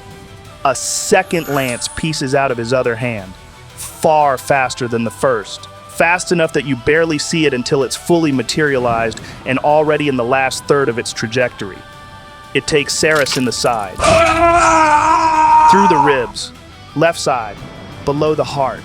The crystal has cut through the barrier metal the same way the first did. The metal, open, commanded to do so, and keeps going. The impact drives him off his feet, off his stance, down into the stone with enough force that the stone cracks in a radiating pattern underneath him. The crystal pins him through his side to the floor. He has not hit the ground tonight. He has not been wounded tonight, not in any sense that mattered. And you can't believe what you're seeing. That man down there is the same man that dismantled you all like children. Down, pinned, blood running out of his side across the stone, mixing with the rain. And in pain, he tries to push up. The crystal holds him. Right, quick one. Pervious, Thrunk. While all of that is happening above you, what have you been doing? Oh, yeah. I've been dumping lay on hands into both of them. 5 into Tronald, 5 into Raarh. Nice. All right, Thrunk. So as the chaos is happening above, as the scream has just torn the atmospheric pressure apart, as 60 feet of stone has ceased existing, you have turned down, away from the stage, toward your friends. One big Loxodon hand on Tronald's back, one on Raarh's, and you pump the healing into them. Not a spell, not a ritual, just divine purpose pouring out of you into the meat and bone of 2 men who were meant to be dying tonight. What the fuck is going on up there? Our friend's benefactor is educating Admiral Cyrus, friend. And then, beneath Thruck's hand on Tronald's back, Tronald stirs. Tronald. Raarh. You are both coming back online. The healing reaches you first, Tronald. Light floods in. It fills the worst of the holes, closes 2 of the smaller fragment wounds, stops the blood that was pooling under your ribs. Your head is a ruin, split behind the right ear where Cyrus drove the conductor into the base of your skull. The pain arrives in waves, each one catching up with consciousness as you take hold of it. Your mouth is full of your own blood, thick, clotted. Your left arm will not respond when you try to move it. Your right hand twitches half a second late when you ask it to close. Your legs are somewhere below you, and you cannot currently feel them. Fuck. My head. But you are here. You are breathing. What do you do? I cough. Hard. Blood in my mouth. Sexy. Tronald, you get your arms under you, and you push. Your knees find the cliff stone, and you rise slowly. Blood flows from your mouth, from your base of your skull, from your body, and pools on the floor below. And the first thing through your mind, before the situation even fully registers, before you even know where you are, is not the fight, not Cyrus. but your friend, your brother. Your first thought is of Saxy's safety. Where is he? Where is Saxy? He is safe, Tronald. He is up there, in the air above us. Just look. And I point upwards, Joe, still looking in that direction myself. I try to stand. I grab the nearest hand I can reach. Your fingers close on a hand that is already reaching for you. Warm, gloved. The grip catches yours and pulls you up. Your feet find the stone. You look up. And you see him. Saxy, 95 feet above you, suspended in open air, thrusters holding him steady, and he is staring at something. Upward, toward the top of the cliff, on the stage, where you were fighting earlier. You remember that much. And there's awe across his face. Complete and undeniable awe. And as you watch, Pendleton's thrusters are visibly compensating against something. Wave after wave after wave. Crash, crash, crash. Noise, light, energy, whatever the hell it is, rolling out from the center of the stage, relentlessly smashing Saxy back a few feet every time it hits. You look down. Thrunk, pervious, both of them. Neither one breaking eye contact from the stage above. You look further down. Raarh! On his knees, pushing himself upright, blood at the corner of his mouth. Alive. Thank you. I kind of whisper that to myself, Joe, to whichever god is listening. You do that, Tronald. And when you've finished, you look at your friends and you count them, Tronald. Not consciously. The way your brain counts without asking. 1, 2, 3, 4, and you are 5. Yet, the hand is still gripping your wrist. Whose hand is that? And then you hear a voice. You look like shit. What? You? The grip tightens around your arm, and he nods softly. We'll talk later, Master. We need to get ready for evac. Evac? What? Where? Cassia and her team have Reeves. Most of the crew extracted, alive and dead alike. Some have been lost to the sea, but we'll count up at Amlarun. And beside you, Tronald, Raarh is lifting his head again, eyes half open. Raarh! You are coming back to the world by inches. The healing thrunk poured into you is holding.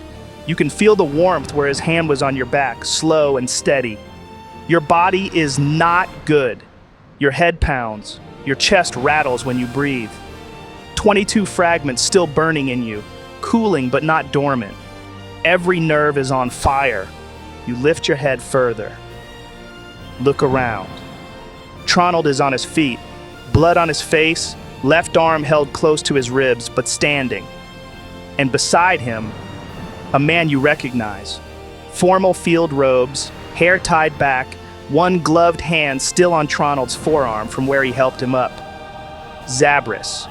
Thrunk, it's at this point you glance down and you register the stranger next to Tronald. Oh, what the? When did you get here? Who the fuck even are you? He arrived at the same time as Thalmoon. Maybe just after. I do not look down, Joe. And you didn't think to mention it? You were busy, friend. Where is Mira? Raarh, Cassia is on it. The water, the maw, every corridor, every cell, every room we can breach. And I'm sure Cassia has her by now. You'll see her soon, man. Good. Good.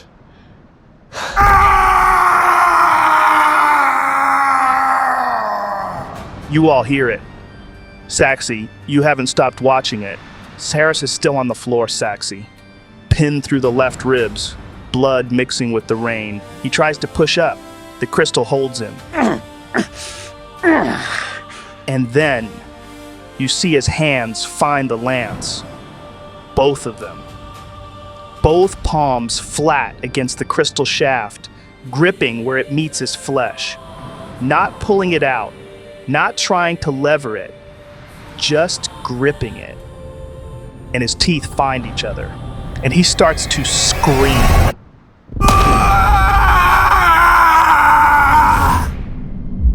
Every living thing for a mile hears it.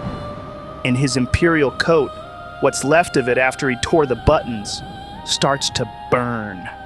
Not fire, ember. The same molten glow that's spreading under his skin. It catches at his left ribs, where the wound is, and races up the fabric, across the chest, over the left shoulder, up the collar. The coat blackens and crumbles away down his entire left side. Not cloth anymore. Ash, scattering into the rain. From the wound in his left ribs, a seam of molten gold is crawling outward under his skin. Jagged, organic, like cracked earth, like magma under cooling rock. Up his torso, across his collarbone, along the left side of his throat, across his jaw. Inside the molten glow, black metal veins thread through where blood vessels used to be.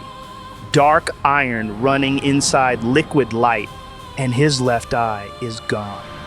Not transformed, not molten, not ember, absent. And where the eye was, through Pendleton's optical zoom, through the rain, through the stormlight, you see raindrops curving toward his face. The drops nearest the left socket are bending off their vertical fall. Not splashed away, not deflected, pulled, drawn inward. The air at his left temple is drifting sideways into the socket. Stray photons, scattering in the rain, are drawing toward the void in his face and vanishing into it. Light is being eaten, Saxy. Space is being eaten. The other half of him is still a man, terribly scarred, wet, pale, pinned and bleeding.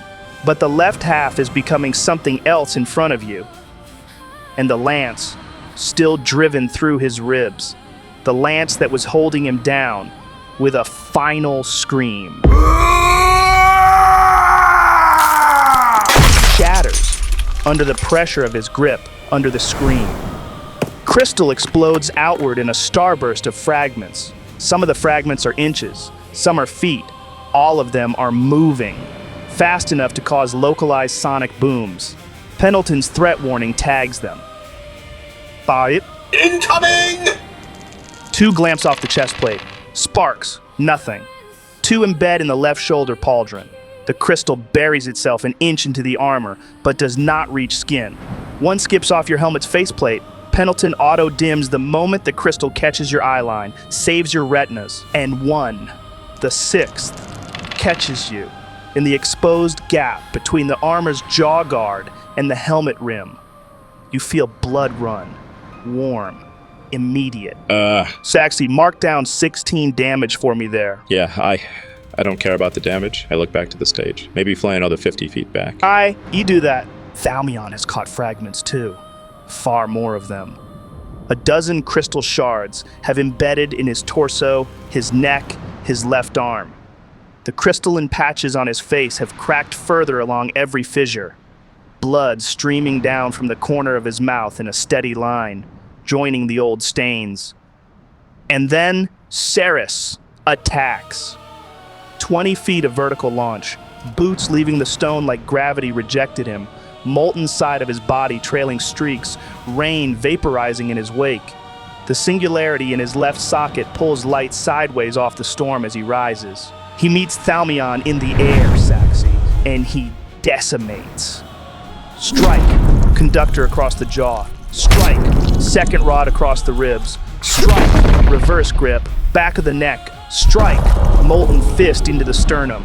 Crystal patch on Thalmoon's chest shatters. Blood sprays. Strike, knee into the spine. Strike, elbow on the shoulder blade. Bone cracks. You hear it at 150 feet through the storm. Thalmoon drops 6 feet.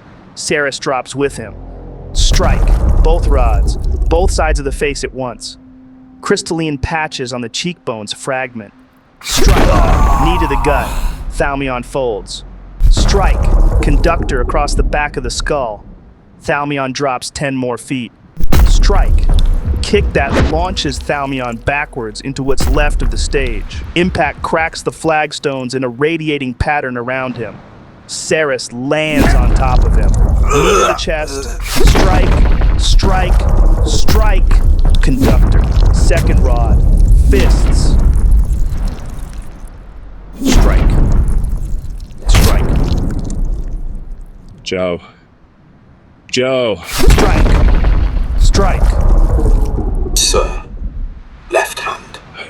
What? Thalmoon's left hand. Between the blows. Watch it. I watch it, Joe. You do. And you see it between one blow and the next, while Thalmoon's right arm is curled over his head, taking the beating. His left hand slow brushes the stone beside him. A glint, grain of rice, gone. Strike. Thalmoon's jaw splits. Left hand touches the air at Cyrus's hip. Pendleton's sensors flicker. Strike. Strike. Left hand touches Cyrus's coat where the buttons tore. Strike.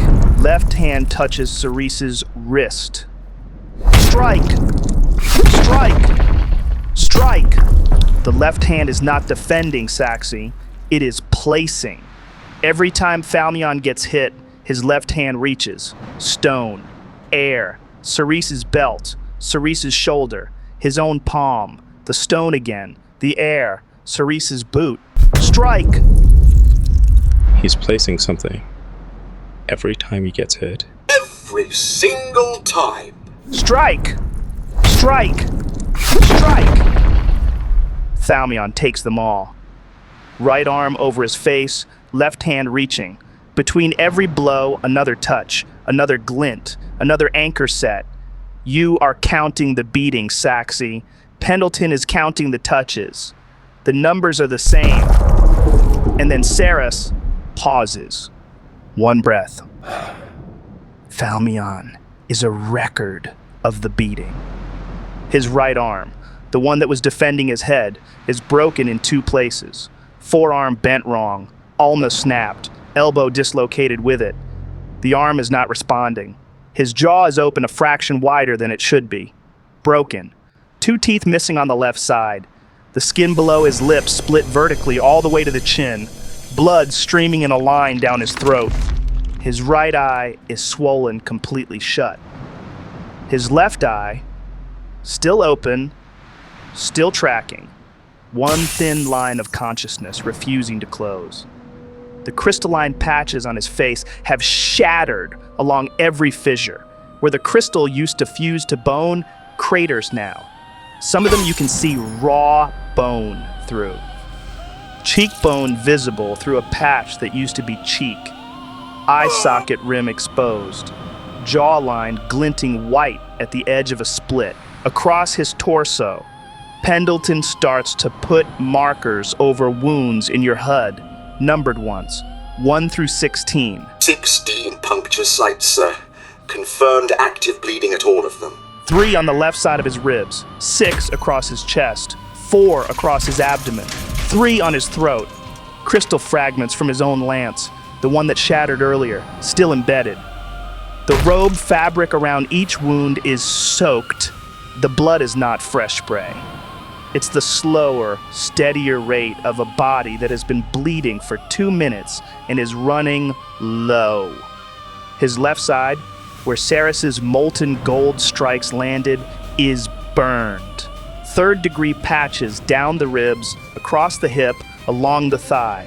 The skin around each burn is already starting to blacken at the edges. Below him, the flagstones are soaked.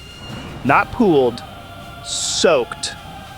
A body width of blood widening in every direction. Rivulets running outward into the cracks, their earlier disintegration left behind. Draining off the edge of the terrace, down the cliff face, into the sea, 200 feet below. Cyrus leans in. Are you still disappointed, old man? And Thalmoon, from the stone, under Cyrus's boot, through a mouthful of his own blood, laughs. Short, dry, small. A private laugh. In his left hand, touches the stone. One last time. More so than ever, Admiral. My disappointment was never at your strength. You can find strength anywhere. It was never that you were cruel. Cruelty is common. Cyrus has stopped moving, still standing over him, both rods raised, but he is not striking. He is listening. It is that someone who could have been a master of what my master gave this world chose to be a weapon instead. And Thalmoon screams.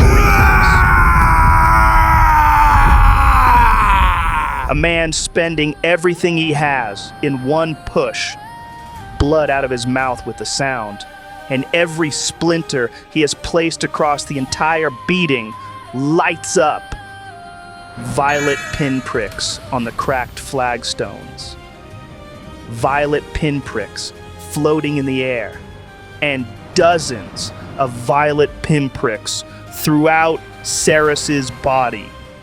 His molten shoulder, his right forearm, his sternum, thigh, neck, jaw, hand, wrist, belt, boot. Scattered across the Admiral's frame like a constellation, anchor points Thalmoon had been planting every single time Cyrus hit him, and Thalmoon grabbed him to brace. Cyrus never felt them. Too small against his own potential, and you watch Cyrus try to move. His arm does not obey. His leg does not obey. His head does not turn. Even the molten gold cannot flow past the anchors. Every splinter is a nail pinning a piece of him to an exact coordinate. Cyrus is in pain. You can tell. But he's thriving off it. You think this will stop me? Stop you? Those were your win conditions, Admiral. Mine was saving the people that saved me! Do it now, Zabris! Tronald, you hear it. Thalmoon's cry. Above you. Through the storm, through the crystal spire, through the rain. You hear him shout. And beside you on the ledge, Zabras does not hesitate.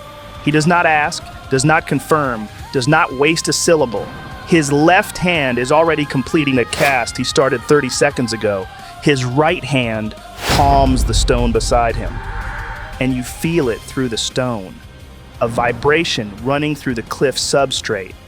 And up above, Saxi, your optical catches something. You look down and back up, and beneath Thalmoon's broken body on the stage above, beneath the flagstones he's lying on, subsurface, small beads of gold light are materializing. 1, 2, 5, 20, forming a pattern. A circle under his body. Zabras is pulling him out. Yes, sir. And Cyrus, pinned on the lattice, paralyzed, head locked facing the wrong direction, somehow feels it. You watch as one free eye, the human one, strain in its socket to look down. And you see his resonance surge, Saxi. Every watt he has left. Pendleton's sensor spike red. He's trying to push through the anchors, trying to reach the forming spell, trying to stop the warp. And nothing happens. His output is there. Even you, without resonance, can feel it, spiking, hammering, every jewel he has. But the signal is hitting the anchor lattice in his own body and dying. Cerese's resonance cannot leave his own skin. Then, Thalmoon throws both hands outwards. No! Be gone! Boom. The ground under Cerese's boots explodes. a 10-foot circle of flagstone pulverized to dust in a single blink as a spire made of pure crystal erupts through the cliff substrate, smashing through Cyrus's molten gold ribs, through his chest, through his collarbone, then continues past your altitude, Saxi, past the storm layer, up into the sky above the clouds. All of it, over 300 feet of it, materialized in a breath, and down below on the ledge. Tronald, Raarh. You see it. Gold light surfacing through the flagstones beside you. The beads Zabras planted, completing their pattern. And through that light, falling upward from the stone, a body reconstitutes.